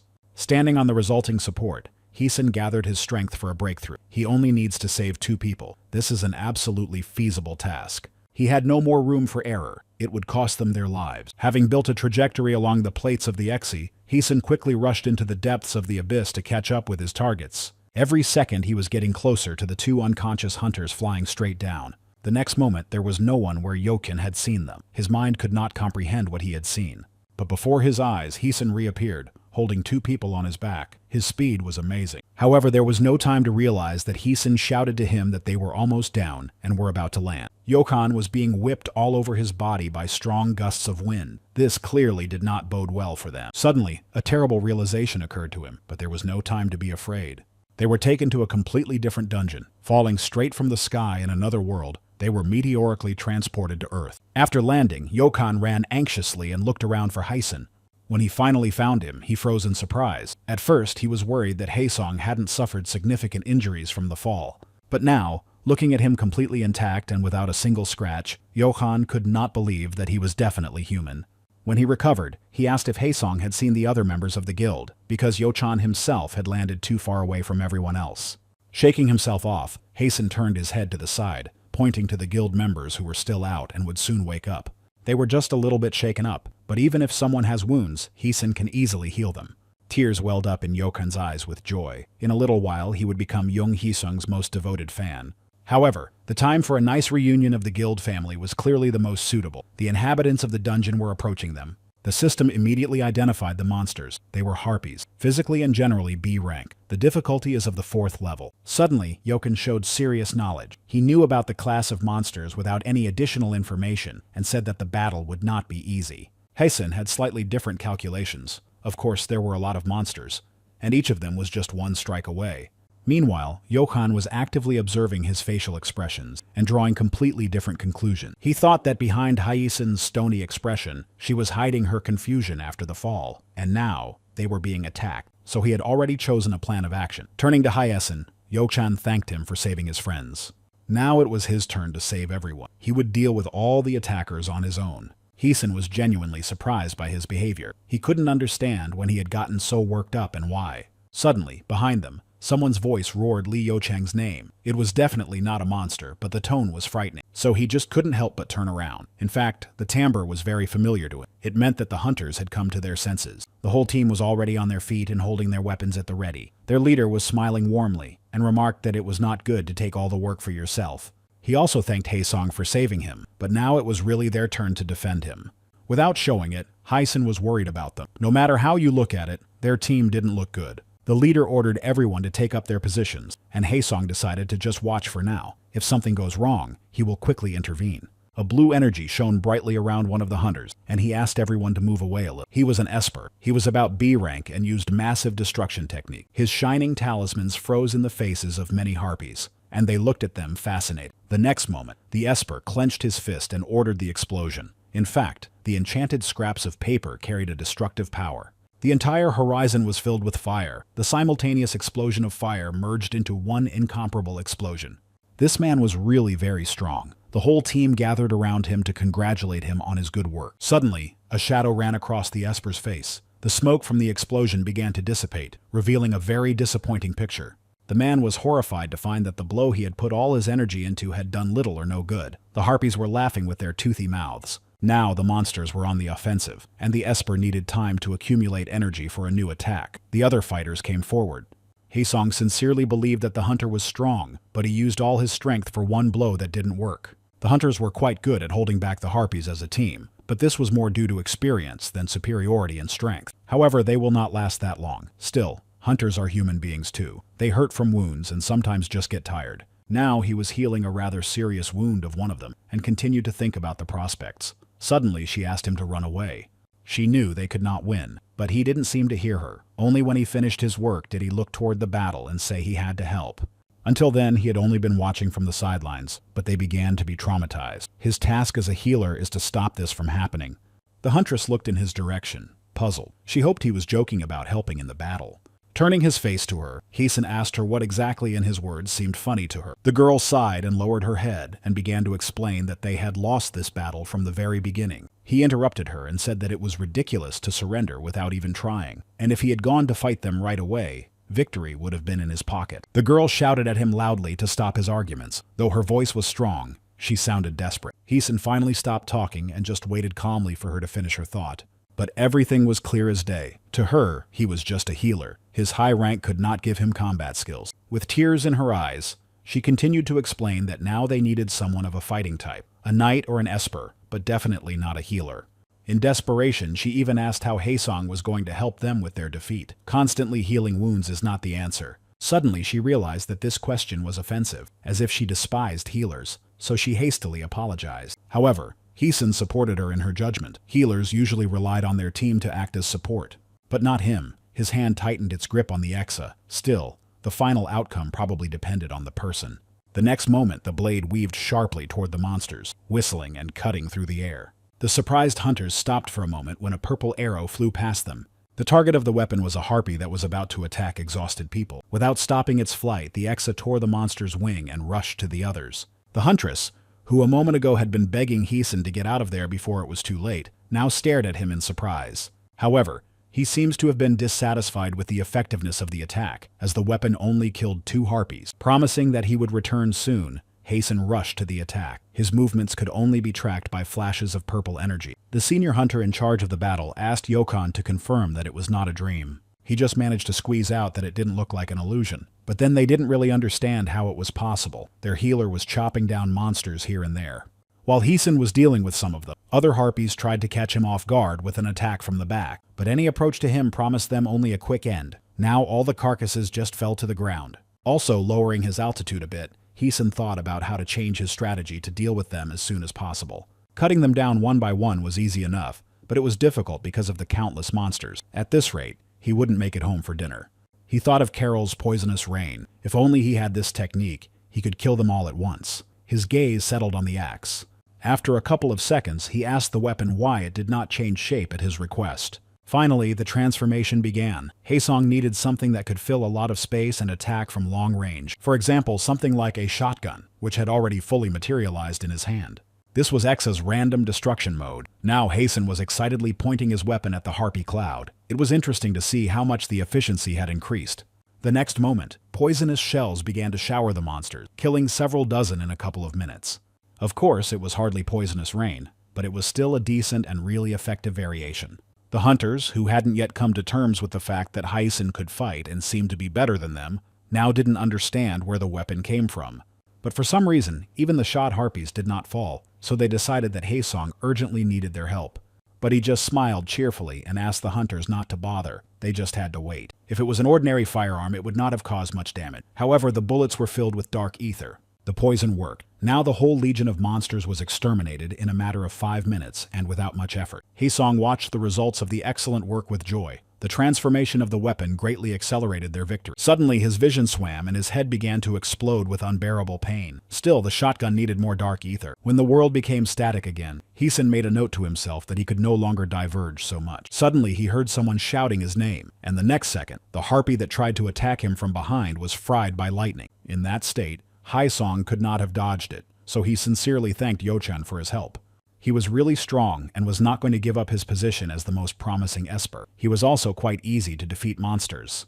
However, no matter how positive they were, they had quite serious problems. After all, Haesong was running out of airtime, and the boss of the dungeon just appeared in front of them. It was just a giant harpy with 4 wings and incredible strength. The information confirmation was not long in coming. Physically, it was C rank. The general level was listed as S, and the complexity reached the 6th level. Yochin's face expressed intense anxiety, which was about to be replaced by fear. He asked if they could win, but Haisen assured us that he still had enough airtime for one more strong shot. Meanwhile, Exa returned to her basic form. With his hand outstretched, he brought the blade over her to strike and cut his own forearm to lubricate the blade. One blow with all the dope and his poisonous blood should be enough to defeat this boss. The next moment, Haesong took off running and rushed right at the monster, while Yochan was almost knocked over by a wave from his jerk. In a short period of time, Haesen had already reached the harpy's giant face. It was still grinning its toothy smile. Clenching his fist, he prayed with all his heart to all the higher powers that the remnants of the ether would be enough to defeat this creature. Without waiting for the harpy to decide to attack, Haesong was the first to attack. Purple energy exploded around its head.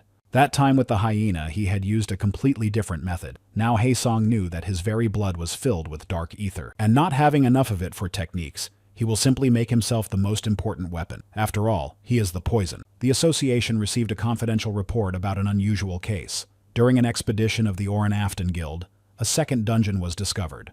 Several hundred monsters of the 4th level of difficulty, and a boss of the 6th level. During the battle, some were in critical condition, but all were healed. Despite the unequal strength, the team did not lose a single hunter. Everyone came out of the dungeon. The expedition was a success. Returning to those events after defeating the boss, Yochan and the team leader got into an argument with Haesong. He was so tired after the final blow that he did not understand their claims. Still, he didn't ask for much. But they were not satisfied with the fact that it was Haesen who had done the most actual rescues. But now he was refusing the award. He really did not need it. It was much more important that everyone present keep quiet about his abilities in battle. Everyone was afraid to ask questions, so Haesen started thinking out loud. He is a strong healer, but he shouldn't use weapons. Therefore, when he gives them the entire reward, he will ask for only one thing. He wants them to wonder who he is. Let them consider it a miracle. In the report to the Hunters Association, they had to write that it was their guild that was able to clear the double dungeon, and Haesong just healed the wounds. The team leader was alarmed by this. He did not understand why a young promising hunter would refuse a well-deserved reward. Before answering, Haesen thought about the most understandable explanation to make his motives clear. The hunters stared at him in anticipation, wanting to finally hear an adequate explanation for this request. The best explanation for himself was simply that he was incredibly annoyed by all of this. He just really didn't want to draw even more attention to himself. After all, the current situation is already stressful enough. At that time, everyone ran to check if he had hit his head. Yochan was the one who screamed the most. He didn't understand how attention could be uncomfortable. Unfortunately, the explanation did not save Haesen from interrogation, so now he just pretended to be deaf. After a couple of minutes of unabated noise, it started to piss him off, so he just waved off the team and said he was going home. While giving the drill, Haesen could hear people trying to catch him for some time, but the training was working, and even without the techniques, he was fast. No matter how much they thought that Haesen had left with nothing, they didn't know something. He absorbed the boss's core, thereby raising the level of the ether. He also gained a new ability. The lion's roar allowed him to capture the enemy's consciousness by putting ether into his voice. The system also reported an increased level of sensitivity to psychokinesis. While Haesen did not understand the significance, this reward was enough. Of course, it was not right to take the boss's core in a quiet place, and he was tormented by his conscience for some time. But it was all worth it. So after suffering for a short time, Haesen was already happily rushing home. A few days after the incident, Haesen wandered the streets of the city in search of the Purification Clan, and it seems he finally found the right building. He had been postponing his visit here for a long time, and finally, having sorted out his affairs, he decided to come. The room was buzzing with flies, and most of the surfaces were simply covered with drink cans. A man was stretched out on the couch, complaining that he had to drink that shit because he had no money. He was the head of the Purification Clan, Cholwan. In fact, things were about to get better for him. He was finally given permission to enter the poisonous dungeons. Cholwan hoped that this time he would succeed and find the right thing, and then it wouldn't be far from his former glory. The problem was finding partners. Hoping for agreement, he called people from his address book. The man on the other end picked up the phone. His name was Jong Yongho. As it turned out, he was a sought-after hunter and had just returned from the dungeon. It was difficult to answer the question of what Cholvan himself was doing, so he simply dodged the question. Unexpectedly, Yanho himself brought up the topic of the Purification Clan, but it was not positive. He considered it a lost cause. This business really did not bring Cholvan any money. It was just losses and debts. Janho seems to have guessed why he called him. As expected, he would not go with Cholvan to the poisonous dungeon. He also advised her to forget her fantastic dream of finding the golden flower of the sun. After finishing the conversation, Cholvan put the phone on the table. No matter how many times he was told it was impossible, he would find this plan. Looking at the framed photo on the table, he swore to himself that he would not let himself get discouraged. Suddenly, there was a knock on the door. This didn't happen often here, so Cholvan was excited to have a new client. With a broad smile, he opened the door and introduced himself, inviting us to enter the Purification Clan's premises. Asking what brought the client here, he finally looked at his face. He froze in the doorway in surprise. After all, here was Jonghyun in person. It was hard not to recognize him because of the fantastic number of television stories. Cholwan shouted his name in complete confusion. Haesong was also a little embarrassed that almost everyone recognized him now. With enthusiasm, Cholvan began to explain that only those who do not live a social life at all probably do not know this. Jonghyun is a real sensation, the first S-ranked hunter in the last 10 years. He healed and was recognized by the Imperial Tiger himself. In short, Haesong is really the most talked about person at the moment. Only complete ignoramuses have not heard of a genius healer who will surpass Mary, the most mysterious hunter. With shining eyes, Cholwan tried to look at Haesong from all sides, but he was only interested in which of the reporters the last phrase belonged to. It was too much. When he was done being crazy about Haesong's presence, Cholvan invited him to sit down and tell him what brought him here. Falling into a chair, he asked if he was sure he had come to the Purification Clan. After receiving an affirmative answer, Haesong continued. He hates being restricted, and he can join and leave clans as easily as he wants. Cholvan listened to him in silence. Today, Haesen came to the Purge clan to propose his candidacy as the most promising rookie of the year. Standing in full uniform in front of the entrance to the poisonous dungeon, Cholvan was still wondering if he had had too much beer and was dreaming. Probably everyone would think so if Yonghyun himself had come to work in his cluttered office of his own free will. But no, he was standing there in front of him, flesh and blood, about to enter the dungeon. Cholvan barely managed to grab him by the shoulder. Haesong looked at him in surprise. Since he was new to everyone, he wanted to show his enthusiasm for the work by going first. But as it turned out, it wasn't his level of enthusiasm that worried Cholvan. It was simply too much for him. Even though Haesong was a high-ranking healer, he couldn't go to a poisonous dungeon in a hoodie. While Cholwan was in full gear, Haesong was just rubbing his neck with his palm and wondering how to explain everything to his partner. But without coming up with anything, he simply asked me to forget about it. If something happened to his body, he would be fully responsible. Once in the dungeon, Haesong took a deep breath. The air here seemed fresher and cleaner to him. It was a delight. Cholvan certainly didn't get that high. After all, right now the respirator was saving him from instant poisoning. But they were here to work and didn't want to waste time. So Cholwan handed Haesong a pickaxe and told him to start picking. As it turned out, the plan was to get out of there before the monsters came. Of course, Haesong wasn't happy, but he wasn't the one in charge. Trying to master the tools of labor, he suddenly felt something. It seems they will not be left without a fight today. Just then, something exploded near him, and Haesen realized that in order not to lose his life, he had to finish off these creatures first. After all, they were carrying dozens of horse-like monsters that were obviously quite dangerous. Cholvan's surprise knew no bounds. Usually the creatures attacked only when you entered their territory, but something was different today. Now the time for theory is over, and since they are already under attack, they need to defend themselves. That's why Haesen concentrated on the weed killer.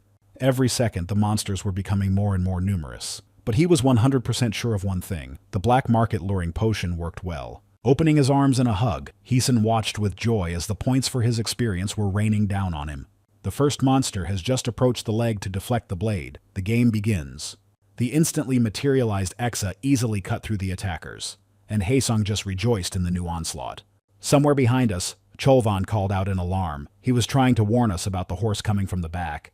But Haesong just asked him not to worry so much. He was sure he would be fine. These monsters, despite all their efforts, could not inflict a single wound on him. He was too strong for them.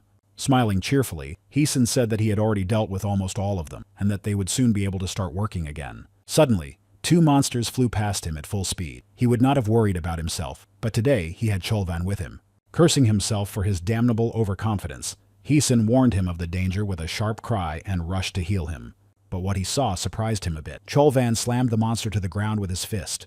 Haesen froze with his mouth open and realized how much he had underestimated. Cholvan lifted the monster's carcass with one hand. Now he was his absolute opposite. Turning his head to Haesen, He curiously asked if he was a healer. After all, his combat skills were too high for this class. Now he was not too lazy to look up information on Yuk Cholwan. He was a knight, and suddenly he had a whole B rank. In response, Haesong managed to say that he was not yet on par with Cholwan, but he wondered why such a talent was rotting away with such a job.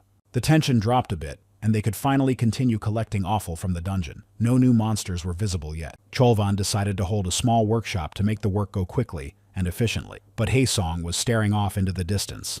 He kept frowning strangely, so Cholwan asked if he was okay. He hadn't felt anything yet. As he continued to stare at the landscape, Haesong said that the boss was watching them, but no matter how hard Cholwan squinted, he still couldn't see anything. The next moment, Haeson was already asking if he could pack the things he needed himself. He was going to fight the boss. There shouldn't have been any problems with the job. Still, Cholwan was worried about the prospect of letting him go alone. Although remembering how easily he had cut up monsters, he calmed down. But he told me to call if there were any difficulty. Nodding in agreement, Haeson rushed forward, cutting through the air. Cholwan just looked after him again, puzzled. He could not find an adequate explanation for the healer's incredible fighting skills and now such speed. As he sped through the forest, Haesong concentrated on keeping his sense of direction. He wanted to check something out. At the last training session, Ojiho smiled and even praised his progress. According to him, during this month of ruthless training, Haeson was able to really take his fighting skills to a new level. Although he did not think so himself, the only progress was that he could now reach Ojiho's collar in a fight. However, he told him not to be poor. Very few people in this world can touch his clothes. He was also wrong. Haesong did have talent. Flushed with such praise, Haeson said that it was all thanks to his wonderful teacher. Ojiho also said that he was honored to have such a promising student, but he should prepare himself, because now they are moving to a new level of training, and it will not be easier. On the contrary, he will have a titanic job ahead of him. The next moment, Haeson's fist filled with pure ether slammed into his face. Coming back to reality, he thought about what the teacher had said. He said that Haeson was stronger than the thug he had met the first time. Now he wanted to confirm the results of his months of slave labor with his own experience. And right now he had the perfect chance to test everything, one-on-one with the boss of this dungeon. Excitement boiled in his blood and his lips stretched into a joyful smile when the huge wolf attacked. Physically C, generally D, level 3 difficulty. Haesong wanted to defeat him with his bare hand, without using his poison. The first round began. Clenching his fists, he took a fighting stance, sometimes jumping with adrenaline. He thought he had finally reached the physical level where he would not need poison and specific techniques. The first clash took place, and suddenly it was Haeson who was lying down. The wolf stood victoriously nearby. Getting to his feet, Haeson announced the second round. Fortunately, or perhaps unfortunately, this monster turned out to be a tough nut to crack. Still confident in his physical superiority, he attacked him, but again, only Haeson himself was beaten. Once again, lying knocked out, he lost his spirit and gradually lost his self-confidence. His bruises and scratches were gradually healing. A couple of minutes later, Haeson was ready for the third round, but he was interrupted. A surprised Cholwan watched the whole circus. As it turned out, he had already finished the meeting and came to support Haeson. That is why he did not interfere in this miserable beating. Haesong told him to keep standing still. He would deal with the boss himself. However, he was the one who was already being punched in the face. The third round also ended not in his favor. He was still losing in the dry, and there was nothing to suggest a change in the balance of power. Cholwan watched this strange training session. Watching his friend being beaten was not a pleasant sight, but he promised not to interfere. Rising to his feet again, Haeson could feel every cell in his body aching. Finally, he began to recognize that fisticuffs were not yet his prerogative. In addition to his great physical strength, his opponent also had energy, which he had not yet used. Still, he could not be defeated without techniques. Thinking about possible ways, Haeson came to the conclusion that without an instant leap, he would not succeed. He really had great potential. It would have taken most people years to reach the level of progress that Haeson made in a couple of months. He had everything: strength, reaction speed, alcohol balance, and above average, but you can't go far on talent alone. He still hadn't been able to control the instantaneous jump, so now he was preparing to withstand a frontal attack again. This complex martial art was created by Yacha. The technique was created to be almost impossible to master. Talent was the main requirement, but it was never enough. Now, with his body digging a ditch in the ground, Haeson was on the verge of passing out.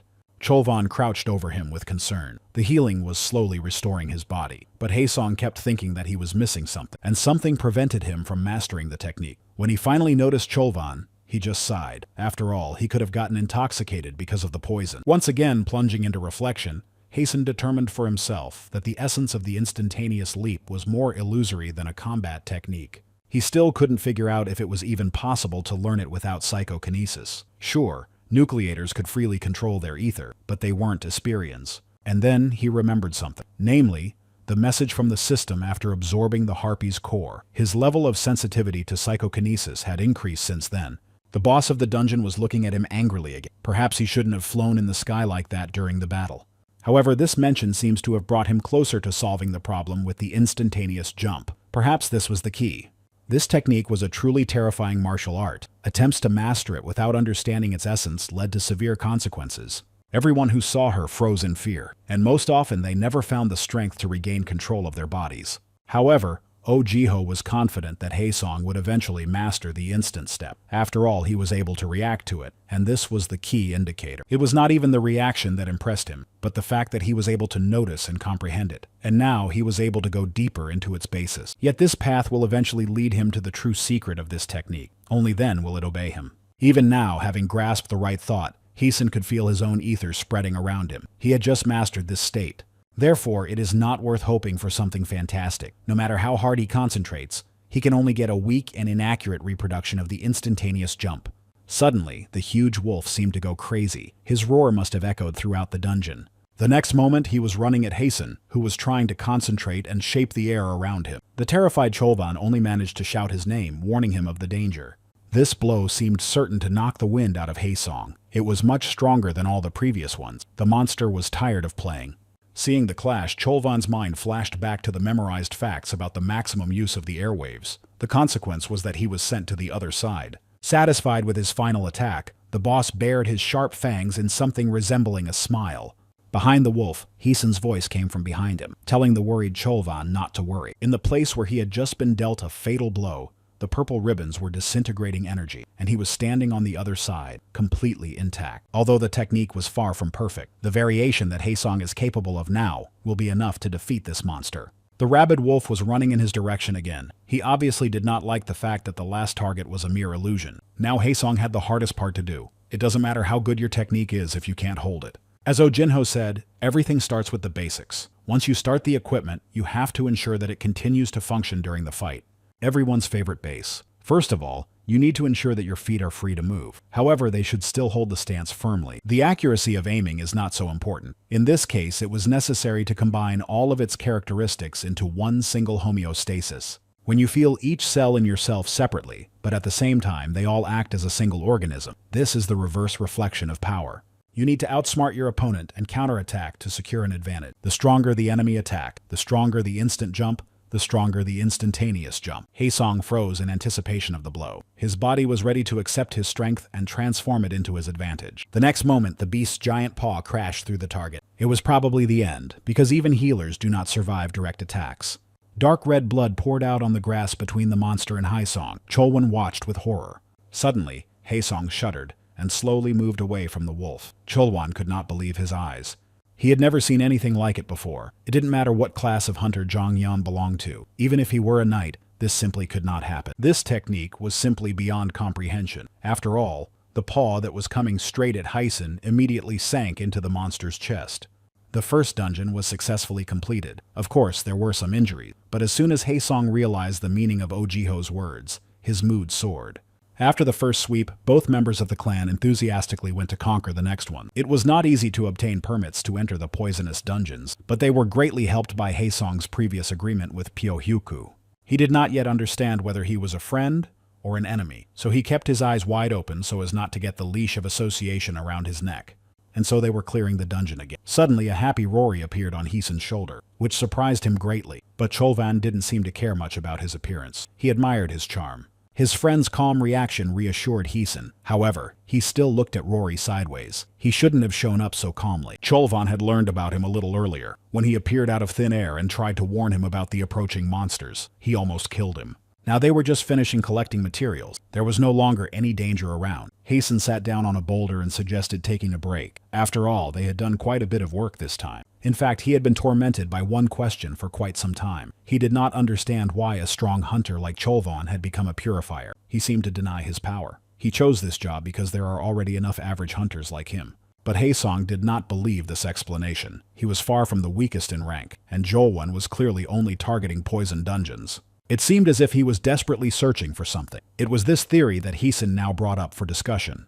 Cholvan clenched his hands together and sighed. It seems he had failed to conceal his intentions. His goal was the legendary flower. The name was unfamiliar to Heeson, so he looked at Cholvan with a questioning expression. He wanted him to continue. This flower had incredible powers, but only in words. Just an interesting legend in which this plant could cure any disease. In his reflections, Heeson came to the conclusion that the conversation was about the flower of the sun. An ordinary hunter cannot get it, so it is truly legendary. Cholvan was sure that this plant was real, and one day he would definitely find it. When asked about the reason for this fanatical search, he answered simply, it was for the sake of his beloved wife. There are two types of people in the world: hunters who know that the flower exists, and hunters who believe in its existence because it helps them not to give up.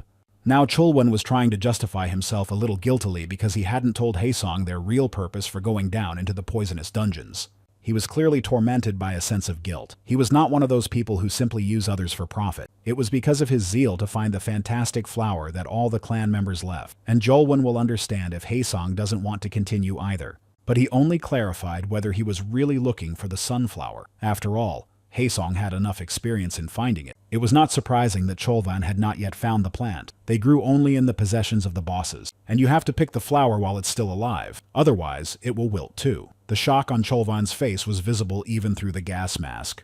However, Heeson continued to talk about the types: gold, silver, and bronze, and depending on the complexity of the dungeon. But even with his experience in collecting flowers, Heeson had never seen a golden plant. Perhaps it would be at the 7th level of difficulty, if not higher. And he would show up only after defeating the arch-powerful boss. Finally recovering, Cholvan asked him to pause for a while. He thanked me for this comfort, but Haesong interrupted him with an objection. He was not going to comfort him, but to give him the truth. And the bronze sunflower he was holding in his hands was proof of that. Having received the priceless plant in his palms, Cholvan was speechless. He had been looking for it for so long, and now the legend was right in front of him. He looked up at Haesong in disbelief. He wanted confirmation that this was not a dream. He just nodded and smiled back. Everything that Haesong had said was true. Looking at the flower again, Cholvan still couldn't find the right words to describe his feeling. He had been so wrong all this time. So much time was spent searching and developing strategies. All this time, Cholvan was so close, but he was looking in the wrong place. Heeson looked him in the eye with confidence. Now he knows everything he needs to find the right plant. Falling to his knees, Cholvan was screaming loudly throughout the cave. He seemed to be bursting with emotions and a wave of adrenaline. Watching him from the sidelines, Haesong reflected on the day he decided to join the clan. Cholwan's character must have played a key role. Still, it was not proper for the head of the clan to kneel, so he extended his hand to him. It was Cholvan's sincerity that eventually won him over. He was exactly the kind of good person that Haesong wanted to help. And since he really needed the golden flower of the sun, he would do his best to help him get it. Haesong smiled sincerely at Cholwan and promised to make every effort possible and impossible. He just kept shedding tears under his protective mask. He could not believe that he could deserve such a miracle. In the gigantic building of the Glory Guild, Gu Guangyi listened to a disappointing report. The dungeons had expanded by 38%. Special measures should have been adopted to preserve the peaceful state. Researchers are sounding the alarm, and there is an extreme shortage of new hunters. The first, second, and third groups are already able to cover all the problem. The secretary has already drafted tomorrow's report. In general, everything was not so bad and all the questions could be handled, but Gu Gongyi was pissed off by one single question. The problem was that it had been a long time since their last meeting, and Yonghyun hadn't joined the Glory Guild yet. The secretary promised to take up the matter immediately and provide a full report on his movements and work. The next pressing issue was the accession of other guilds, or rather their massive rejections. Suddenly, Gu Gongyi ordered to stop sending their people to the dungeon. A plan was born in his mind. And now they just had to wait for the news-hungry reporters to come running from everywhere. Bowing his head in a gesture of respect, the secretary said that he would pass on his order to the heads of the hunting team. He was about to leave when Gu Gongyi had another question. He hadn't seen Mary in a long time. Perhaps she had locked herself in the healing room again. This question took the secretary by surprise, but this time everything was fine. Maria had a bunch of meetings and hasn't returned yet. Active social interaction was not her style, so it began to embarrass Gu Gongyi a bit. It was probably time to take the first step. Her inquisitiveness sometimes made him very angry, but he had to give her credit. Maria was the only one who never let him down. Having calmed down, Chairman Gu Gongyi was again confronted with another question. He couldn't stop thinking about Jonghyun and his true motives. At last year's exam, 3 promising A-rank hunters stood out from the crowd. It was planned that one would take over all the glory and the others would join the guilds. However, the newcomers left the Bishop's Guild and joined the Glory. Everyone around them did not know the reasons for such drastic changes, but it was at this time that relations between the two popular guilds deteriorated dramatically. No one could surpass the Glory Guild in pride and popularity, at the top of which was Gu Guangyi. The rest were just garbage to him. Power and money are the most effective weapons, and Gu Guangyi's popularity is proof of that. According to his logic, the absence of value in a person gave him the full right to reject him as trash. However, something suggested that in order to understand Zhang Hyun's actions, Gu Guangyi had to understand the desires of ordinary people. He was definitely different from everyone else since their first meeting. He was always talking about having power and the right ways to use it. Gu Guangyi knew that everyone wanted to get to power and money in the end, but for some reason, Haesong was an exception. He seemed to be interested only in power. He was in constant development. Their first and second meetings cannot be compared. Gu Guangyi could not understand why Haesong did not want to rise to the top of this country with him and rule the stupid gray masses. Walking down the street, Haesong could have been enjoying the beautiful weather, but his mood was spoiled by the tail that had been following him for several blocks. A young girl walked right behind him for a while. She was wearing a pink top and glasses to cover her face. It's worth noting that it was the most terrifying surveillance Haesong had ever seen. That's because he shouldn't have seen it in the first place. Now this little spy was getting very close to him, and he was running out of patience. The figure in front of her dissipated into a purple haze, and Haesong's real body stood behind her. It was most likely the Glory Guild's man again. When he ordered her to stop following him, she began to tell him that she had some extremely important information for him. But he was not interested. He wanted to see his pursuer's face more than anything else. The girl agreed surprisingly easily and took off her cap and introduced herself. Before him stood none other than Maria. The discovery that it was she who was watching him momentarily knocked all sane thoughts out of Haesong's head. She sincerely apologized for her behavior, but otherwise it was difficult for her to reach him. They had to talk. This urgency still surprised Haesong. He was not hostile to Maria, but the Glory Guild was casting its shadow of distrust. And when she said that all those masks of the show were because she wanted to get to know him better, the ability to think critically left Haesong again. Everything around him seemed different. Perhaps the spring of life had finally blossomed for him. They stood there looking at each other. A slight blush colored their faces. Haesong's pulse quickened. His heart felt like it was going to jump out of his chest. Apologetically, he reached out to Maria.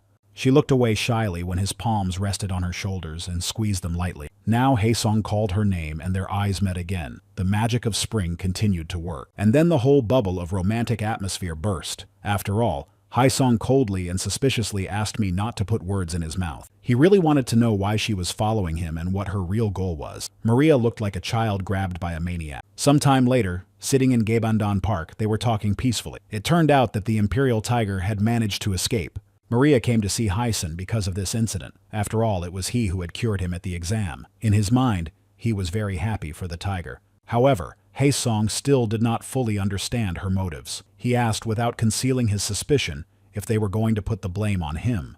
Quickly denying this theory, Maria changed the topic of conversation to something else. She was interested in his strength. According to the analysis, Haesong was able to restore the core. Back then, during the exam, she had observed his work and assumed this possibility. This meant that Haesong was many times stronger than her. After all, she could only heal physical injuries. Maria sincerely believed that this conversation would be useful for both of them. Since they are healers, they could exchange valuable experience. But Haesong's face still expressed a suspicion that she had not been able to dispel, but now he wanted to explain the reason for his distrust. Everyone in Korea knew her as Saint Mary, and of course Haesong himself understood that she was very different from Gu Guangyi. But no matter what, she remained part of the Glory Guild. This means that no matter how good a person she was, they were on different sides. Perhaps Haesong was dividing the world too sharply into black and white, and maybe Maria is not really to blame for the differences in Gyeobandong. However, he cannot trust anyone from the guild that is rotten to the core. Therefore, they will not be friends. As an example, Haesong suggested that Maria look at a boy playing in a sandbox not far from them. His mother was sitting on a bench, holding a camera and taking pictures of him from time to time. She loves her son very much, and wherever they go, she always takes pictures as a souvenir. It's easy enough to guess what causes this behavior. Puzzled, Maria looked in the direction indicated, but there was no woman with a camera on the bench. She seemed to be beginning to understand. Hyun wondered how she perceived all this when she looked at the lonely child again. And the boy was drawing a portrait in the sand. His mom was no longer with him. Haesong asked Maria how she was going to compensate for this loss. Maybe she will give the child money or a new house, or perhaps it will provide a secure future. If she is really sorry, she shouldn't have come here just to meet him. Then maybe one day their relationship will warm up. At this time, in the Purification Clan's office, Cholvan angrily slammed his fist down on the table, which nearly broke. He had a fresh newspaper in front of his eyes, and what was written there was furiously outrageous. After all, Yong Hyun was subjected to a barrage of fierce criticism. He was accused of inaction. The star of the program was none other than Gu Gongyi, who in his interview said that Haesong should do something for the people. Watching all this shit, Cholwan could only think how long Gu Gongyi would have lasted in the poisonous dungeons he and Haesong had cleared. He hated the Glory Guild even more, and just couldn't stand by while his Haesen was being poured with unfair accusations from everywhere. So sitting down at the computer, Cholwan abruptly turned into the biggest fan and commentator of Jong Hyun's action, and he's also a fan of Gu Gongyi's. He was simply unstoppable. All forums and social networks were filled to the brim with his posts. Cholwan also sent a message to Haesong not to worry, even though Haesong himself did not even understand what was going on and how he would deal with it. Maria rose to her feet beside him. He was surprised that simple words had such an effect on her. He could not believe that she would leave so easily. However, Maria was really going to leave. Her visit was indeed very selfish, so she apologized for the time she had wasted. As he continued to sit on the bench, Haesen watched her move away and put the cap back on her head. There was something he did not know about her. Being in that neighborhood, Maria could almost physically feel the atmosphere of tragedy around her. She sincerely realized that her apologies would not help. They had lost this beautiful place because of her incompetence. As she walked, Maria heard their voices. All those who had been abandoned here like trash. They knew who she was. They begged for salvation. They wanted to feel the warmth of her healing power. After all, they called her a saint, and saints save everyone. The adoration of people was both a pleasant warmth and a noose around her neck. It seemed that restless souls were reaching out to her. However, Maria did not refuse to be touched. She did not try to hide and block out the voices. She knew that the inaction of a strong person is the highest sin. She seemed to be standing in a pool of blood of lost lives. The voices accused her. After all, she had allowed the blood of innocence to flow here. But somewhere, amidst the barrage of accusations, there were small voices trying to comfort her. Even the all-powerful cannot save everyone. But she pushed away thoughts of consolation. No. Mary believed in her sin and had to suffer the same punishment for it as all the victims who were waiting for her. But she did not come. A healer who does not even feel pain. It was she who was to blame for everything. She ended their lives with her own hands. Maria could no longer see where she was going, only the bloody landscape before her eyes. Suddenly, someone grabbed her arm. Her body remained frozen as if someone had snapped it out of a trance. Now she saw the usual bright park and no voices. When Maria turned her head to see the person who had snatched her out of her nightmare, she did not expect to see Heeson's worried face. But he continued to look her up and down. Heesun could see the blood on her palms. But now they were completely clean. This surprised him even more because he was definitely not imagining things. Apparently frightened by his words, Maria abruptly pulled her hand out of his palms. She was so deep in grief that she allowed that side to manifest. Now, looking at his hands, Heesen almost believed he was imagining things, but something still bothered him. But he was no longer the fool he had been. He trusted himself and his eyes. He could see her. He could see the true essence of Mary, well hidden under the radiant face of the Holy Virgin. She left. She looked very pale and worried, as if she was running away from an old enemy who was chasing her behind. But it was hard for Haesong to understand what was wrong with her. Perhaps he had scared her, but everything seemed calm. Sitting on the same bench, he finished off some delicious food and served another portion to a boy playing nearby. The child looked up from the treat for a minute and thanked him for coming to play with him. Heisen just said that he was bored and came to visit, but the boy didn't believe him, so he told him to drink the treat while it lasted. Changing the subject, the kid asked if the blonde girl with whom Heesen was talking was Saint Mary, and he put forward a theory that the two were dating.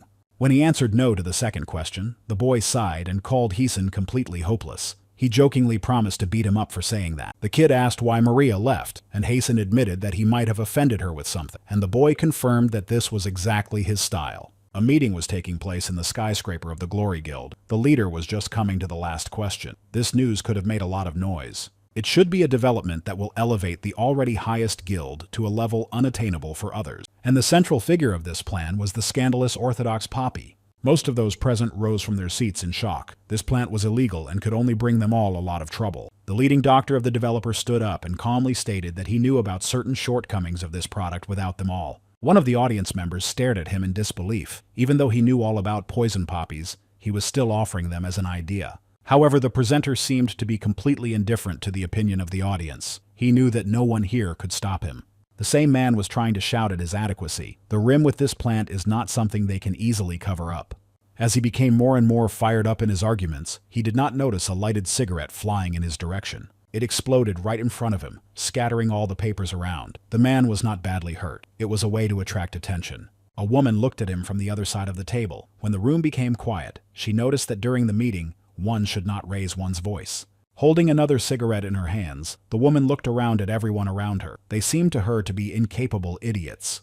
The man who was targeted by her mini-attack was looking around anxiously for any support. But Gu Gongyi's authoritative voice ordered him to sit down, and in the same tone he ordered everyone to follow the rules of the meeting.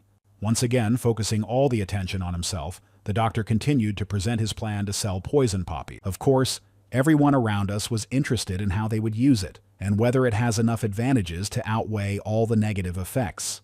And again, the manic presenter proclaimed with manic confidence that his development was a step forward that would leave everyone else behind. Now the question was asked by Gu Gongyi. He wanted to know if there was any more relevant evidence than mere words. It turned out that the main purpose of the development was to enhance healing abilities. This is the secret effect of the poison poppy, and taking into account the fact that good healers are worth their weight in gold. It's not a sin to circumvent the existing laws for the sake of it. A woman with a cigarette interrupted the dialogue again. She wondered if they would test this effect on Maria. But Gu Gongyi immediately stopped this development. She was their face in society, so drugging her was risky. Then the question arose on whom they were going to conduct experiments to test the effectiveness of poppy seed. There was another woman sitting across from me, and her option was Yuji Wan. He had already agreed to the experiments more than once, and now he shouldn't refuse either. Yoon Ji-sun is the third in the guild, and she has already perfected her idea. They will offer to strengthen their skills and go on a raid on poisonous dungeons to distract the eye. There were heated discussions around. Some people thought the risk was too high and not the right time. Others, on the contrary, supported a new breakthrough. A doctor was watching from the stage. He did not hope that these idiots would understand the essence of the idea, but he didn't need them to. The final decision was Gu Gongyi's, and he was already giving orders to check all the poisonous dungeons. He could taste the prospect. If other guilds or clans took the dungeons for themselves, they simply had to buy them back. And all this had to be kept secret from Maria. Gu Gongyi's voice carried over the audience in search of objections to his action. No one responded. Everything had been decided. In the premises of the Okshchaninsky clan, Cholvan was working at his computer again. Suddenly, he received a message. He couldn't believe his eyes and started swearing at his room. This attracted Haesong's attention. He was stretched out on the couch playing a mobile game. However, Cholvan's behavior made him pull away and find out what had happened. And unfortunately, the news was not pleasant. All the permits they had for poison dungeons were revoked. Confidence that the Glory Guild was putting a spoke in their wheel was growing with each passing second. However, there was something else that bothered them. They were definitely up to something. After asking Cholwan not to act harshly, Haesong decided to call Pyo Hyuk first. After a few rings, the phone was picked up on the other end. After greeting him, Haeson introduced himself just in case. But even with the infrequent calls, Hyuku still knew who was calling him, so he simply asked if Haeson had any problem, and he hit the nail on the head. After all the dungeons where he was going to go were suddenly banned. There was a lot of suspiciousness in this case, because the jurisdiction was transferred to the district. This meant that it fell directly into the hands of the Glory Guild. Making brief notes in his notebook, Hyuku quickly dismissed Haesong's suspicions and promised to look into the matter right away.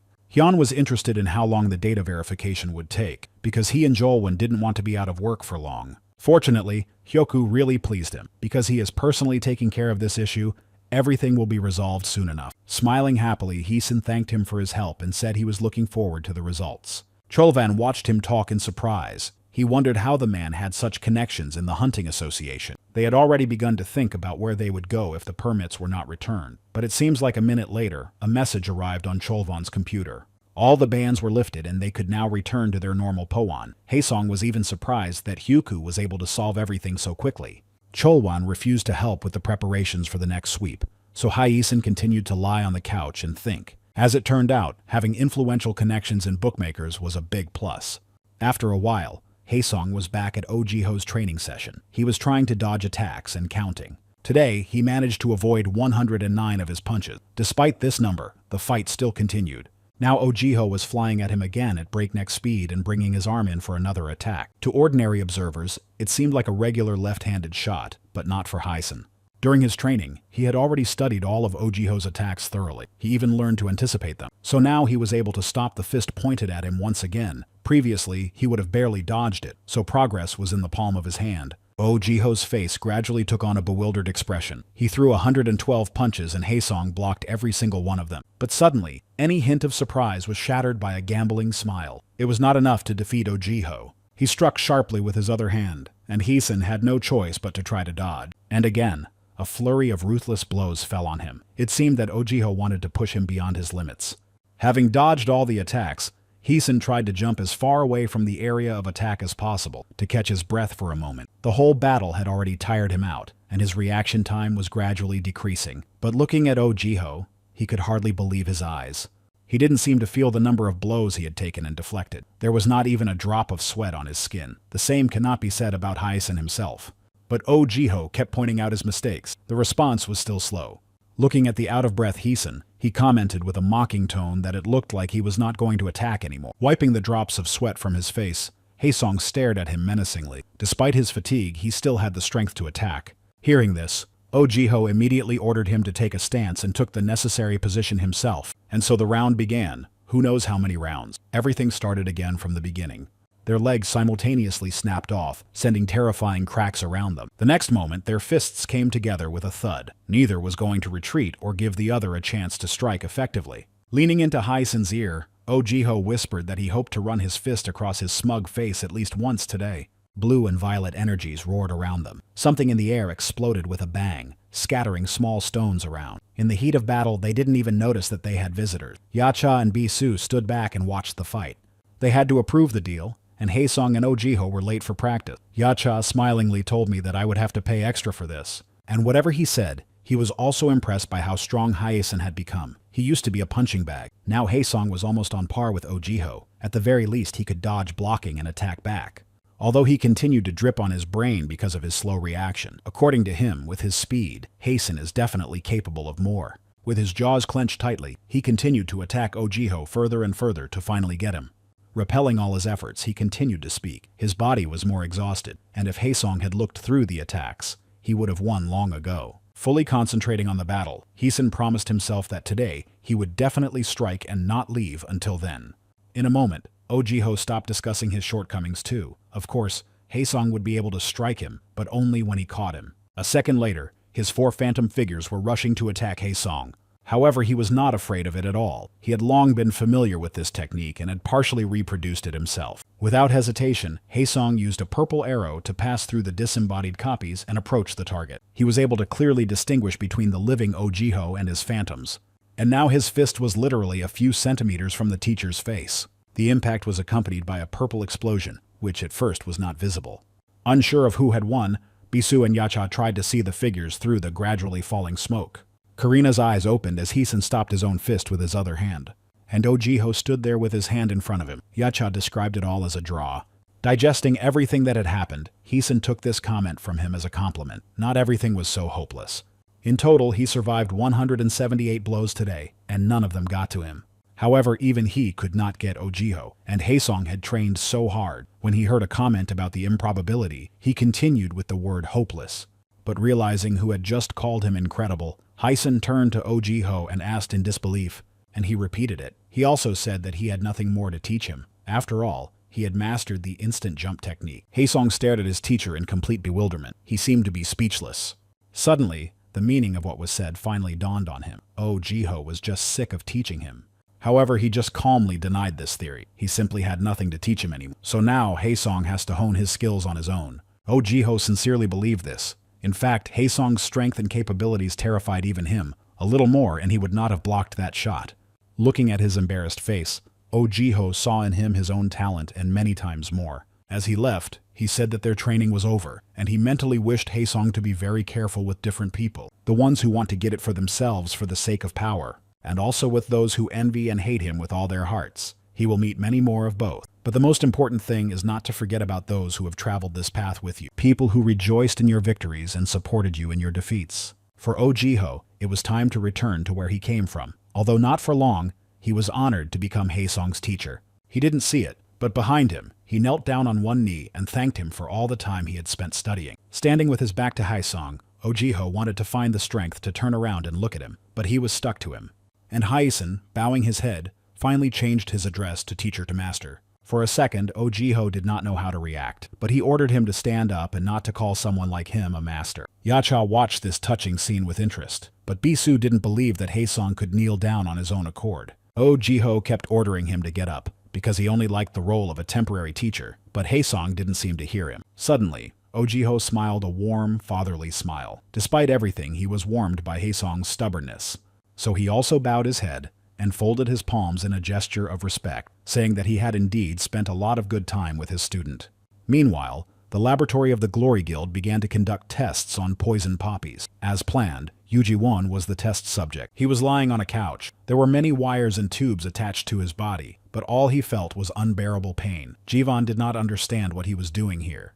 His consciousness often left him, so it took him a while to realize where he was and what was happening. It seems it was a new experiment to increase his strength. However, there was only one question in his mind. Why did he do it? When the doctor saw that Jiwon had woken up, he bent over him. The effect of the drug was about to wear off, and he was sorry that he had to stop the process for now. The assistants began removing equipment from Jivan's body and connecting the tubes through which he was being drugged with poison poppy. When he finished his work, everyone around him started applauding, praising Yuji-won's resilience. After all, he helped create a revolutionary invention. The doctor happily asked if he felt a surge of energy. However, Jiwon sincerely believed that he was a mentally ill person, and when I saw the equipment they were inserting into him on the floor, I became even more convinced of the danger of this whole adventure. The doctor didn't seem to notice his concern, and continued to insist that he could reach A rank in a few more sessions. Jiwon wanted to stop everything. He had had enough of experiments. He did not even understand in detail what they were doing to him, but each time he was filled with even more fear. He was not heard again. The doctor simply called this condition a mild side effect, and suggested that we discuss everything tomorrow with a fresh head. Only now Jivan was really determined. He said he knew about the doctor's ambitions and that he had always been second best.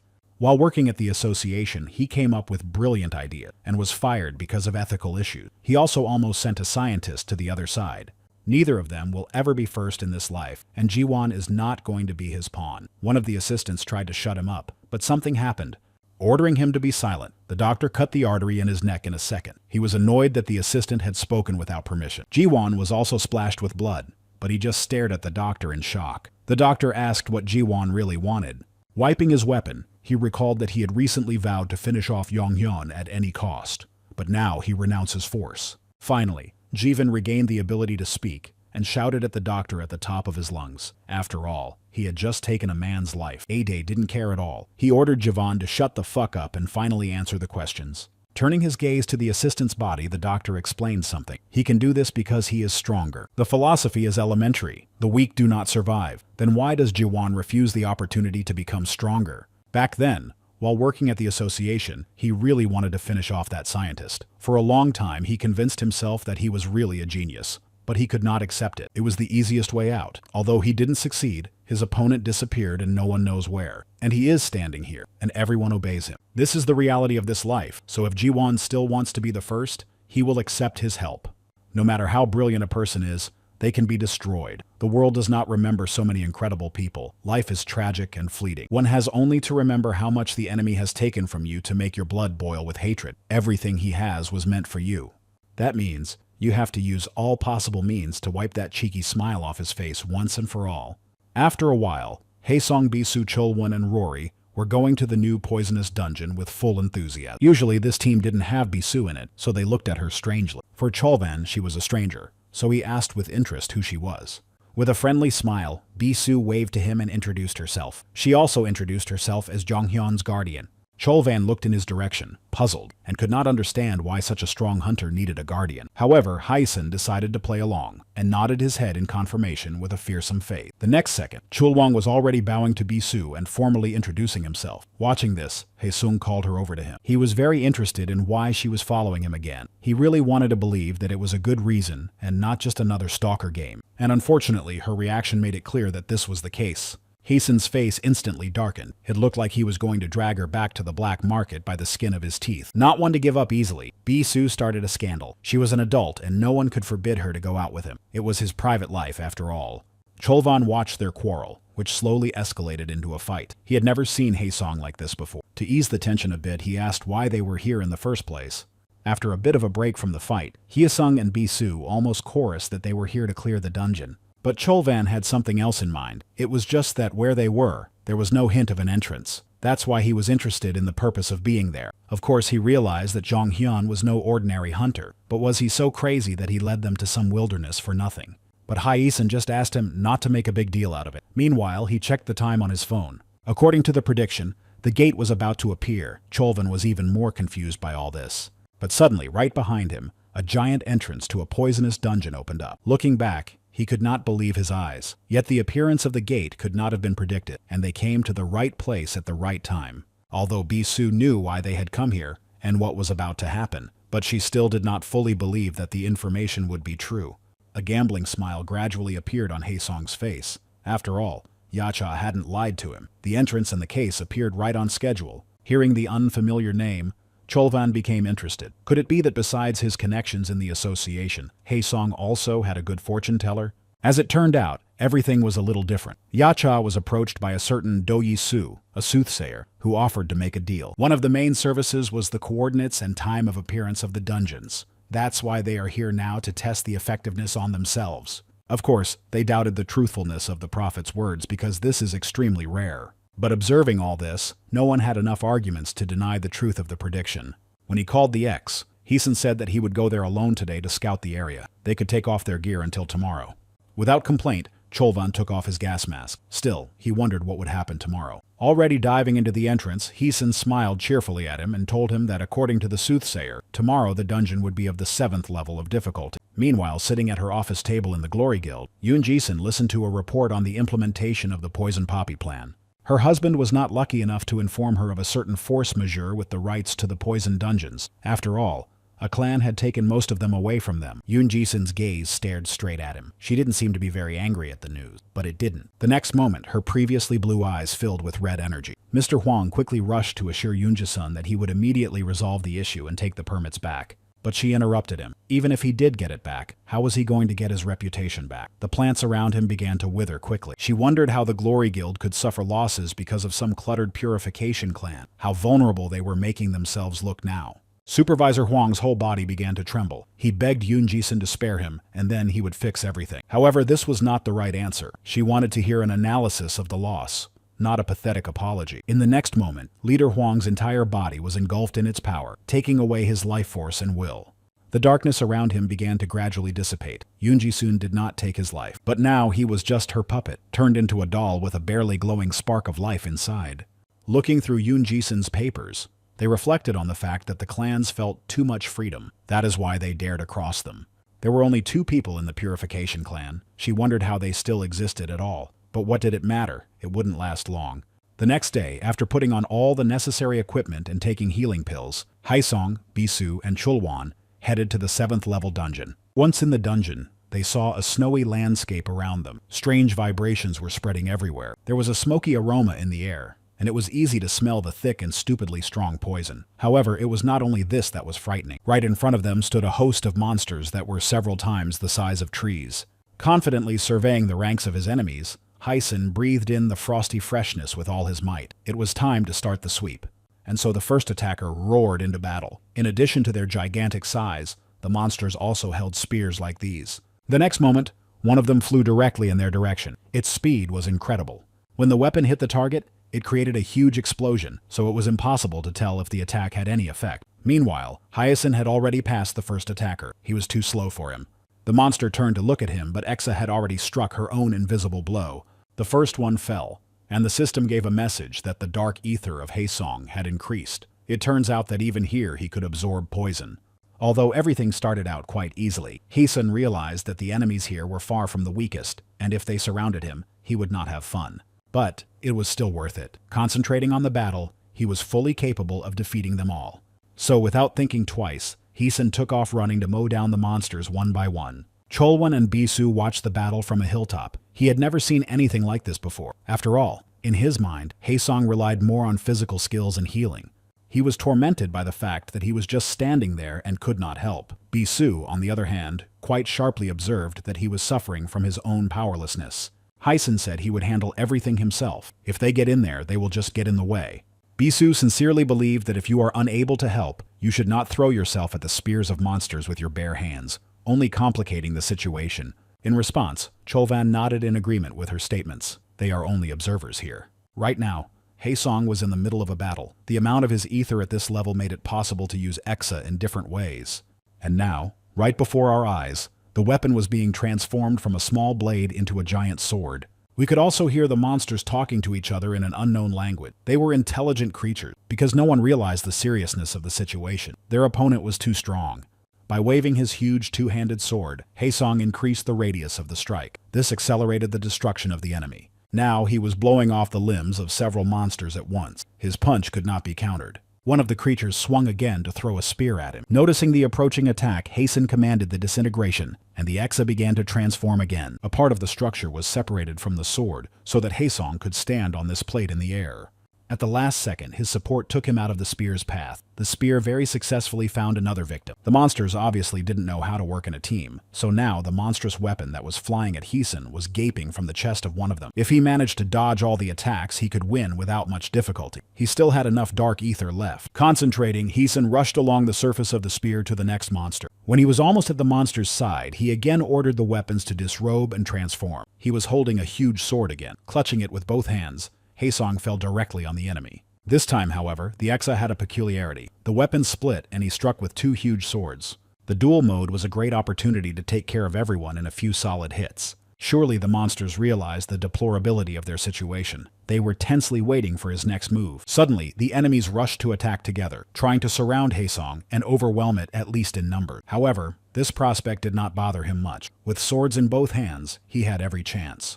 The monsters kept hitting him with their giant spears, hoping to finally strike an effective blow. Suddenly, they lost sight of Heeson. Looking around for the enemy, they could see him down below. Landing among the trees, he commanded the weapon to return to normal. The swords did their job. This time, Haesong didn't need to create illusions, and the monsters froze, sensing the imminent approach of defeat. The next second, everyone who was still standing was cut by a blow of incredible force. Bypassing the bodies of the defeated monsters, Heeson followed his senses. As he had been told, he would be able to feel for sure whether there was a golden flower here. It would have been impossible to find it among the gigantic mountain, but his instincts seemed to lead him to the right place. After seeing the plant, he finally realized why most people considered it legendary. He had never seen such a beautiful flower before. In fact, for some reason it was not gold, and the boss was nowhere to be seen, so it was a bit alarming. Suddenly, snow fell from the trees. The vibration increased, spreading in waves across the frozen ground. Birds flew into the air. Looking around, Heeson tried to identify the cause. Perhaps it was an earthquake or a second wave of monsters. From the elevation where Bisu and Cholwan continued to stand, they could see what had caused such strong vibrations. They were simply in shock. Standing with his back turned, Heeson felt the attack coming. His body froze, paralyzed by the force. But at the last second, he managed to dodge a devastating collision. The ground exploded under him. Looking down at the spot where the attack came from, Heeson gulped. A couple more seconds and he would have turned into a human pancake. Spitting on her pride, Bisu stood behind Cholwan and watched with fear what was coming for. Finally, the boss of this dungeon has come forward, and if the size of the usual local monsters was already impressive, this monster was even bigger. Information instantly appeared before Haesong's eyes. This giant was S rank physically and B in other characteristics. This monster was definitely no ordinary one, so Heeson requested more information from the system. As it turned out, the boss had a specific skill called steadfastness.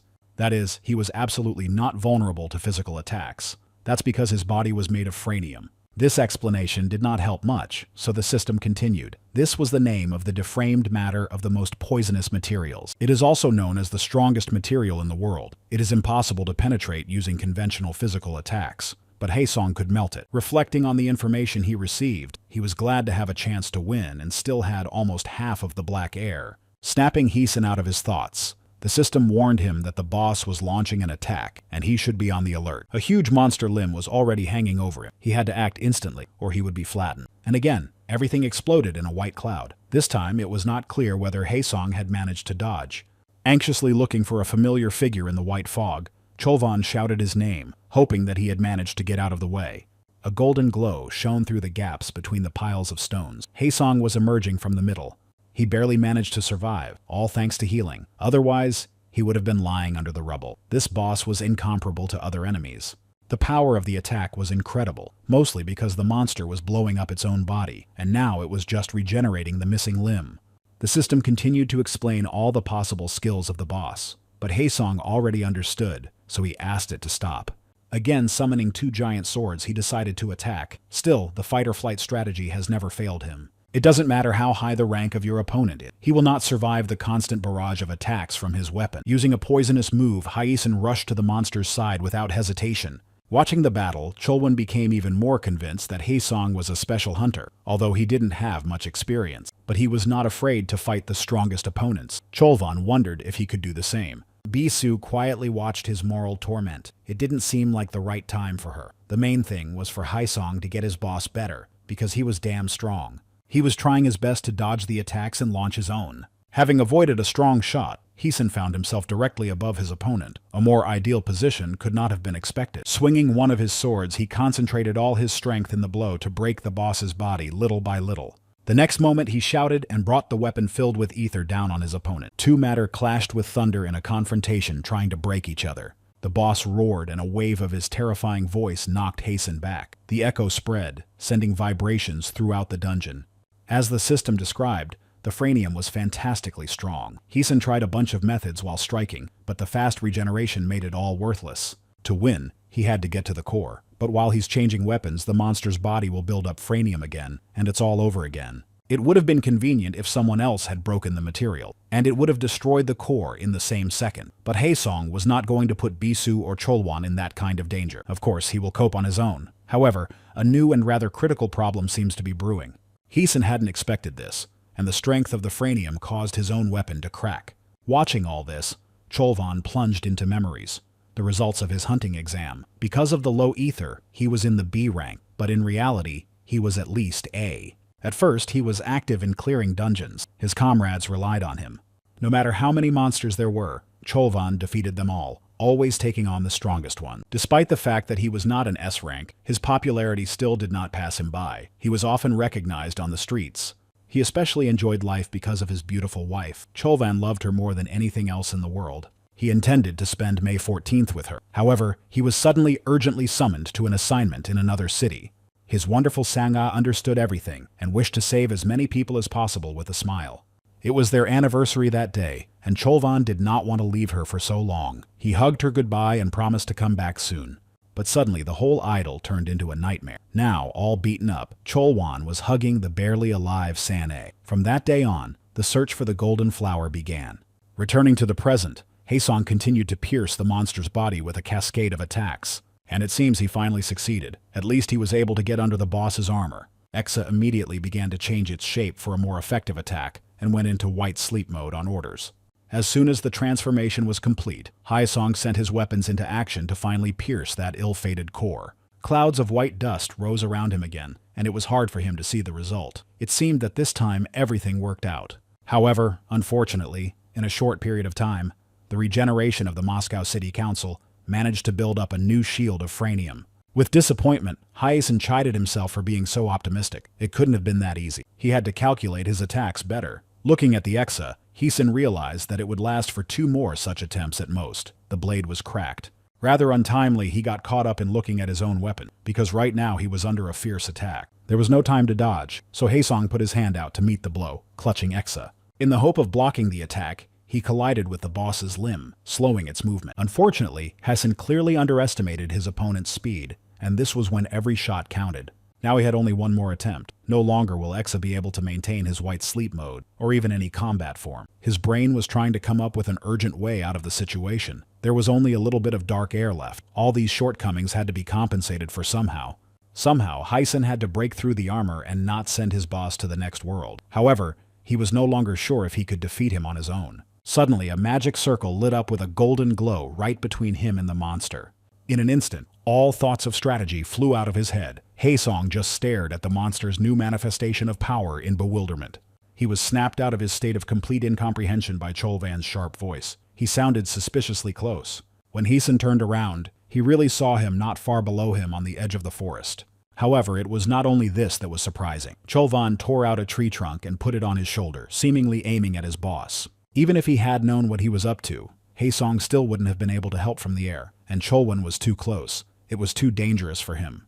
In spite of everything, he swung and sent the tree like a spear in the direction of Haesong. Absolutely not understanding the point of this attack, since it would definitely not harm the bridge, Heesun watched the flight of the improvised weapon. But the closer it got, he realized that something was wrong. In fact, Cholvan's target was not the monster. He wanted to get Haesong out of the way of his boss. In his opinion, it was better to get a couple of bruises from the collision with the barrel, but at least to stay alive. And as he fell, hit by the tree, Haesong also clearly understood the logic of Cholwan's action. It was much easier to get him out of there than to move the boss. To be honest, he was glad that he intervened, because just now a devastating beam from the palm of his opponent's hand had passed him by. Finally, it dawned on Heesun. From the very beginning of the fight with the boss, he failed because he went at it alone. Now that Cholwan had actually saved his life, Heesun realized that he was underestimating his comrades. Whatever one may say, he needed Cholvan's help. Now he will definitely not cope without him. And he was really just waiting for the moment when he could finally be of use to him. After going through a lot of possible options in his head, Heesun finally found the right one. Given their critical condition, there was only one solution left. It was more profitable to give part of the Exi to Cholvan. After all, he was also a good hunter and knew how to use weapons. Of course, the damage to him was unavoidable. The weapon was soaked in poisonous black ether. Cholwan felt a great deal of heat when he touched the blade, and didn't understand how Haesong kept using it. Still, he would endure it for the sake of the cause. Suddenly, Heesun's scream came from above. He was trying to warn him about the monster's next attack. As it turned out, the boss could shoot his terrible rays not only from his palms, but from any part of his body. Trying to dodge the blow, Cholvan kept thinking that they were definitely missing something. Swooping over the moat left by the devastating beam, Haesun hoped to see Cholvan alive. He had indeed miraculously survived, and was still confidently clutching the Exa in his palm.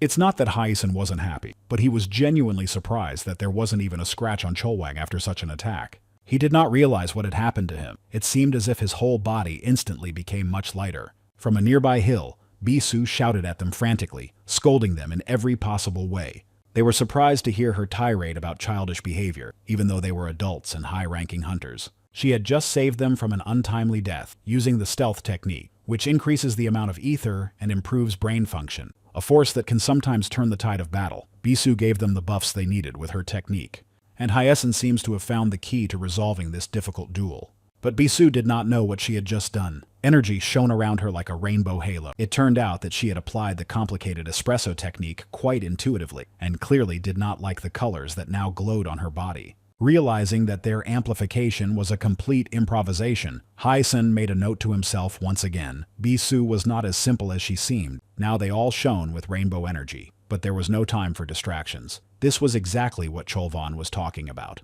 The giant boss of this dungeon was looming over them again. The essence of their teamwork was to compensate for the time needed to transform the weapon. Heesun's main task was to clear the way to the monster's core with his part of the weapon, while Cholvan only had to keep up with him and break the shield over the core at the right time. The boss seems to have sensed the attack coming, so he decided to launch it first. With explosions, he separates body parts and throws them at them. But as expected, the reinforced Heesun and Cholvan barely slowed down the falling boulder. They saw the target and didn't give a damn about obstacles.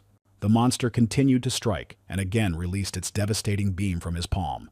Heesun shouted with all his might so that Cholwan would not think of stopping. They were running right into the epicenter of the attack. An unimaginable force came upon them, sweeping away all life in its path. However, there was not a single scratch on them. That's how effective BS's buff was. But Haesong realized that this effect would not last long. Bisu had recently awakened, and her strength was unstable. You could see it in her. Even now, her body was beginning to faint due to the high consumption of ether. She simply did not know how to control it. So seconds counted. The boulders kept flying, and that pissed Heesun off the most. He concentrated on the poisonous step. Cholvan also understood the seriousness of the situation, and was thinking of possible ways to quickly finish off his boss. Having decided to take it upon himself to clear the path, he was about to rush to the rocks. But right in front of him, a purple bolt of lightning flashed. The next moment, all the obstructing boulders exploded into small stone. The amplification made Haesong's already spectacular techniques even more effective. He managed to clear the way to the monster's chest one piece at a time.